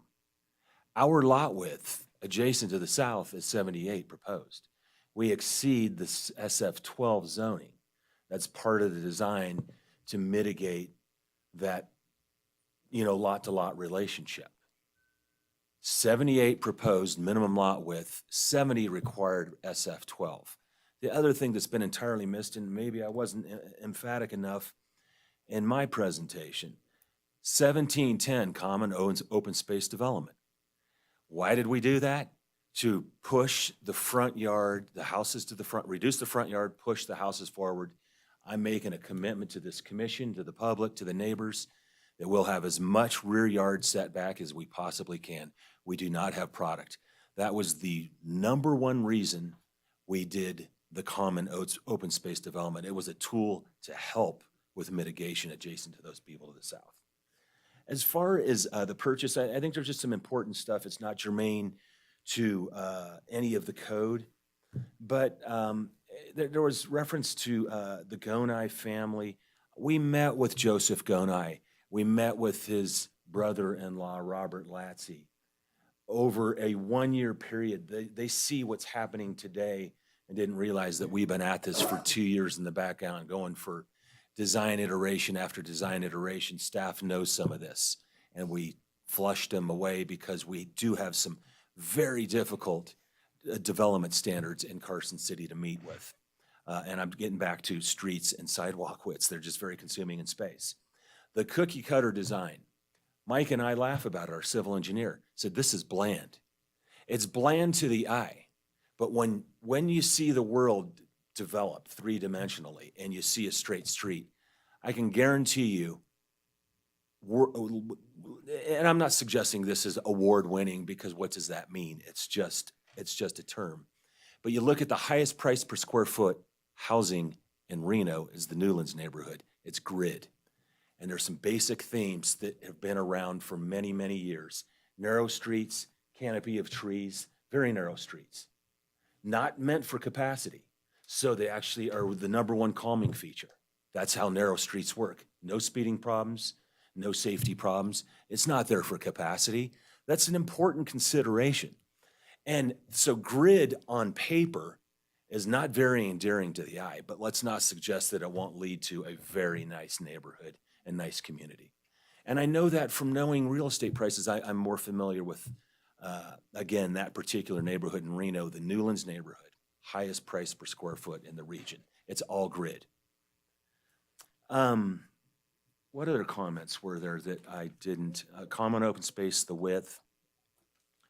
I don't know how much authority the commission has, but this came to mind. And I'm asking you, if you have the authority and interest to remove sidewalk one side, we don't need it for safety. We do it all the time with sidewalk one side. We can transfer another 10 feet to the rear yard on the south, right? We move 5 and 5 twice, and so that would be 100% greater than the setback is today. If we're allowed to do sidewalk one side, I'm trying to do the right thing with this community and say, now we really are resembling SF12 with rear yard setback, with street, with width, and make it more resembling to SF12. I just offer that to the commission, and with all due respect to the standards, but we don't feel, I've done a lot of subdivisions, we don't feel a need. If we had sidewalk on one side, inside or outside of the loop, that would be adequate for servicing a closed-off little neighborhood. I think that covers it, Mr. Chairman. Thank you. Could I stay Okay. here and field Yeah, any questions? Stay Okay. here for sure. Okay, thank you. Commissioner Lloyd. Thank you, Chair. Commissioner Lloyd, for the record, as on the last question, I do have some concerns with evacuation routes for this property, and that's what I believe could be avoided in the other property because there is actually undeveloped space near it. And so in this property, it's closed off on 3 sides. There are no connecting roads, and I'm going to ask a pretty crazy question, and I'm pretty sure I know the answer is no. But do we have the authority to force Anderson Ranch 1 to connect through to this parcel since they are not built out? That might be a question for our attorney. No, I'll just tell you, there is no road stubbed out to this property, and that we often see roads stubbed out Stephen spoke to stubbed out roads when he was referencing Anderson Ranch. You'll recall you had all those dead end roads at Anderson Ranch and they connected. On this property, as has been described, there is no road stubbed out for him to connect to.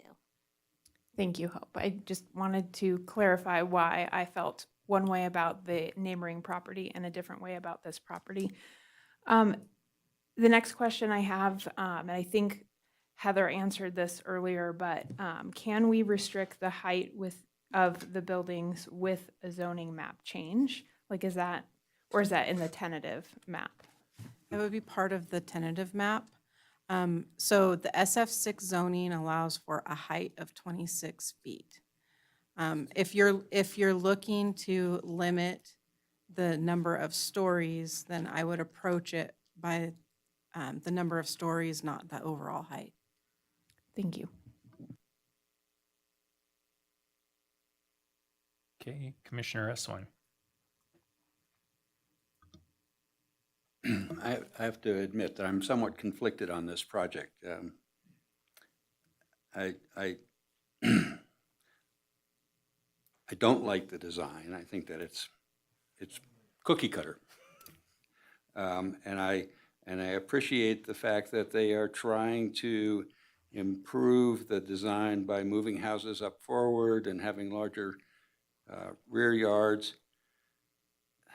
But I'm not totally convinced that that is the best design for this project. And I'm not opposed to small lots or small houses. I personally think that we need to have more smaller houses in Carson City for starter homes for residents. But I'm not sure that this design is the best way to achieve that, given the neighborhood and how we have to vary our zoning to do it.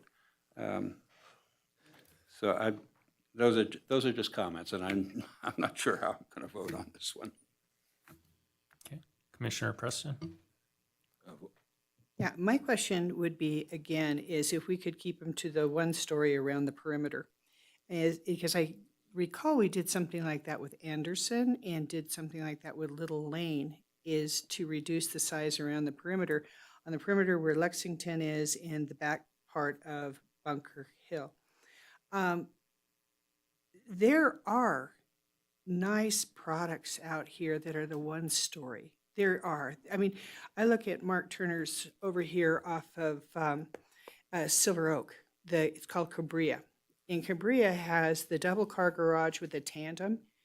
And the houses themselves are really nice. But I'm also looking at this going, why wouldn't you consider doing them all one story, considering that you're sprinkling them too?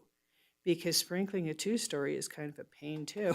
So I'm just looking at this going, this is going to be an expensive development any way you look at it. And, but that's what I think I would suggest is if you're going to do this, do the one stories around the perimeter.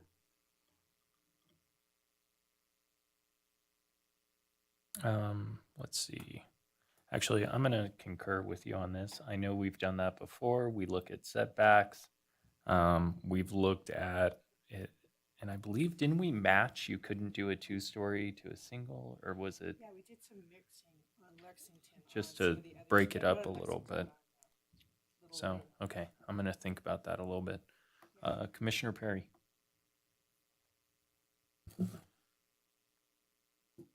Thank you. My question was for city staff here, and that was based on the comment or the offer to increase the setbacks off of the rear by 10 feet by eliminating a sidewalk. Right now, the layout here has sidewalks on both sides, but I know we've got PUDs with these type of closed-in roads in Silver Oak that have no sidewalks at all.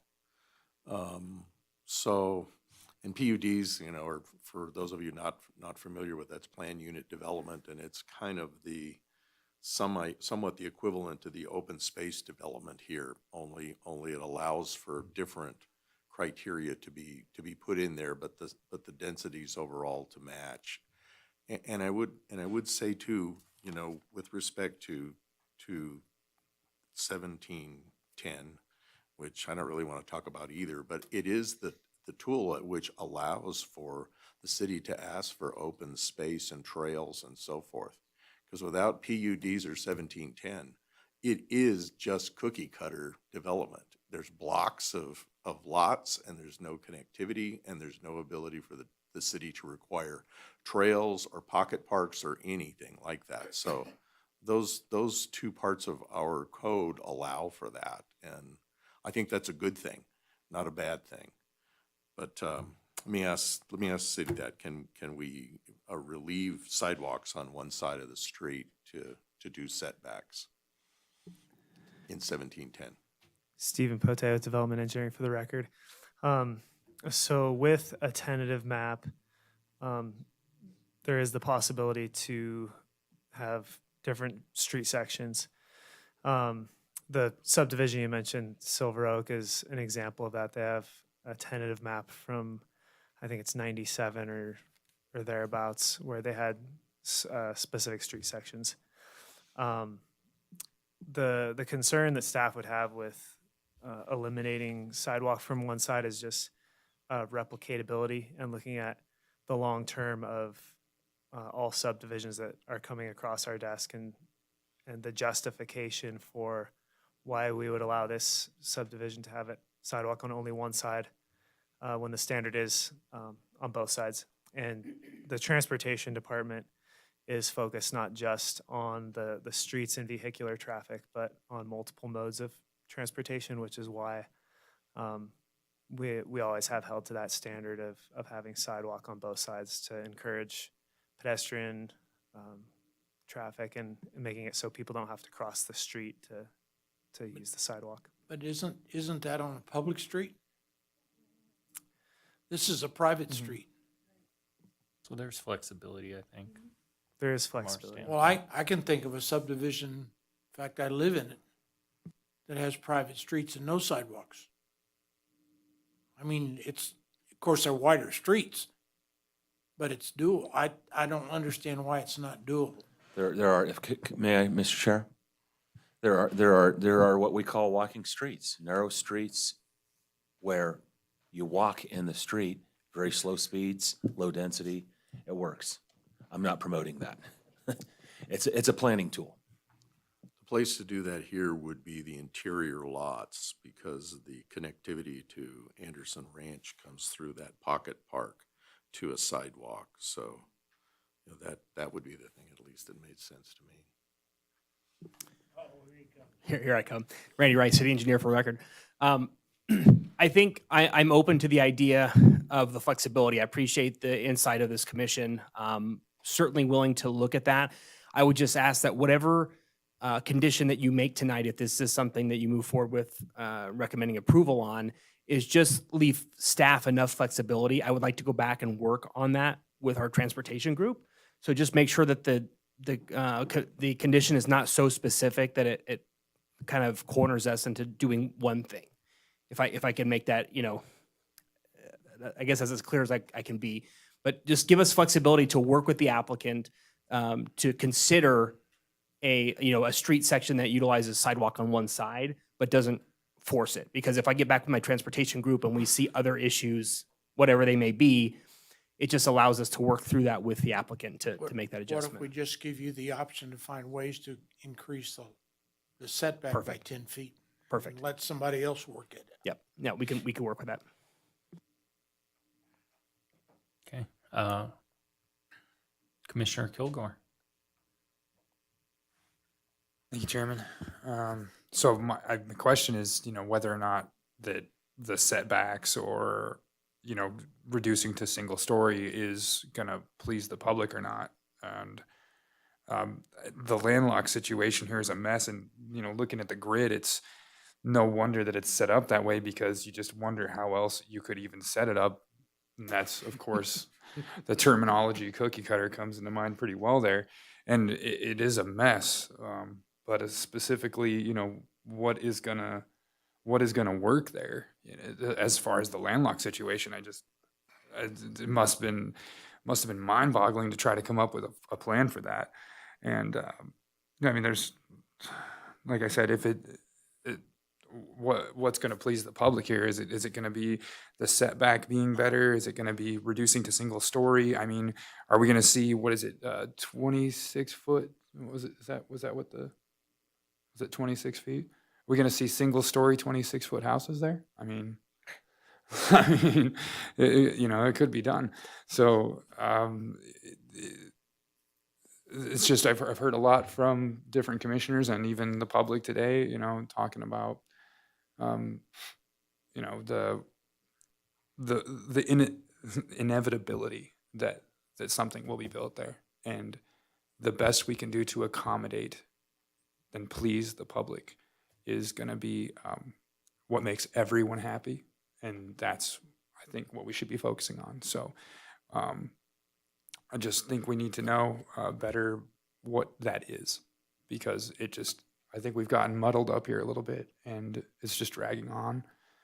And like you said, there's been a lot of repeats here between the two projects, and I think even some confusion.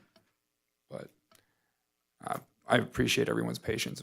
Phenomenal work, everyone. Thank you for all your time, and the public for being patient with us. Thank you. Okay, Commissioner Preston. I have a question for staff.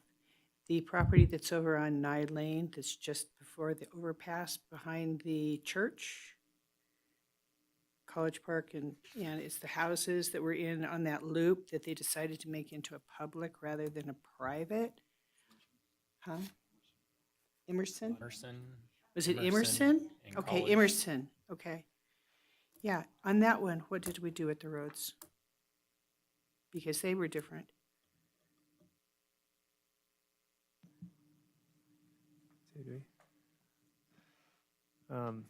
So Heather's recollection is that we had sidewalk on one side. I can't remember off the top of my head.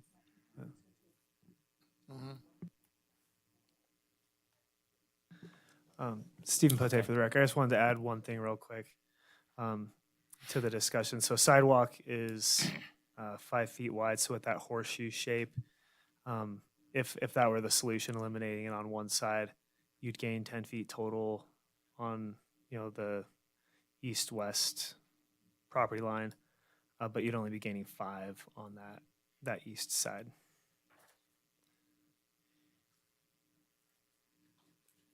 Mr. Chair. Yes. Excuse me. It's getting late. You've had a lot. I want to suggest that perhaps, since you have 2 items on this agenda, you have a discussion about the zoning map amendment. I'm hearing a lot about the design of this project. I'm not hearing a lot about the zoning map amendment. And I feel like the commission has to consider the zoning map amendment and see where you are on that, because that's going to determine whether or not you can even get to the tentative map.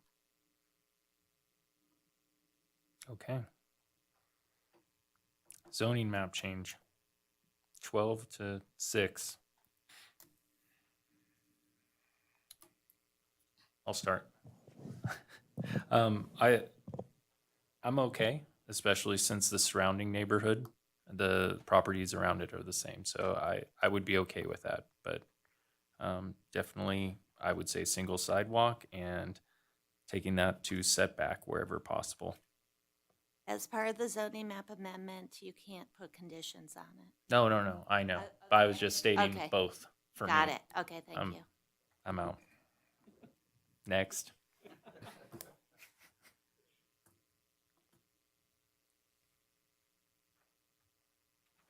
Go ahead, anyone. Commissioner Preston. Yes, I agree that this actually meets, the surrounding areas. One of the things that's kind of confusing, and I was really surprised to see on Bunker Hill, was they never dedicated a road. So some of the square footage you have in your lot actually includes your road. And so I found that was kind of interesting when we were investigating this. But I'm with Chairman Wiggins. I believe that this actually is one that would be a good, a situation where this works well, because this is a small piece of property, and otherwise I don't see how it could be developed. Commissioner Lloyd. Commissioner Lloyd, for the record, I also agree with Chair Wiggins and Commissioner Preston. Anyone else? How about a motion? Sure, I'm just making sure we have enough to do it. Go for it. I'd like to move to recommend the approval of the zoning map amendment ZA 2022-0376 based on the ability to make the required findings as outlined in the staff report. I'll second. All in favor? All in Aye. favor? Aye. Any nays? Nay. Nay by Commissioner Kilgore. And do we need a specific reason on that, or we? I'll say due to lack of input. Okay. Okay, so we got the zoning map piece done. Now talking about the tentative subdivision map, I think I stated my concerns with 2 stories butted against a bunch of single stories and, Mr. Chairman? yeah. We talked about a lot of things. Could it be possible that we could get the staff and the developer to go look at this instead of us trying to re-engineer it tonight? You can ask the applicant if he'd be open to a continuation on the tentative map, and that would give him an opportunity to take into account everything you articulated. And plus, there were some things I think the city engineer wanted to review as well, and kind of see if he can put the puzzle together the way you kind of have explained it. That was my suggestion. I would be good with that, so we. Is that what y'all prefer? I was just gonna make the offer that, you know, what I've heard is, we are trying to somewhat resemble SF-12 in terms of height, width, setback, right? And so, there's been a few commissioners that talked about single story, that doesn't address less than, 26-foot height is same in SF-6 and SF-12, right? So it doesn't guarantee anything. Does it help if I were to offer either 20-foot setback with the, you know, with the sidewalk one side, and I realize now we have the city engineer to work with, and just get us there, or alternatively commit to single story, you know, one or the other with respect to all the commission input, staff, and the public, and I would offer that, one or the other. Or if I don't want to push, I'm offering and I'm trying to be gracious, or continue this thing. What's that? I think we're asking for both to get a vote to go. So we can continue it, or there's a chance that it might not pass. Wow. So you're What I'm hearing from the commission for the benefit of the applicant is what you've submitted is not a tentative map that this commission's prepared to vote yes on as presented. I think they've given you some tools and some advice on how they might be able to get to yes. And if I'm mischaracterizing this, please go ahead and No, correct me. I think you're articulating it really well. Okay. The other commissioners to kind of agree that we want them to work more on this. I personally think that the single story is a bigger mover than the sidewalk, but you know, if you could have both, it would be wonderful, but if I had to pick, I'd take a single story. Okay. But I'm only one. Agree. I agree with that. I agree. I think it's a big win because the inevitability of development there, if we can keep it a single story, that's huge for views. And of course, the setback will help as well. But otherwise, it could get pushed. And if I may, I promise you, commissioners, that we have done so much design here. And we're calling it cookie cutter conveniently, but somebody said it, I think Commissioner Kilgore. You know, I mean, we are very boxed in here. Landlocked, we've talked about it all, and I wanted to be emphatic about that. I don't want to, there's no rush. We're not ready to go build this thing. I think we're kind of sitting at that. So Yeah. you have a choice, commit to single story, but if- or perhaps work on this with staff. And If we could go to, it's single story on just the sides that impact the other folks or something. Okay, You can hash those details out with staff and come back with something. Okay, you I have would a offer good chance this of at the risk of passing. getting fired, okay? It's okay. single story, waive the sidewalk one side, we'll take all of that to the south end and get a 20-foot setback in the rear yard in addition. That's what I'm offering. Okay, that needs to be really clear for the record. So has the applicant just volunteered conditions to limit the height of the building to a single story? On To adjacent, yeah. You've requested a sidewalk on one side, which we don't know that engineering can agree to that, but you've requested that, and Yeah. you've committed to a 20-foot rear setback. But the 20-foot rear, I- right, goes with the sidewalk waiver. Understood. Okay, It's a yeah. package of three It's a things. package, that's exactly right, A yes. package of three things that Yeah. you have volunteered on the record. And Yes. the record needs to be very clear that the applicant has That volunteered is, that those is three my conditions. proposed volunteer Ms. condition. Sullivan, Thank could you. you repeat the single-story part, please? So I There's could three capture it? components the applicant has just volunteered on the record. One, that all buildings will be limited to a single story. Secondly, that he will yield a 20-foot whoa. rear. No, on the He perimeter. said the perimeter. Yeah. Oh, you said on the perimeter? On the Okay, perimeter. sorry, I thought you said Yeah, everything. on the Okay. south and east perimeter, right? We don't have the same condition to the north. Okay. Yeah. We'll start over. The Yeah. applicant has volunteered that on the south and east perimeter, all buildings will be limited to a single story, and that the applicant will yield a 20-foot rear setback, provided he is only required to provide a sidewalk on one side of the street.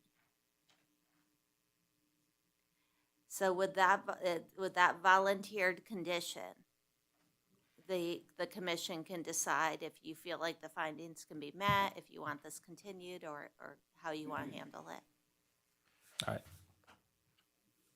Okay, I agree with that. So I'm going to make a motion to recommend approval of tentative subdivision map SUB 2022-0375 based on the ability to make the required findings and subject to the conditions of approval, plus the added conditions of the south and east to be limited to one story and the sidewalk help. You can say with the additional conditions as volunteered on the record by the applicant, and the staff will articulate them. As volunteered by the applicant and as staff talked about earlier. Okay, perfect. Can we clarify that includes the modifications to condition 23 and condition 31? Including the modifications to condition 31 and 23. Okay. All in favor, say aye. Aye. I'm sorry, who seconded? I second it. Commissioner Borders, second. Commissioner Borders, second. Commissioner Borders, second. All in favor, say aye. Aye. Any nays? Hey. Due to lack of input and this whatever mess we came up with here. Okay. All right. Thank you very much. Oh, it was a nay?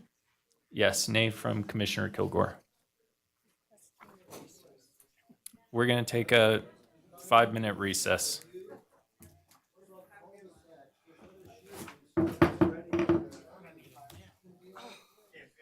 We need.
Discussion and possible action regarding a request from Qualcomm for a special use permit to allow for a retail marijuana store on a parcel zone general commercial located at 5100 South Carson Street.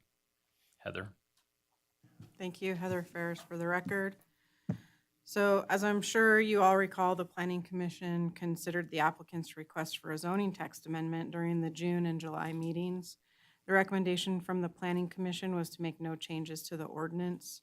On September 15th, the Board of Supervisors adopted Ordinance 2022-19, which will become effective on October 1st, 2022. The ordinance, as adopted, increased the number of marijuana retail stores to 4 and requires any medical marijuana dispensaries to be co-located on the same premises as a marijuana retail store. And additionally, drive-through services are now permitted. The applicant has requested a special use permit to establish a retail marijuana store on the subject property. The parcel, as you stated, is located at 5100 South Carson Street, which is the northwest corner of the intersection of Highway 50 West and South Carson Street. The parcel is approximately 1.5 acres in size, is zoned general commercial, and has a master plan of community regional commercial. The proposed project includes a 7,978 square foot building, of which 3,978 square feet would house the proposed marijuana retail store, and the remaining 3,724 square feet is proposed for a future restaurant, which would not require a special use permit. A marijuana retail store is allowed in the general commercial zoning district, subject to obtaining a special use permit, and is further limited to those areas in section 29 through 32 of Township 15 North, Range 20 East, south of Moses Street, just north of Kuntz between the Ford dealership and AutoZone, and within sections 1, 2, 9, 10, 11, and 12 of Township 15 North, Range 20 East, and section 36 of Township 16 North, Range 20 East, east of the I-580 freeway in the Highway 50 East vicinity. The subject parcel is located in section 31, Township 15 North, Range 20 East, and is south of Moses Street, and therefore meets the zoning and locational parameters. Additionally, all marijuana establishments are subject to the requirements of Division 1.20 of the Carson City Development Standards. There's an analysis of how this application complies with each of those standards beginning on page 5 of the staff report. And I'm happy to go through each of those point by point if necessary, but for now I just wanted to highlight a couple of them. Subsection 1L prohibits marijuana establishments to be located within 1,000 feet of a public or private school for preschool through grade 12. This shows the 1,000-foot radius from the perimeter of the subject property. There is no public schools, private schools, or preschools within this area.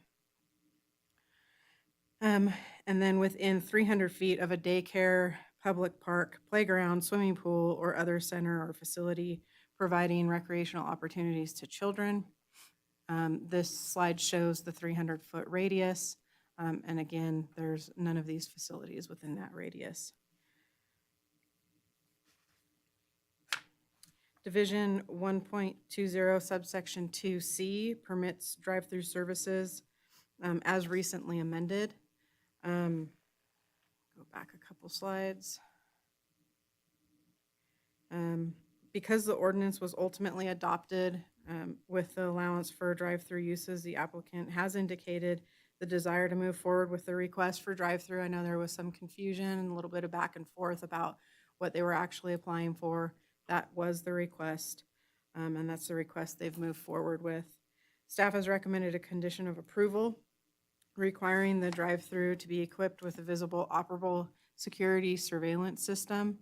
Additionally, I will note that although the architectural renderings indicate a 24-hour drive-through, The code and the conditions of approval do limit the hours of operation from 8 a.m. to 10 p.m. The applicant is aware of this. Additionally, as noted in the conditions of approval, signage is not approved as part of the special use permit and will require a separate administrative review to ensure compliance with the appropriate sections to the code.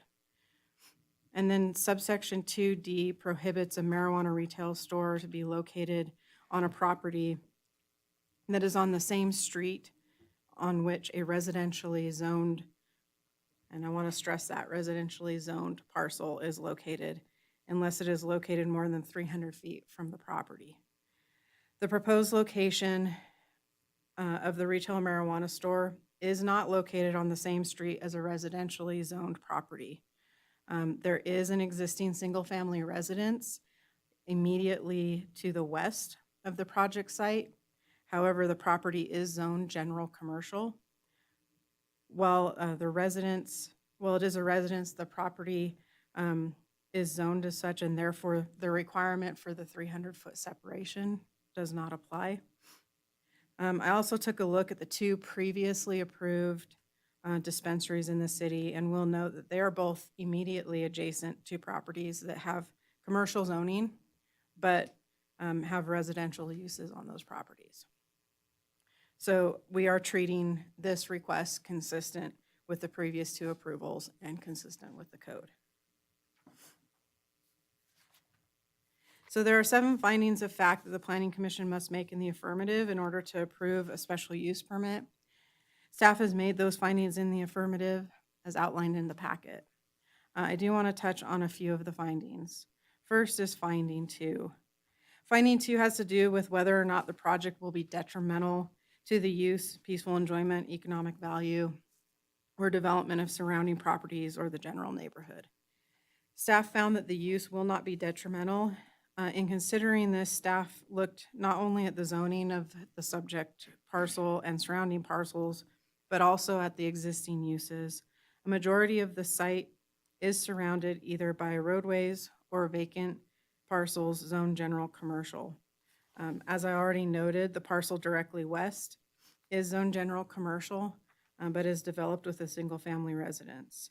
With the recommended conditions that are in the staff report and compliance with Division 1.20 of the development standards, the proposed retail marijuana store, in staff's opinion, would be consistent with other similar uses that are allowed in the same zoning district. The nature of the business is in line with other retail uses that would not allow any review and would not be subject to the public process. Finding 3 has to do with whether or not there will be detrimental impact on vehicular or pedestrian traffic. Staff found that the use will not be detrimental with the inclusion of the recommended conditions of approval. A traffic study was completed and provided to staff as part of the application material. The study concluded that there would be impacts, and to address those impacts, staff recommended a handful of conditions for road improvements, which we can go through if you have questions. And then finding 4 has to do with the project's impacts to public services and facilities. Staff found that the use will not overburden public services and facilities. Development engineering reviewed the project for impacts to water, sewer, and stormwater facilities. And then particularly with regard to the sheriff's office, as we've discussed in previous meetings, the sheriff's office has indicated that they have no reason to object to another dispensary, as they have not experienced any marked challenges with the existing operations. We have received several public comments, which are included in your packet and as late material. The applicant's representative, Seb Carlson, is here and has a brief presentation, and I'm available for questions. Okay, are there any questions for staff? Commissioner Borders?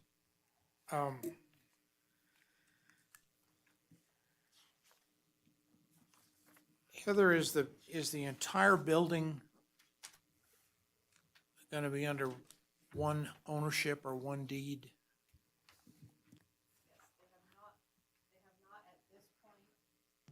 At this point, they have not come forward with any application for any type of land division, so no subdivision or parcel map. So Okay, so, and presumably half this building is gonna be a restaurant of some sort. yes, approximately half. Okay. Do they have to show, if they put a restaurant in there, things like grease traps and that kind of stuff in their plans when they develop this? So at the time that they construct, they're going to need to provide whatever is necessary in the building code. Additionally, if at some point in the future they were to change to a different type of use, they would have to do a change of use with the building department and potentially modify whatever would be necessary at that time. So as it stands right now, they're gonna build a restaurant in there, so when they come in with their plans, and we're gonna have to put in everything that you would expect in a 4,000 square restaurant. Yes, Okay, and parking? yes, parking. So parking, currently, we are looking right now at their, the special use permit for the marijuana retail store.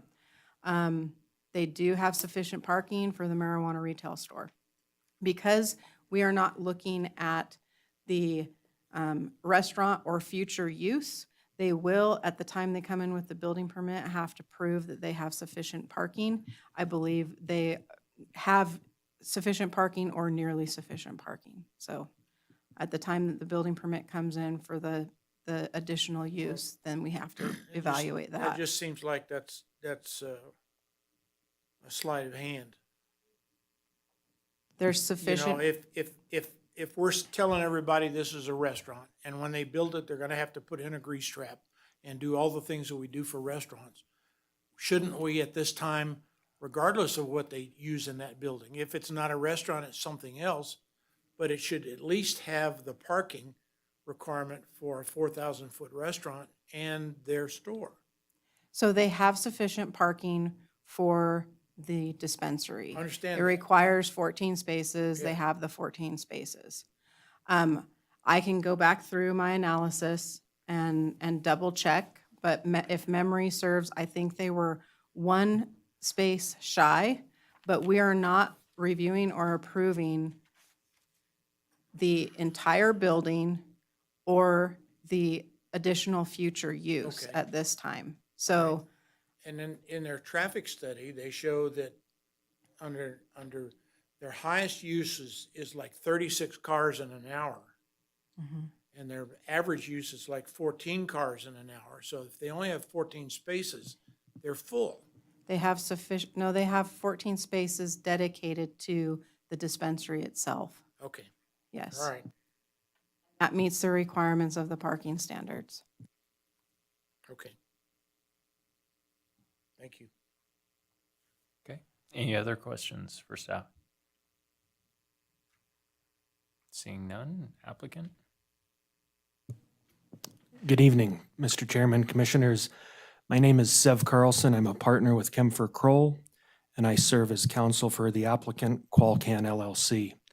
I appreciate Heather's summary. I'll try not to be overly repetitive, but I think that it's important to repeat a little bit of history.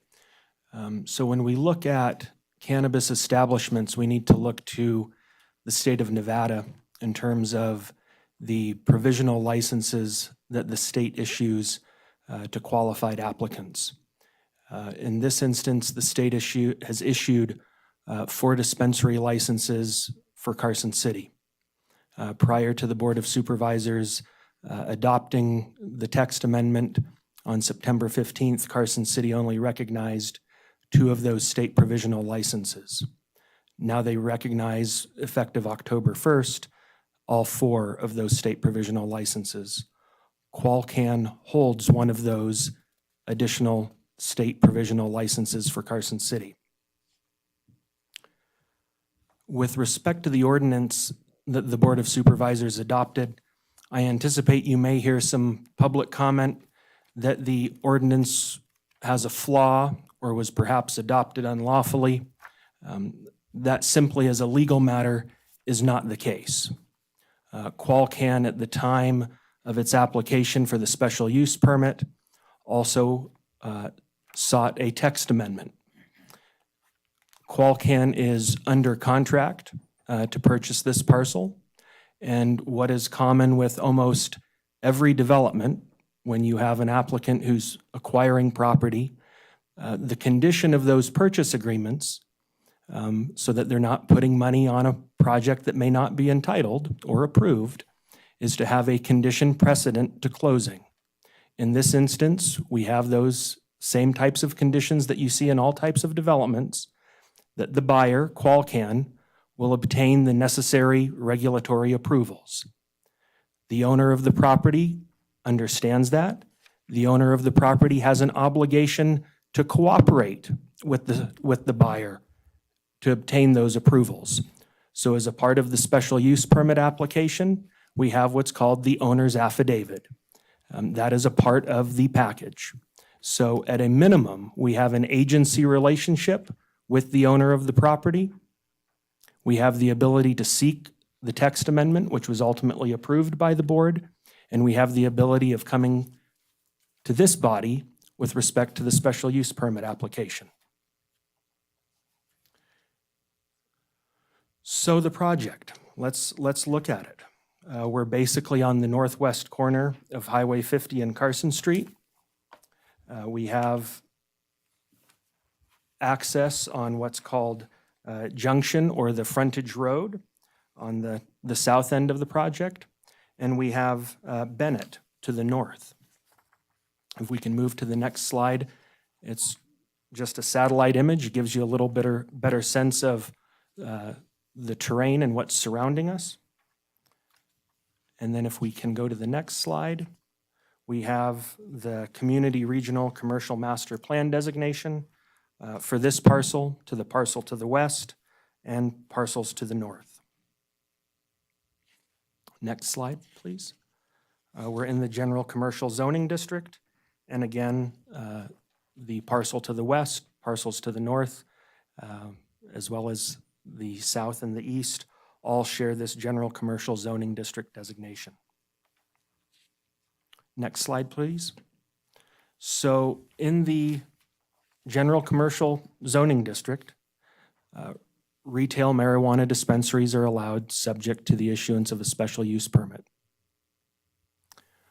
The site's approximately 1.5 acres. We're proposing a building of just under 8,000 square feet.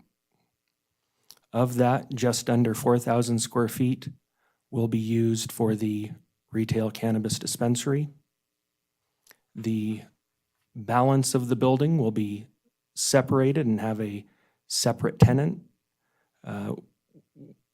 with what's been proposed as a restaurant use, but that restaurant use is allowed as a matter of right, so it's not before this body this evening. If the restaurant use wants to be established, it will have to go through the building permitting process and meet the applicable code provisions with respect to a restaurant use at that time before it can receive a certificate of occupancy to operate.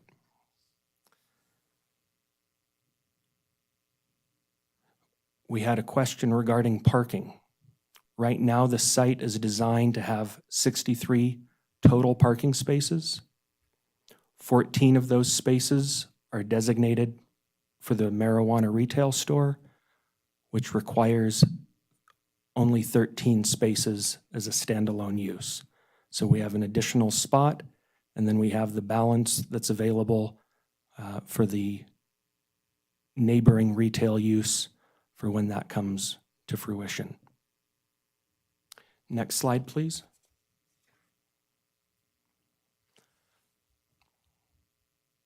As staff indicated, signage is not a part of this application, as referenced in condition 25.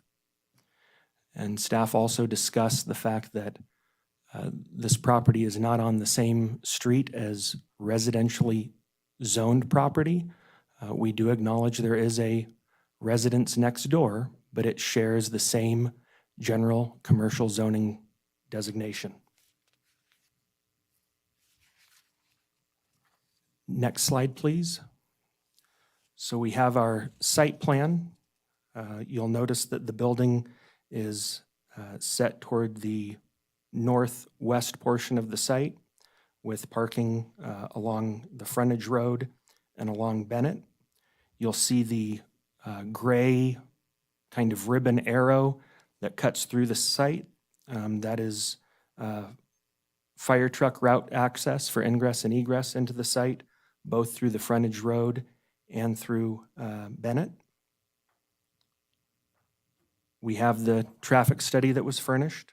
We have conditions 12 through 17, which address various mitigation measures relative to traffic, including off-site street improvements, participation in the cost of a stoplight, and where the applicant is comfortable with those conditions and all the conditions proposed by staff.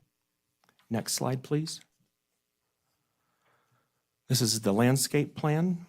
We have landscaping throughout the site. A little over 13,000 square feet of landscaping is required, and we are proposing about 21,500 square feet of landscaping for the site. You'll notice on the western side and the kind of the northwestern corner where the drive-through comes through, there's an additional landscaping buffer with trees. Some of the later slides will also show where that buffer is located with respect to the adjacent property to the west. Next slide, please. This is the floor plan. Again, on the west side of the floor plan is the dispensary suite, just under 4,000 square feet. On the east side of the floor plan is the restaurant suite with the balance of the square footage. I know there have been discussions in the past, the phrase co-location with a restaurant has been used. The operator of the dispensary and the operator of the restaurant aren't necessarily going to be the same ownership. There will not be a connection between the two buildings. This is like any other retail center where you can have multiple users or multiple tenants. And so this building is designed for two tenants, the dispensary and the restaurant use. Other than being in the same building on the same site, they are not co-located, and it's no attempt to be some sort of cannabis lounge or a restaurant that you can just walk back and forth between the two facilities. That's not the intention. Next slide, please. So as staff indicated, signage is not a part of this application, as stated in condition 25. Again, we're in agreement with that. On the elevations and views, we acknowledge that there are signs that state 24-hour drive-through. That is not what we're requesting. It's not our intention to operate in that manner. And condition 22, which we again agree with, provides operating hours of 8 a.m. to 10 p.m. Next slide, please. Just some additional elevations. If you see the photos here with the trees, again, that's part of the landscape buffer with respect to the parcel to the west.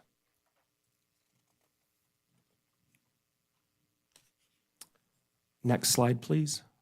Again, the image on the left shows the drive-through and the additional landscape buffer. And next slide, please. So again, we're in agreement with all of staff's proposed conditions, and we believe all 7 findings can be met as laid out by staff, and I'm happy to answer any questions the commission may have. Thank you for your time. Okay, thank you. Commissioner Kilgore? Thank you, Chair. I just wanted to ask a quick question. Of course, I'm sure you're familiar with the White family. Yes. Okay, and have you heard proposals in regards to them? I need clarity on what you mean by proposals. Yeah, so the proposal for example, a wall on the Qualcan West property line or a security gate. Have you heard these proposals? You know, Commissioner, I've been retained within the last month on this, so I have not lived this project from day one. I was hoping to have a principal of Qualcan with me here tonight, but he tested positive for COVID, so he could not attend the meeting. Plastic bubbles are expensive. So, I mean, then to make you familiar, I guess, there's a proposal to, for instance, put a block wall on the Qualcan West property line and a security gate at the end of Bennett to stop incursions. Well, I think in terms of a security gate, if you're talking about traffic being able to access the site from Bennett, that's part of the fire route ingress and egress so that fire can come into the site, whether it's from Bennett or whether it's from the frontage road. Right. These types of security gates have, permission for fire trucks. They have their own security codes for things like that. And they might, but I'm Yeah. pointing out that the design is based on that fire component there. Okay. So now that you're familiar, I guess you really can't speak in regards to that.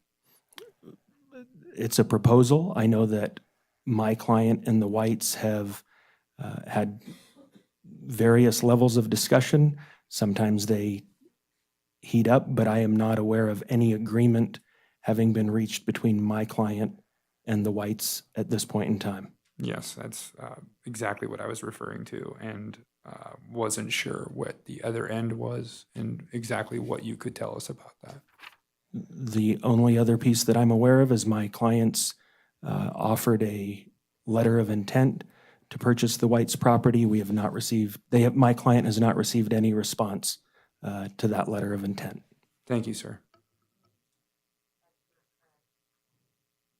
Hey, Commissioner, let's see, Borders. I gotta count numbers across. Thank you.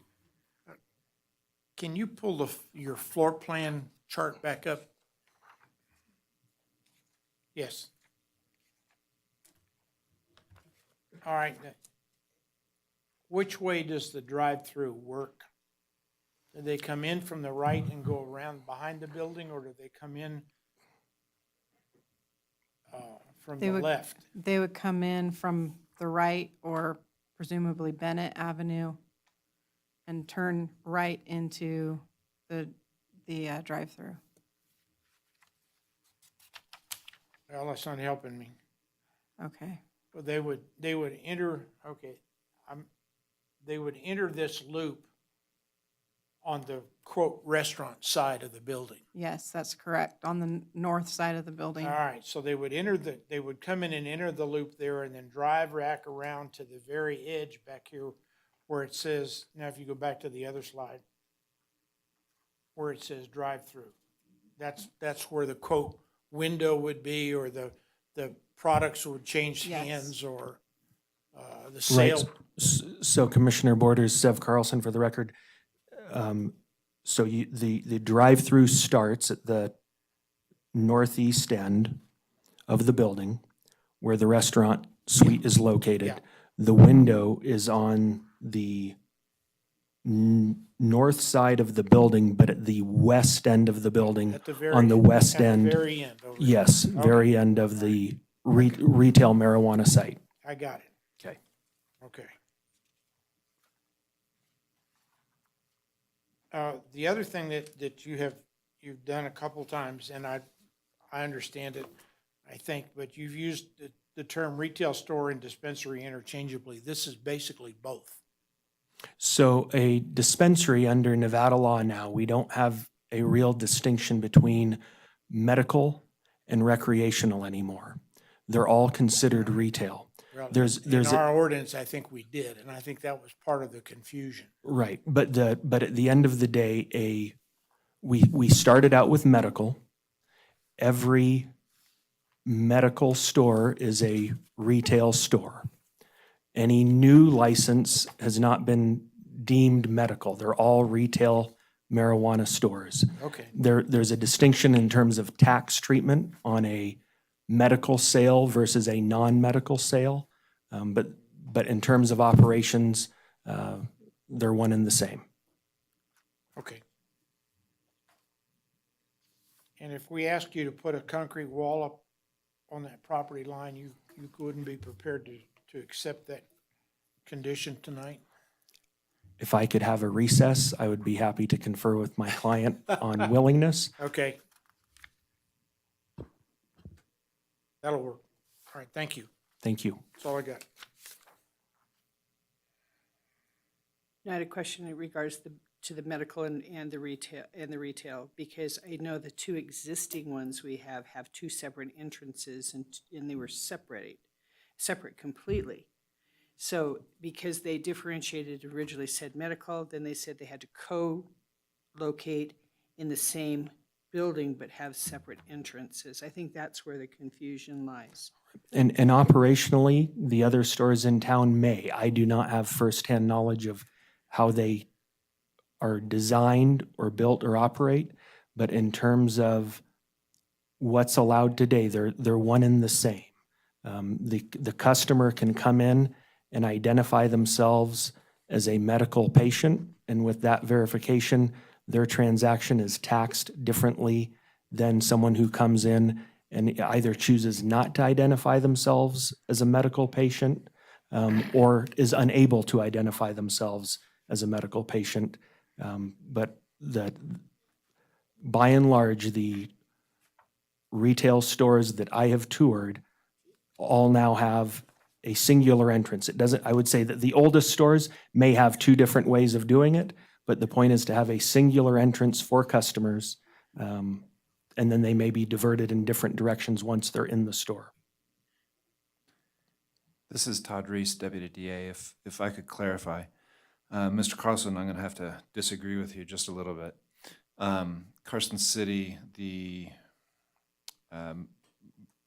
cannabis, as it's now known, legislation and Nevada revised statutes allow 2 medical licenses to be used in California, or to be used in Carson City, and allow 4 adult use retail store licenses in Carson City.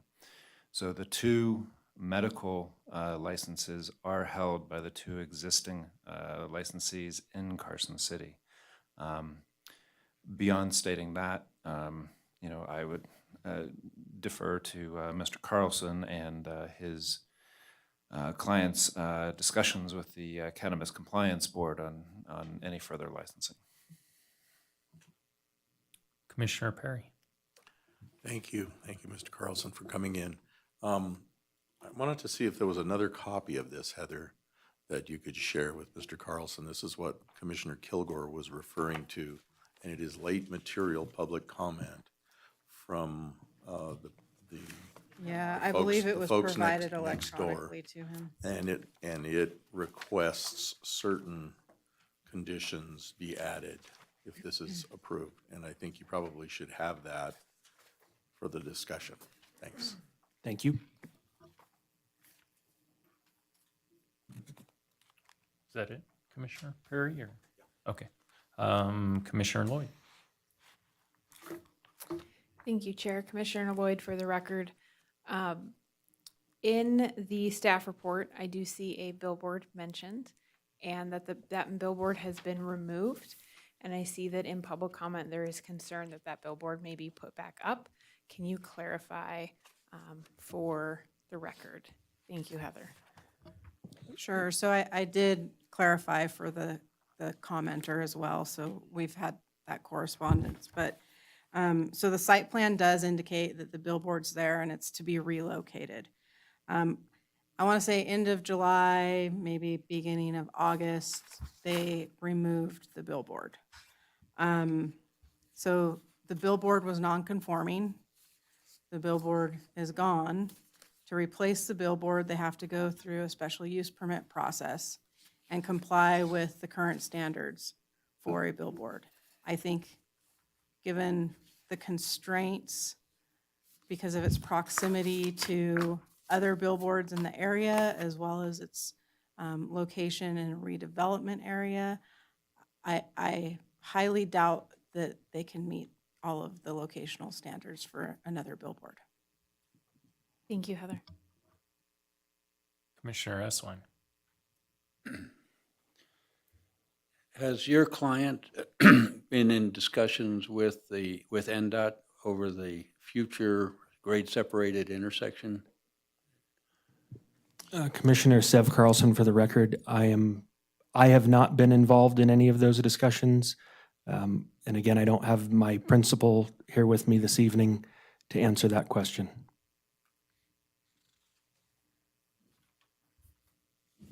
Okay, any last questions for staff? Not last, you can keep asking, but for now. Any questions for, One more. okay. From what our attorney just said, does that mean that this store cannot sell medical marijuana? Sir? This is Todd Reese again. That is my understanding. However, I am not an expert on, because the Qualcan won't have a medical license. However, I am certainly not an expert in cannabis, and I'll leave it at that. If I can clarify, Heather Ferris for the record. Sure. So this is a request for a retail marijuana store with no medical marijuana dispensary component to it.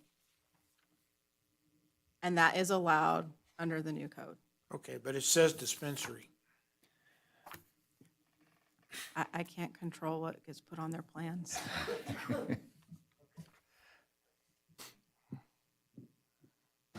Okay, any questions for staff or the applicant this time?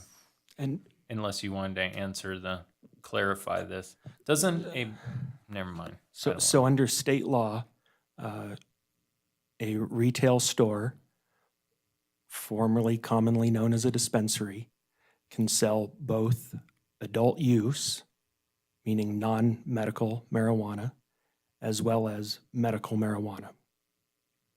The license, there is no distinction between the two other than for purposes of taxation. With respect to I apologize, I've been texting my client contact. Qualcan is comfortable with putting in the wall on the western property line. Okay. Commissioner Preston. Yeah, I have a question about something and I don't think it necessarily has to do so much with you but it has to do more for the staff, is that initially, when we started looking at the South Corridor, that they looked at it at a roundabout for Appian Way, but that's before they ended up with what we've got now, which we have now is we have Terrible Herbst, we have Dutch Brothers, we have Chick-fil-A, and now we're going to have Panera Bread coupled with this and supposedly in the future a restaurant. That is a really dangerous intersection. The roads are not wide enough. And I see in the requirements, it says that they have to be a participant in it and they do have to do these things. When does the transportation authority for Carson City expect to install a traffic light there, the right turn signals, the four-way stops, and the road improvements? Stephen Pote, Development Engineering for the record. The intersection at Appian and the pro rata share, that intersection is in design now, and we anticipate that project will be constructed in 2024. Okay, and that's even with the apartment complexes coming in and the other things. 2024 is that's a dangerous intersection. So I'm just, that coupled with the 395 mess, so thanks.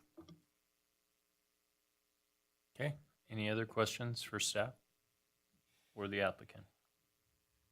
Okay, thank you.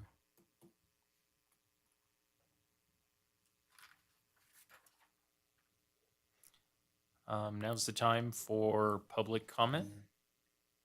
Please come up and sign in, print your name.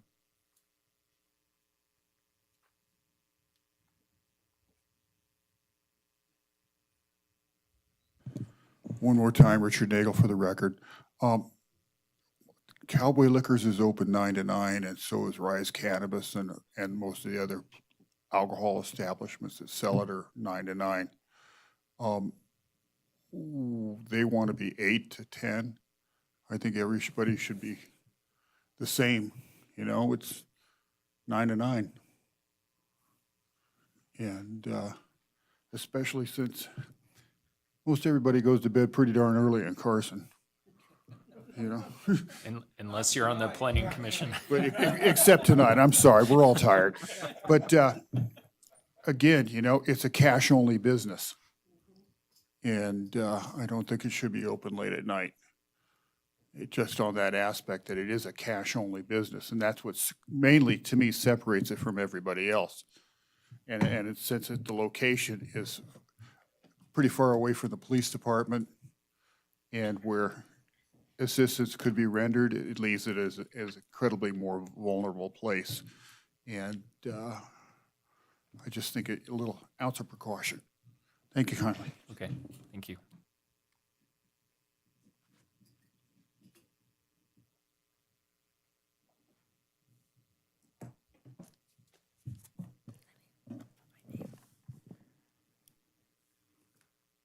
Tosh Kusti for the record. I'm a Carson City resident.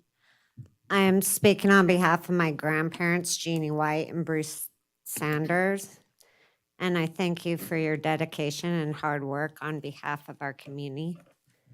I just want to clarify something. First of all, the attorney's understanding of any offer that has been made by Qualcomm is incorrect. There was an offer made originally. We counteroffered and we received no response.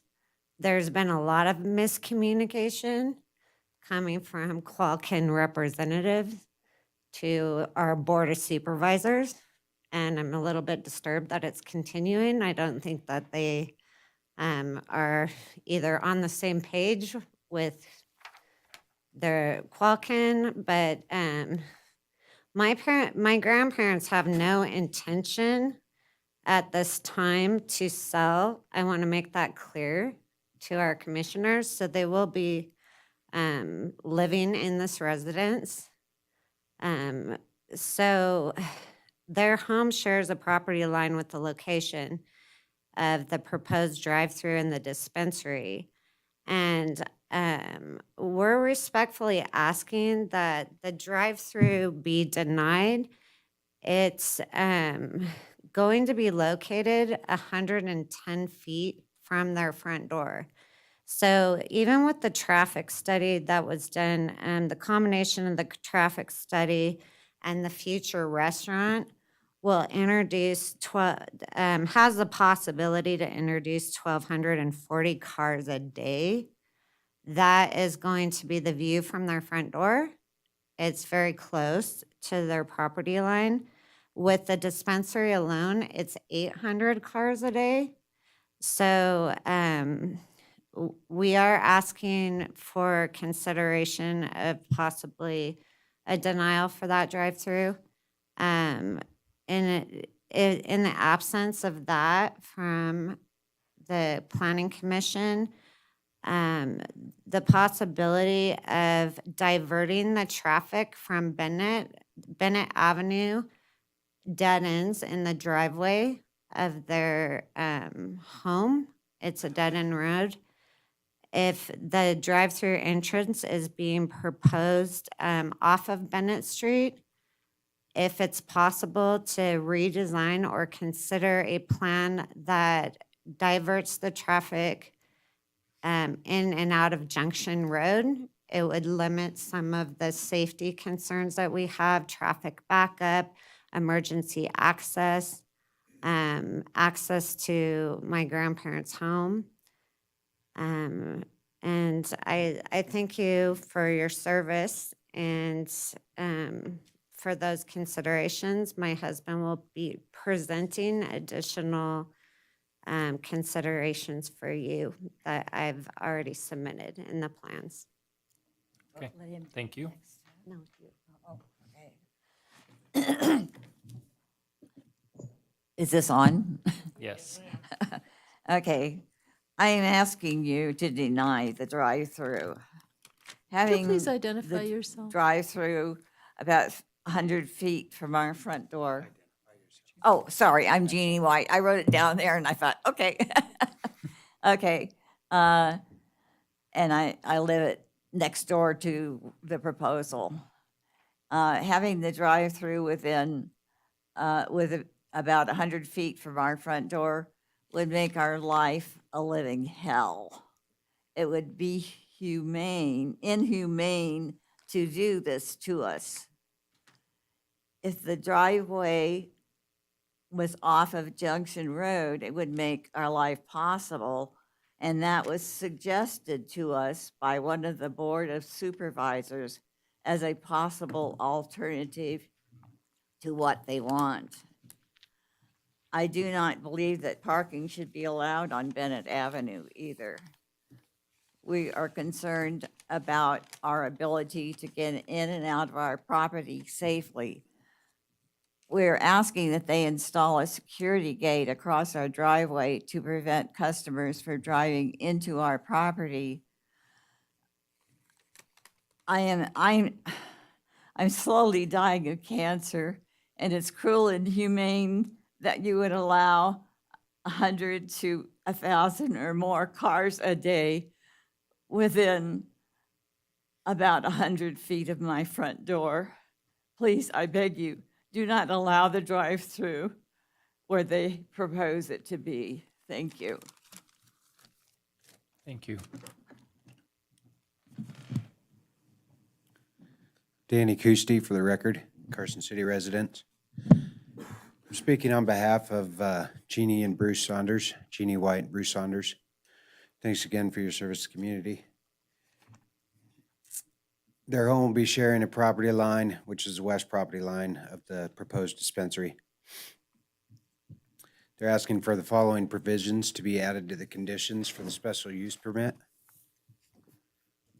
On staff report file number LU 2022-0262, the Qualcomm proposal has a potential to increase traffic at this location by 1,240 cars a day. We're asking the drive-through service is denied. Tasha already ran through that. For this location, or that the entrance and exit traffic be diverted from Bennett Avenue. The proposed drive-through is around 110 feet from the front door of their home. The increased signage and additional deterrents are added to prevent drivers from accessing Highway 50 from Junction Road as well. Drivers are already bypassing the gate on Junction Road and driving through the corner of the White's property, getting stuck on the sand berm to get closer to Tahoe, I suppose. Bennett Avenue, dead ends in their driveway, which is close proximity to the drive-through entrance. We're asking the installation of a remote-controlled security gate with emergency access lockbox for the fire department and paramedics. Privacy wall along the west edge is on their renderings, but it looks like it's maybe 3 feet high, so we're requesting a sound wall, which is taller, 6 to 8 feet. Mitigate light pollution, sound pollution, and vehicle emissions. I believe the billboard will be covered at a different time. The access to the White Sanders, that's the billboard again.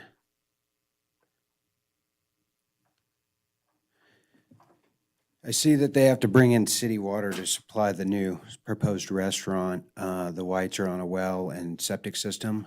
They don't want this to be changed as they can't afford the cost to hook up to city water, city sewer, or monthly fees. If they are required to hook up to those services when they're brought in for the restaurant, they're requesting Qualcomm LLC cover the extension line fees, connection fees, and monthly service fees. And I didn't notice a stormwater diversion or retention pond, they call it. I see it on all these home subdivisions. I believe they're required on these types of properties, and I did not see that on the site plan. Thanks for your time. Thank you.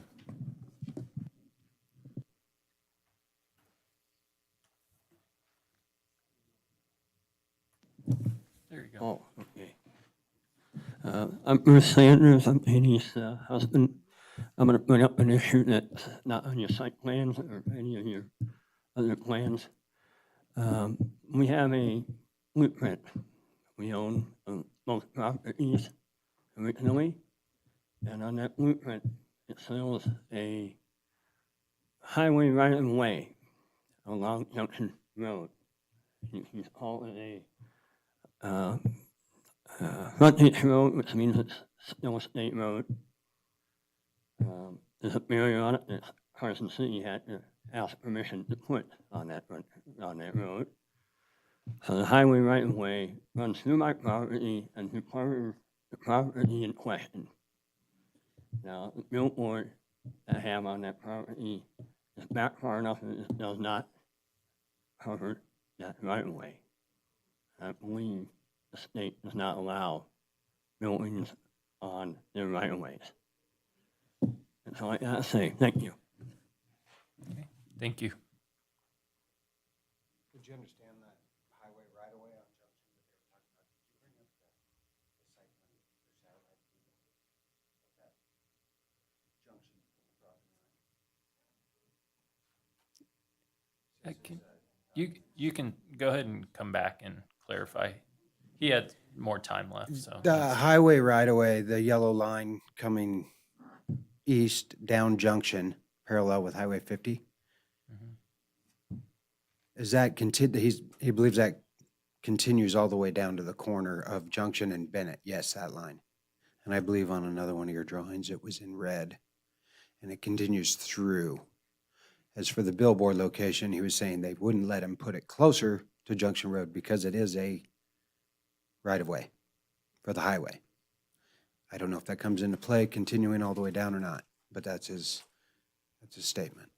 Okay. Thank you. Thank you. Thanks. Any other public comment this time? Okay, seeing none. Heather, Stephen?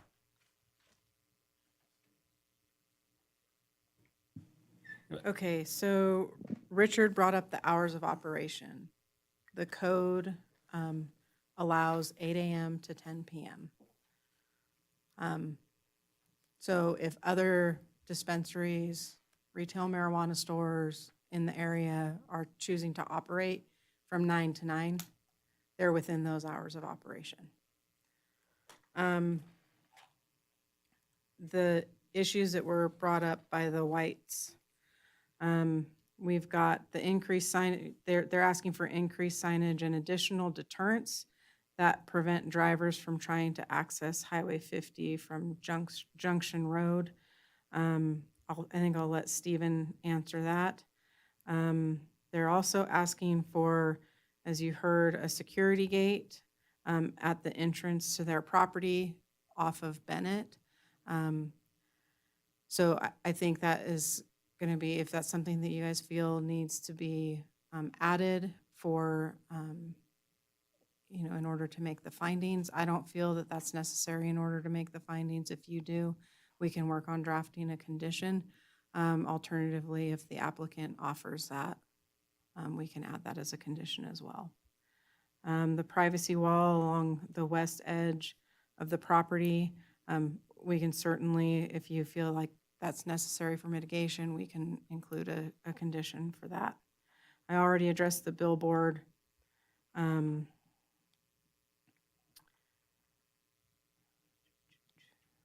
And I think the others, are for Stephen. I'll kick it over to Stephen. Before Stephen goes, I just want to, Heather articulated that they were looking for a security gate off-site. I want to caution the Planning Commission on having an applicant make improvements on a neighboring property. I, I have never seen you do that, and I just, it's not done. You don't tend to do that. You mitigate on site. You look at traffic impacts. You're looking at neighborhood compatibility. And if you can't find for neighborhood compatibility without having them improve someone else's property, I'm not sure you can get to neighborhood compatibility, because I think that's, unless the applicant were to offer that, which I'm not suggesting he do, I'm just saying, I think that's pretty extreme. Thanks. Okay. Stephen Pote with the Development Engineering for the record. So a few different items: Junction Drive, the right-of-way, and the exact location of that right-of-way line. With the conditions of approval, we are requiring improvements to Junction Drive, so they will be required to get permitted through NDOT. So if there's any discrepancies there with what we're showing versus NDOT's records, that will get fleshed out in that process. Limiting access only to Junction Drive.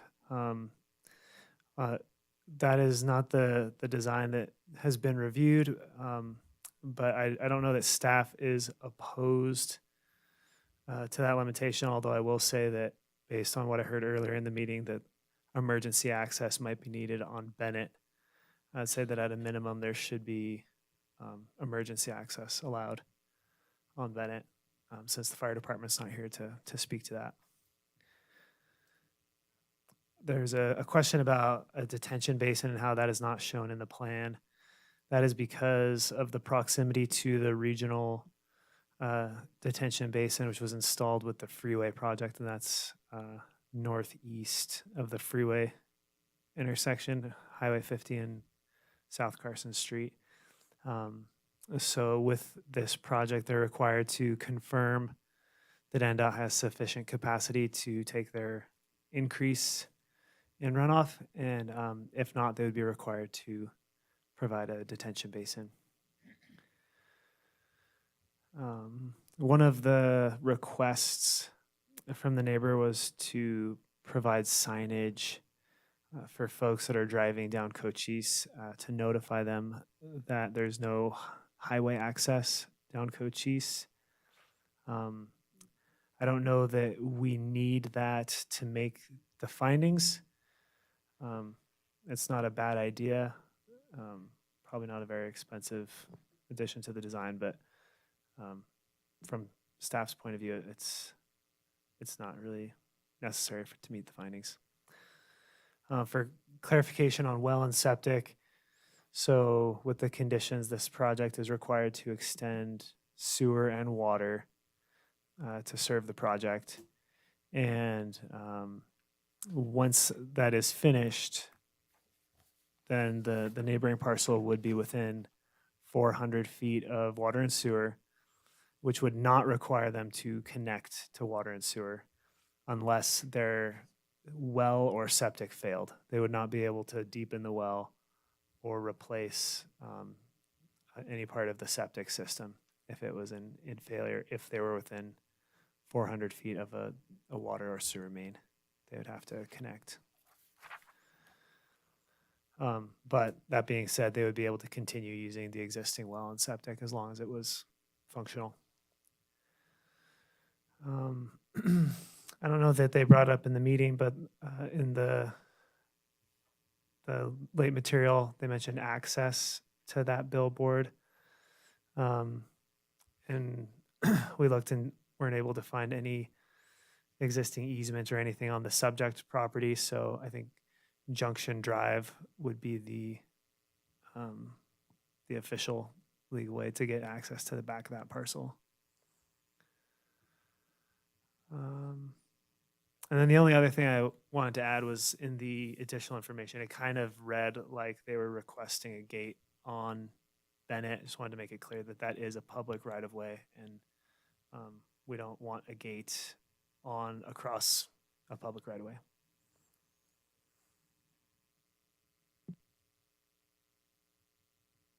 Okay.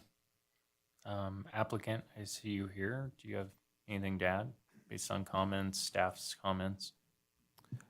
Thank you, Mr. Chair. Sev Carlson for the record. I've been conferring with my client.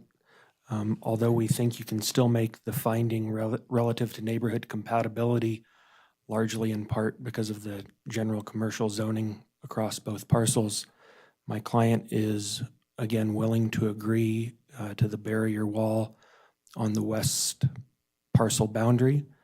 We understand that the whites would like that to be at 8 feet in height.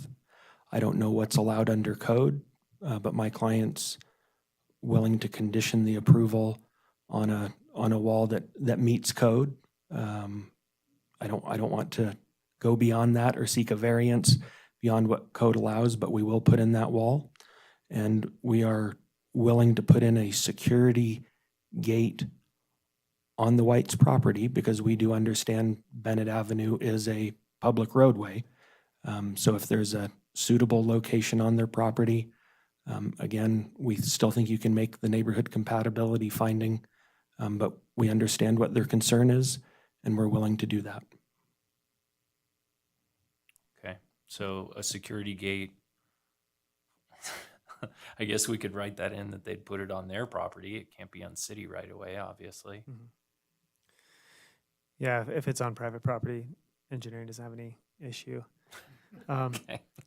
Commissioner, What is a nice 8-foot wall look like? Sound deterrent? What would that take? Is that a variance or is that something they just go through the city building permit? It's in commercial area. So I think with it being a requirement, if you were to go with 8 feet, I think with it being a requirement of the special use permit, they would have to just obtain the appropriate building permits. Okay. Stephen, what do you recommend? so I don't have an opinion on the wall or the gate. However, I did realize I missed one topic that was actually kind of a big one, if I may. The traffic impacts. So in looking at this special use permit, and really any special use permit for engineering, and the traffic impacts, sewer, water, one of the things we're looking at is what are the allowed uses. And so in this case with general commercial, there are other uses that are allowed by right, which have a higher impact on all of those fronts, whether it's traffic or water or sewer. So just to put that out there, that the allowed uses do have higher generating traffic impacts. Okay. Any other questions for staff or the applicant at this point? Okay, seeing none, I'll let everyone know where I'm at. I think they need to do a retaining privacy wall, at least 8 feet tall and with some sound deterrent.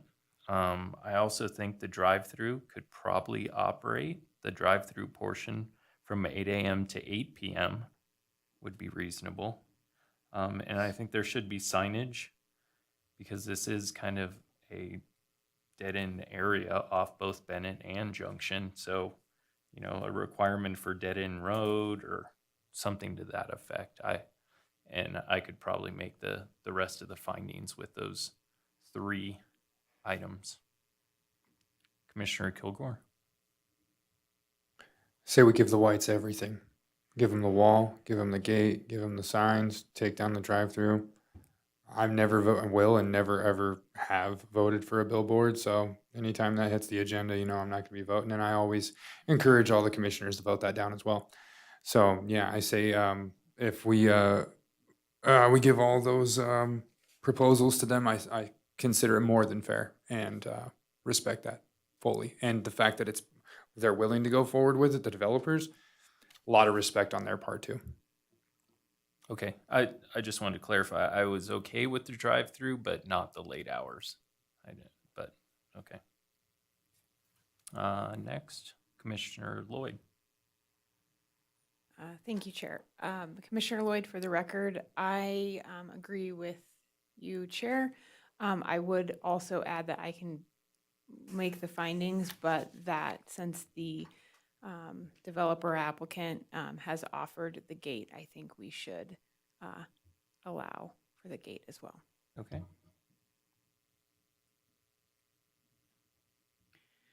Okay, I'm with you, Chairman Wiggins. I believe that we should restrict the hours of the drive-through. I just want to put it on the record, we have no drive-through for liquor. We have no drive-through for any other dispensary, and I think this was kind of a ridiculous thing. And I just don't even believe it. And I have never seen a drive-through that this long, looking at banks, pharmacies, even Starbucks, is not as long as this drive-through. And so I look at this and I do see that that is such an encroachment on the whites. So if the barrier will be built, if the security gate will be installed, and if the hours will be reduced for the drive-through to 8 to 8, and if you can show me where you're going to dump the trash, that would be nice too, because that's the other thing I don't see.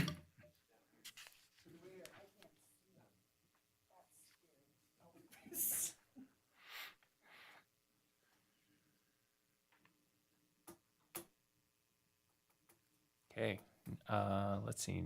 Next is Commissioner Eswine. I am in agreement with all the conditions proposed. I would also like to add, because I didn't hear it, that there be no entry or exit onto Bennett Street other than an emergency access.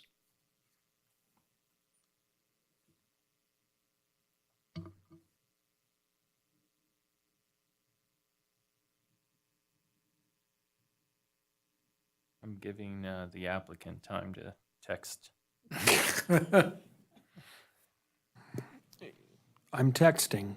Okay, I would ask engineering staff in terms of the Bennett component, what the legal nexus then is for certain improvements that have been conditioned with to Bennett Street if we're only allowed to access it for emergencies.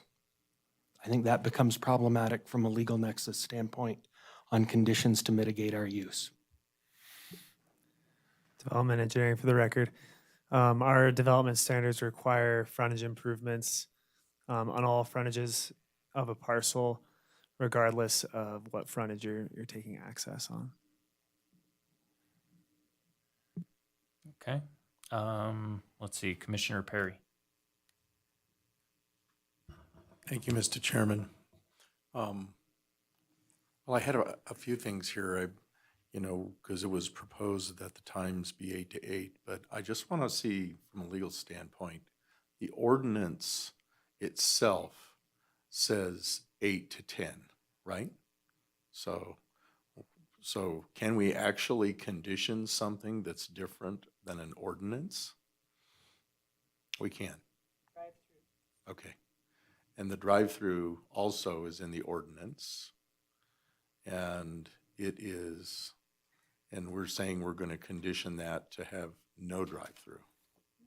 No, we're just, No, Just limited hours. just the limited hours for On the the drive-through of drive-through. 8 to 8. Okay, I got you. Understand that. My other comment is with regards to West Bennett. There are 2 commercial properties to the north of this that are currently undeveloped.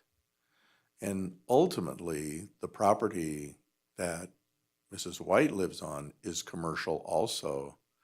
And likely, if it ever was, a commercial, something that went on there in commercial, all of those are going to have to be accessed off of West Bennett.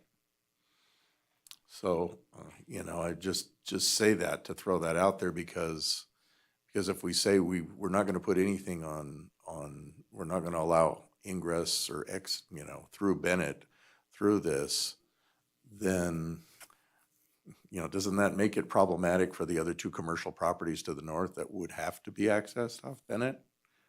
I'm I'm just a little cloudy on if we say this one, no, but what happens when the next thing comes through and there's a a big box store that wants to locate in those two commercial properties, which is going to happen someday, or something's going to be there, right? We're seeing that area fill in with restaurants coming down the road. So I hate to throw a cog in the wheel, but I'm just asking that question of, can we really do that realistically? Yeah, Thanks. that's good point. I was a little leery on doing that too for the other properties, but okay. Commissioner Borders. I think that's an either or, and I think we have to be careful with it. And I don't know how we, in the approval of this permit, we require that the developer put a gate on their property. If the developer wants to do that and volunteer that, we can make it part of the record. And having said that, if that happens, I then don't see a reason for a Knox box and a secure gate on Bennett Street. We have solved, I think, the concerns of the whites with blocking off their driveway. So why not leave the gate open? I don't have a problem with changing the hours and the other things that we're proposing, but I don't think we ask the developer to provide them with a gate and then lock off Bennett Street. I think we do one or the other. I agree with that. I would be for that. Seeing some nods, maybe. I'm Yeah, close definitely, more in favor of not shutting the street off, emergency reasons, obviously, and future development. Yeah. It just doesn't make any sense. Okay. Would you be willing to volunteer the conditions of approval that we talked about? And if I could, I'll just restate them, I guess. So a fence of at least 8 feet with some sound deadening features. Drive-through hours limited to 8 a.m. to 8 p.m. And a no primary or only emergency exit for Bennett, or providing a gate for the customer, a privacy gate or a security gate for the customer property. That's the or one. And then I was also for dead-end signage on the roadways. Mr. Chairman, Sev Carlson for the record. I'm authorized to agree to the 8-foot wall on the western property line with sound deadening features.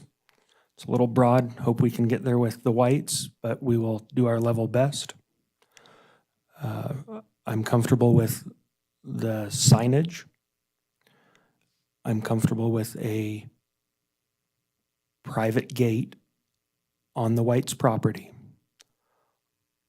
I am not comfortable with shutting off access to my client's site on Bennett for nexus reasons and future development reasons on those other parcels, particularly the parcel that doesn't have frontage on Cochise. And I have to let you make the decision on drive-through hours for purposes of the record. I think there's a concern relative to what the code provides. So I'll leave that in your discretion. I can't acquiesce to limited drive-through hours. Obviously, if you condition it that way, my client has a decision to make on whether to live with that or whether to seek additional review of that decision. Okay, so you were okay with the gate, providing a gate for the private gate on the white's private gate, property, okay. yes. So that was kind of the or we left. That was the or we were going to do, give Mr. you Chairman? the option. Yeah. The question of signage that you're asking for, I don't think fits into the purview of what we're doing. Stephen's already said that's probably a good idea. But I don't think having signage on all these other streets saying this is not a through street should be part of this permit. It may be good for traffic management and good for the city, but I don't think it ought to be part of what we're discussing now on a special use permit for a building, a facility, because it's the other streets. Yeah, so I think you have to go back to the findings. And if there's a nexus between being able to make one of the findings and that condition of approval that you want to add for signage, then I think we can get there. If there's no nexus, then I think it's a little bit tougher. Yeah, Okay. so the concern, I think, was just there's only one way into this area and one way out. There's multiple streets leaving, so I think the residents next door knows people are gonna get lost, because they've probably gotten lost before and wants to avoid that traffic. I'm just saying, I yeah. don't think it's his responsibility to put that sign up. No, so city, you just put it up, or does he pay for it? You put it up? How does that work? You already said it was a good idea, so don't. Yeah. I don't know that I'm ready to speak to that right now. Mr. Chair, on the Yeah. other conditions, I have a couple comments. For the purpose of administrative feasibility, I don't know what sound deadening means. It's too vague. So I would ask the commission to consider something to the effect of the applicant shall install an 8-foot tall masonry wall. Masonry is better than most material, and I think we leave it at that, and we don't get too bogged down in sound mitigation. Also, I don't know how far that wall goes, where it starts, where it ends, if it's just parallel to the building, or parallel to the drive-through lane, and I think clarification on that would be helpful. Well, the applicant volunteered the west side of the property. Entire west side. Yeah. So the entire length of the western property line? Yeah. Okay, so let's make sure the condition calls that out so that when we're looking, we know that. So an 8-foot tall masonry wall running the length of the western property line. In terms of the gate, I think it's very important because I really don't like the precedent of making neighborhood compatibility based on improvements on someone else's property. So the condition needs to read that based on the voluntary offer of the applicant, a gate will be installed by the applicant on the property at such and such address. That way it's very clear this was something the applicant volunteered. And those were my 2 comments. Randy Wright, city engineer, for the record. Based on your comment earlier, Commissioner Border, on the signage, or maybe it was Chair Wiggins, I think that's a very easy bridge to get over. I think if you wanted some signs, we could say something like the development will add MUTCD signs, per the acceptance of the city engineer, or something simpler, simple like that. These are very inexpensive signs. I think we could work with the applicant to come up with something that would work to help mitigate some of that through traffic. It'd be a very inexpensive way to mitigate that. Okay. Is there any other condition that would fall into, Heather, do you think? Just a slight.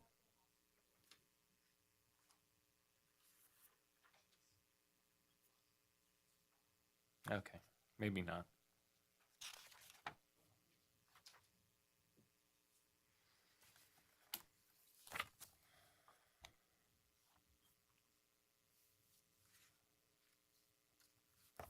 We can probably add the requirement for signage to condition 15.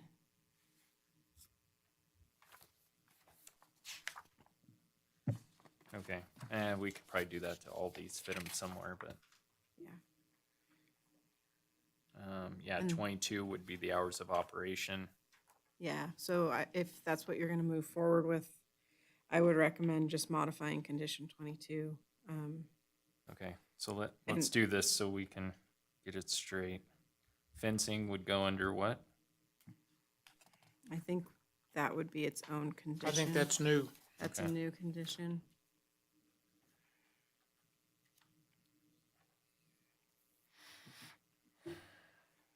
Getting close.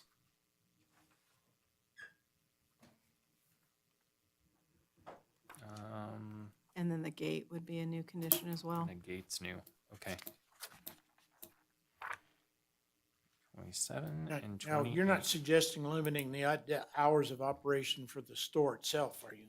No, Okay. that keeps it consistent with the other businesses, I guess, that they operate under. Okay. I think we're ready. Ready for a motion? Yeah, for well, To be consistent with the other businesses would be 9 to 9. I think that's by their option though, right? So to Legally, be they can consistent do with 8 the to code, 10. it's 8 a.m. to 10 p.m., 7 days a week. If they choose to operate for a lesser amount of time within that time frame, they can. We're not saying they have to be open for 10 hours.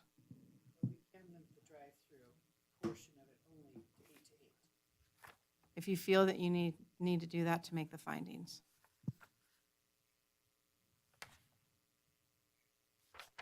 Do you want to qualify, I'm sorry, I just thought of this. Do you want to qualify the hours on the drive-through that, to identify the reasoning? And I think the reasoning is because you have a residential use next door. Now, that residential use could clearly change.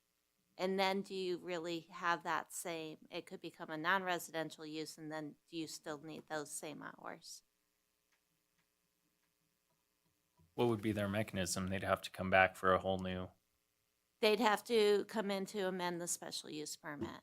So if the condition was something to the effect of, based on the neighboring residential use, the hours of the drive-through are limited to whatever, should the adjacent use or the use to the west or whatever it is become a non-residential use, the drive-through hours can be the same as the business hours or something to that effect. That way we don't have to Yeah, that's revisit fine. it. I'm okay with that. It's an awful lot of sugar for a dime. Mm-hmm. $2,000 coming back to you. And staff having to do all this work all over again. All right, I'm gonna go for it. Unless any other last questions, commissioners, any? Okay. I move to approve LU-2022-0262 based on the ability to make the required findings and subject to the conditions of approval, included in the staff report,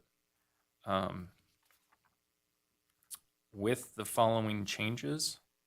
For condition 17 on the half-street improvements, add an additional sentence stating, including signage that follows MUTCD guidelines and demonstrates what?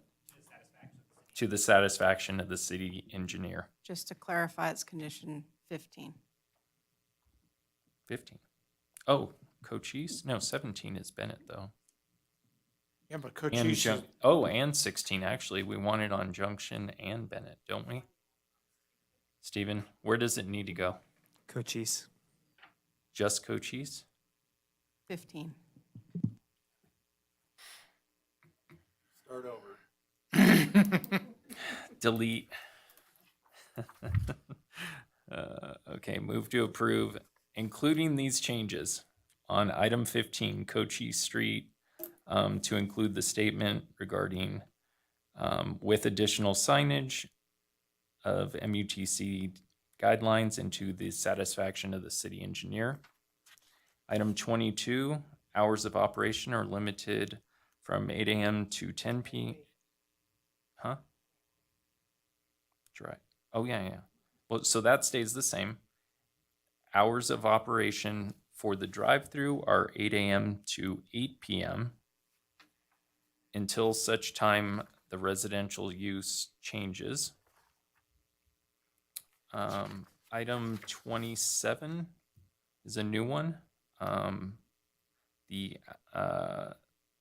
They will install a fence 8 feet tall of masonry masonry block wall? Okay, because it could be concrete Yeah, or. an 8-foot tall masonry wall shall be installed along the entire length of the west property line. Thanks, Siri. Okay, say that again, sorry. An 8-foot tall masonry wall shall be installed along the entire length of the west property line. Excellent. Okay, and the last one being What she said. the applicant volunteers to install a private gate for the adjacent customer to the west Can I modify on it a their little? property. You Based on definitely- a voluntary offer by the applicant will install a security gate at the driveway of 497 West Bennett Avenue. Yes. Can I get a second? Oh, why not? I'll second. Second by Commissioner Borders. All in favor, say aye. Aye. Any nays? Nay. How come? Got you this time, didn't I? Yeah, I thought you were all on board. No, I was just trying to get him everything I could. Oh, okay. So what didn't, just the fact? Oh, I would never put a dispensary 100 feet from my house. I wouldn't do it to anyone else either. Okay. All right, thank you. Okay, motion passes. Thank you.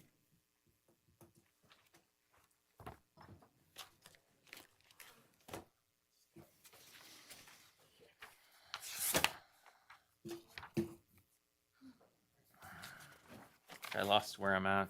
You're on staff reports. I do not have a staff report, except to tell you your next meeting will not be this long. Do you promise? Promises.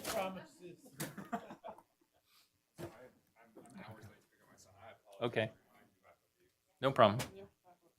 Okay, any commissioner reports, comments, future agenda items? Nothing, okay. Public comment? Okay, seeing none. So moved, adjourned.